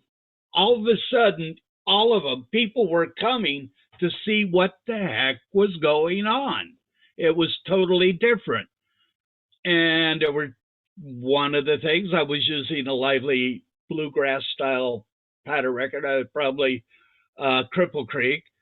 But the thing that, for years I couldn't figure out why. Some of the people who watched said, "You sound like a square dance caller." And then I put 2 and 2 together. It's all these guys, it's like they're reading material. The music's going on and they say, "Head square through, do sa do, swing through." That does not attract anybody. But if you're going head square through and I go and I get about 4 go round, and I do so do, and when you're done swing through and the boy run, and it's poetic and flowing. Poetic is a nice thing. But that's what made me sound like a square dance caller to this audience versus what is becoming the norm now. And I think you should take that into consideration. If you're going to do some patter, make it sound old-fashioned. Put in the fillers. That will attract dancers and, an audience, because that's interesting to listen to. Square through 4, do sa do, swing through is not interesting to the public. That's my opinion. I just got a message from Key from New Zealand. I'm going to read this to you, but because Mickey, it involves you as well. It says, "Thank you, Mel, for the excellent double dipping Zoom session. I can now apply to any box formation, such as a right-hand lady box, 4 ladies chain box, as presented by Mickey's Zoom session, and resolve from there. I like from the RLB, as dancers are not with partners or corners." And this is exactly what you were talking about earlier, Mick. You can apply this to different techniques. The essence is he's looked at that and said, this technique works. Here's the technique.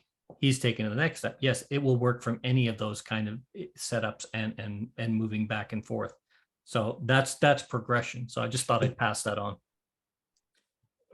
Thank you very much. That's very kind. You may mail back and all my regards to him. And if he would like some more, he can join the color school right before my main pack. I don't think we have any registration from on New Zealand yet. Bob, yes. Well, you said from New Zealand, a little shameless advertising here. I had an old-fashioned song that I just decided I was going to produce again. It's been done. It's Dance to the 10 Guitars. And I started doing my research, and I found out that it's the unofficial national anthem of New Zealand and of the Maori tribes. They just they literally love it. And because of that, I did a lot of research on the song, and I found out these different variations. In fact, there's this one video that has these guys doing Polynesian dancing and speaking words that I don't understand to the tune. And then a group of ladies come out and they do the hula to it. And in fact, it's very common in New Zealand, instead of dance to the guitars, it's do the hula, hula, hula to the 10 guitars. So I'm putting a Polynesian rhythm section into it, and going to come after that song. But that was fun, hearing about New Zealand. Never would have known that, would you? No, I would not have. Yeah. I'm just trying to, I can't remember. I'm trying to remember the name of the song. High Road, Low Road. High Road, Low Road. Inside road, get my love to you. What's the name of that? That's familiar. High road, low road, any old side road.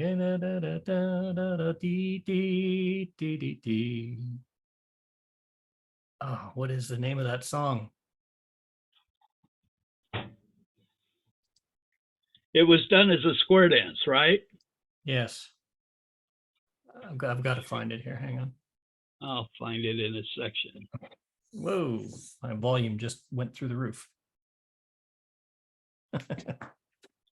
Let's see if I got it here.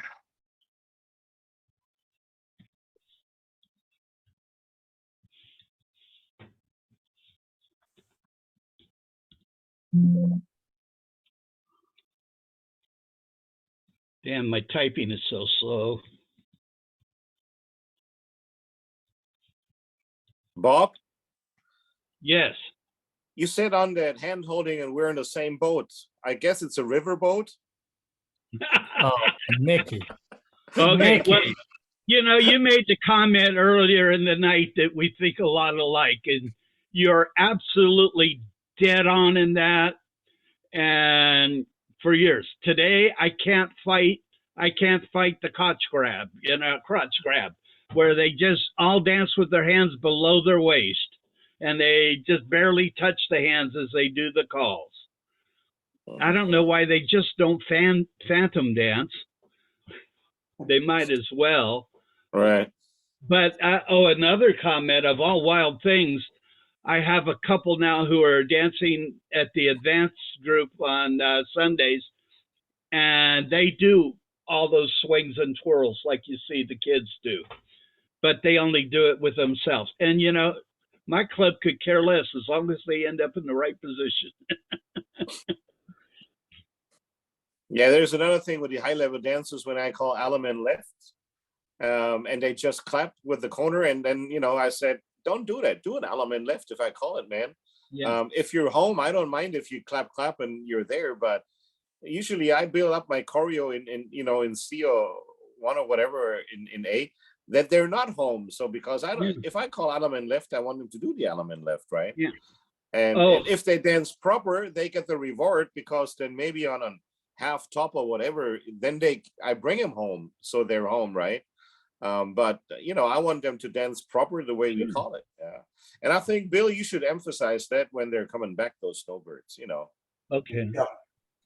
I couple of things that, oh shoot, I hate this when my brain goes, it wasn't the first thought, but mentioned earlier about the swing, and you all probably call swing or corner promenade home, right? And singing calls, I'll say swing your corner and circle home. So it takes just as long to circle left and get back home as it does to promenade home, because these new dancers, you say swing your corner promenade, all they do is promenade, and I don't like that. I really don't like how they've bastardized a bunch of calls. They just truly messed them up, and I wish I could think of the other thing, but I can't.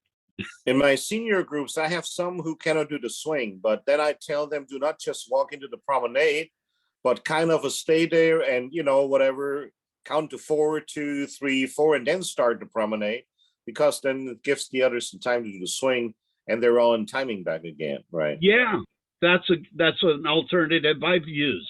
Take both hands and rock back and forth. Right. And then just promenade. And that's cool. Yeah. You have to do what you do. Do a right and left grand swing and promenade. You offer to swing the girl, and the girl has the right to refuse and just turn around and promenade. Yeah. We used to teach how to refuse a swing and everything else. Bob, you mentioned something with your New Zealand song. I did this once, and it was actually quite surprising. I was corrected on my grammar and pronunciation, but it was very well received. I'm just going to share the screen here. Okay, now this is in Square View. That's the lyrics.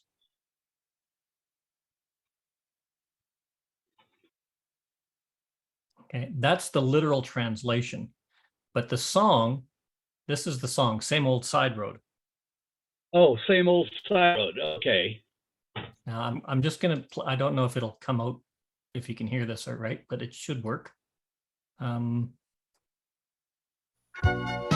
that coming through the speakers? Circle left, high road, low road, some old side road. It really don't matter to me if it gets me back to you. Allemande left that corner, girl, come back a do-side-do. Allemande left and then weave the ring. Jet plane, fast train, bus in a hard rain, any old way you please. Swing that girl around in a promenade to get around and go. High road, low road, some old side road. It really don't matter to me. Okay, so if you've got that, and let's, can you hear this? I heard it. Circle left. Je was nu je bofisch op mooie. Nu sei mij ook afsluit die soksjem.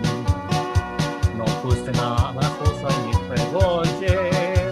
Ja mag een super challenge als niet hem. Don't shy away. ABBA made a bloody fortune doing this. When ABBA was singing, all their songs initially that were done were learned phonetically. They didn't speak English. Eventually they learned. But if you're in a country, if there's a really good song, I would love to be able to do songs like Fraulein or whatnot in German, or a lot of very popular German songs. This one is in Russian. It fits very well. So who recorded that? Who recorded that? I did the remake of that. I think that was on one of Tracy's labels. He sent that to me to see if we could do anything to it to clean it up. And it struck me that because it reminded me of an Irish folk song, because the lyrics of that song fit perfectly.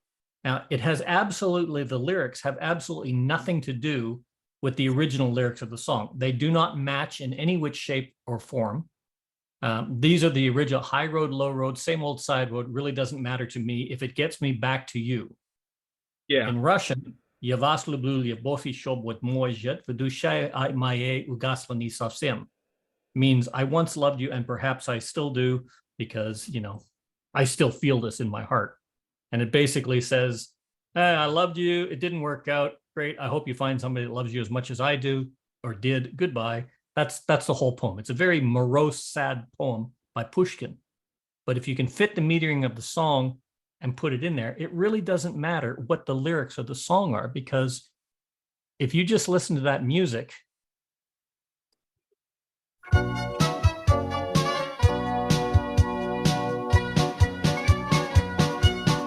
you hear that music? Yeah.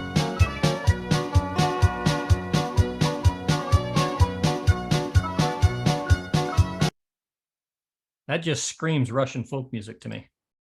Yeah, it does. So I said, what the hell? C-bar-C, same old side road, yeah. So it's a C-bar-C. So that would be one of David Cox's old records, I think.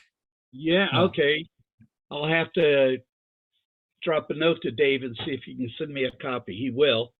I don't think he owns C-bar-C anymore. But yeah, but he has copies of probably the old still have stuff. it. Yeah. But yeah, it's a great little record. But I've noticed this a lot, that Al Stevens would do it occasionally, and I've noticed a lot more on YouTube videos that callers in different countries are using songs that are familiar to their countries, still calling the square dancing in English, but singing the song in a different language. And you guys I have provided a lot of vocals that are done in multiple languages. Yeah, I love doing that. Yeah. So don't shy away from it. Sometimes these songs are originally German, like on Calyx once came out, Just Waited a Little Too Long. this is a German song. Oh, okay. In German, it says Herzen haben keine Fenster. No, okay. And I love to do the German song, Sag mir, wer die Blumen sind. Wo sind sie geblieben? Sag mir, wer die Blumen sind, was ist geschehen? Oh, where have all the flowers gone? Now I got it. Yes. Okay. I learned that as a teenager. I took a German class to learn to speak German in high school, and our teacher that year was part of a folk group, and he was a professional performer, and he taught us German by trying to teach us to sing German songs. Now, what I've always wanted to do is figure out if I could do legst mir ein Herzen, du legst mir ein Sein. Unfortunately, the only German song I really it's Probably not the best. Eins, zwei, drei, super, yeah. Yeah, probably not the best square dance song. Yeah, but don't be afraid to play with that. There's another nice one called South of the Border on, I believe it's on Shakedown, which has its lyrics in Spanish. And if you can get those correct, they really go a long way in working with your the cultural awareness, doing something. And it doesn't have to go a long way. You don't have to do it all the time because you've got a captive audience. Square dancers all speak English. Okay, they may not speak the English language conversationally, but square dancers speak square dance, and square dancing is in English. 99% of the time, they will know what you're trying to do, and just the effort is appreciated, even if you blow it absolutely horribly and get it completely wrong, like I did once in Germany. They appreciate the effort, and anybody that tells you that Germans don't have a sense of humor, that's not true. If you translate something literally, word for word, and then try to have a conversation with it, it's very, very different. And once they understand what you're trying to do, they will find the humor in it. I did that with trying to explain square dancing, a square dance tip, and I translated word for word, and I was talking about, honors to the partner, honors to the corner, and proper hand grips and everything else. And basically it translated something like, to pay proper respects, you have to take the lady's dress and lift it up and all this other. It didn't translate word for word. The intention was completely lost because the words are put in different orders, but they did appreciate the effort and found the humor in it. It was not good. When south of the border, I prefer Chuck Berry's verse.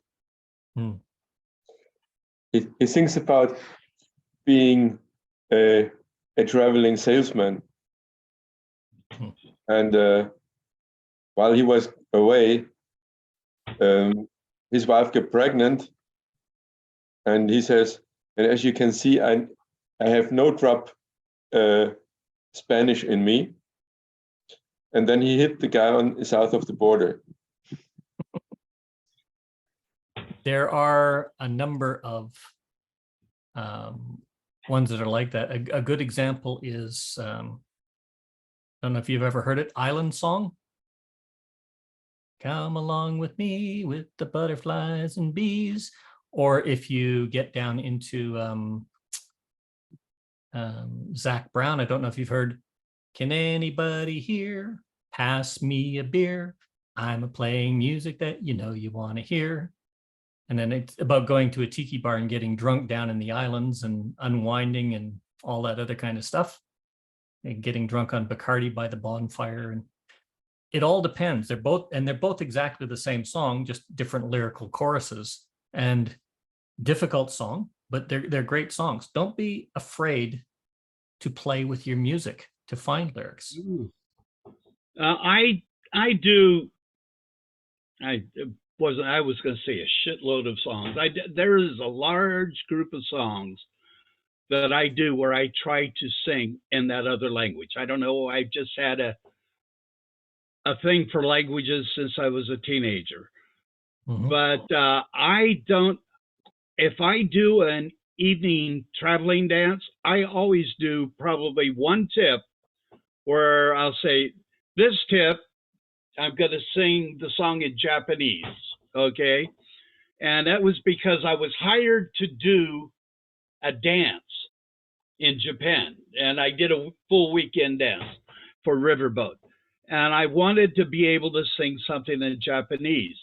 And I chose the song Live, Laugh, Love from ESP, thinking that would be easier because live, laugh, it's just 3 words. So I went and I got several people to translate the song. My God, the first guy came back with 5 pages to sing the lyrics of the song. And it was finally I got it down to 1 page. And then I contacted some teachers who taught Japanese. I contacted some business. I had 3 sources of input on it. And when I got down near the end, I noticed that certain words were common in all of their translations. And I said, if I was a poet, how could I do it? Would this work? And so I gave them the thing back, and every one of them said, that's fine. And the beautiful thing was in Japanese, that part, those words rhymed. Ikiru, wararu, koi suru. So when words rhyme, that makes it very easy to sing. Yeah. And I went over to Japan, and Tim Mariner was doing a festival and invited me up. And I got up and I did my singing call, and I did it in Japanese. And he turned to me and he says, I've never heard anybody sing in Japanese before. And yet he would go over there on a regular basis. Yeah. So live, laugh, love would be seishu I. Yeah. Because live, say. I'm going to live, going to laugh, going to love is Iriu. Now I said it at the beginning. But when you do it, it's because it's such a conceptual language, Japanese. I'm just looking at it. It would be more of how would you say it? I'm going to would become the phrases of the concept. So you'd be saying instead of live, laugh, love like that, you have to I'm going to live, I'm going to love. It would be a translation of live, laugh, love by itself would be live life with love and laughter. And you'd have to express that whole thing, which is a fairly long phrase. That's what the interpreter. I'm going to. You're breaking down each one of those concepts and trying to explain each one of those concepts related to you. So now you've gone from a phrase to a line to a book to get 3 words out because you're trying to express an entire concept. Yeah, and that's what happened. But I got to tell you, the last part of the story is I did that at the festival, and then when I did my festival the following week, a Japanese woman came up and did harmony and knew all the words that I sang. Just from hearing me do it that one time. It is one thing. And you notice I said, don't be afraid to play with different lyrics. I use Same Old Side Road as an example. The poem is by Pushkin. It has absolutely nothing to do with that song, is not related to the English translation of the song. It just fits. I could do the same thing to the tune Galway Bay.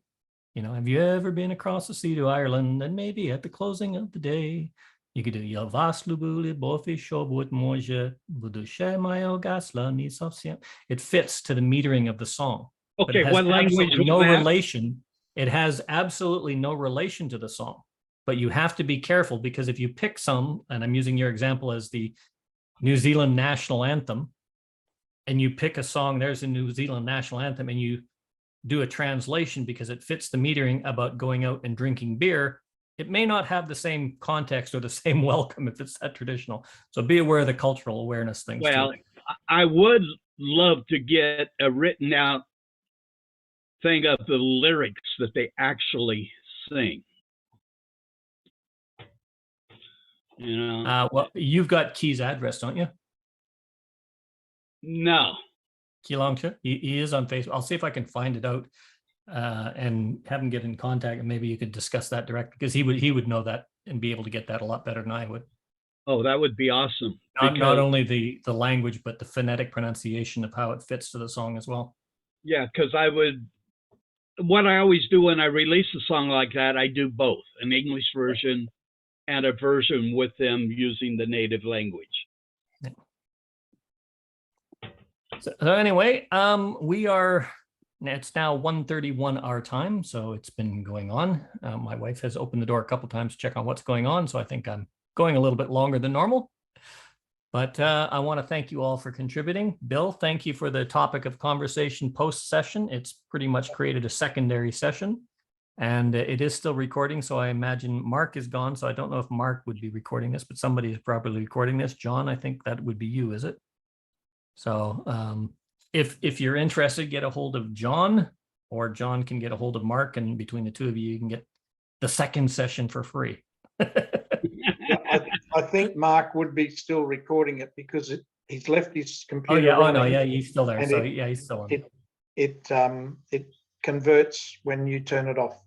Yeah, sometimes he stops before the second session starts. Yeah. Yeah. So anyway, all of you have a good weekend. We're not here next week. We are here the following week. And as I said, it'll either be on teaching or formation management. I'm not sure which one I'm going to do next. This one came about because of a comment I made. And when I said all partner line to corner box or corner box to partner line can be used either way. Corner box to partner line converts from partner line to corner box if you have those two movements. And I was asked to explain it, so hopefully I have. Hopefully it generates some conversation. And more importantly, if you're mentoring callers, take a step back in the choreographic flow from the soundbite and explain those individual sound bites to the new callers when they're ready, when they have the foundations. As always, foundations first, foundations first, foundations first. So that's it for me today. I can leave the room open if you guys want to chop, but I'm going to be heading out. I gotta go too. Okay. Time for bed. You're Take going care, to everybody. bed. Bye And bye. I don't want to talk. I don't want to talk to myself anymore. So goodbye, guys. See ya. Bye.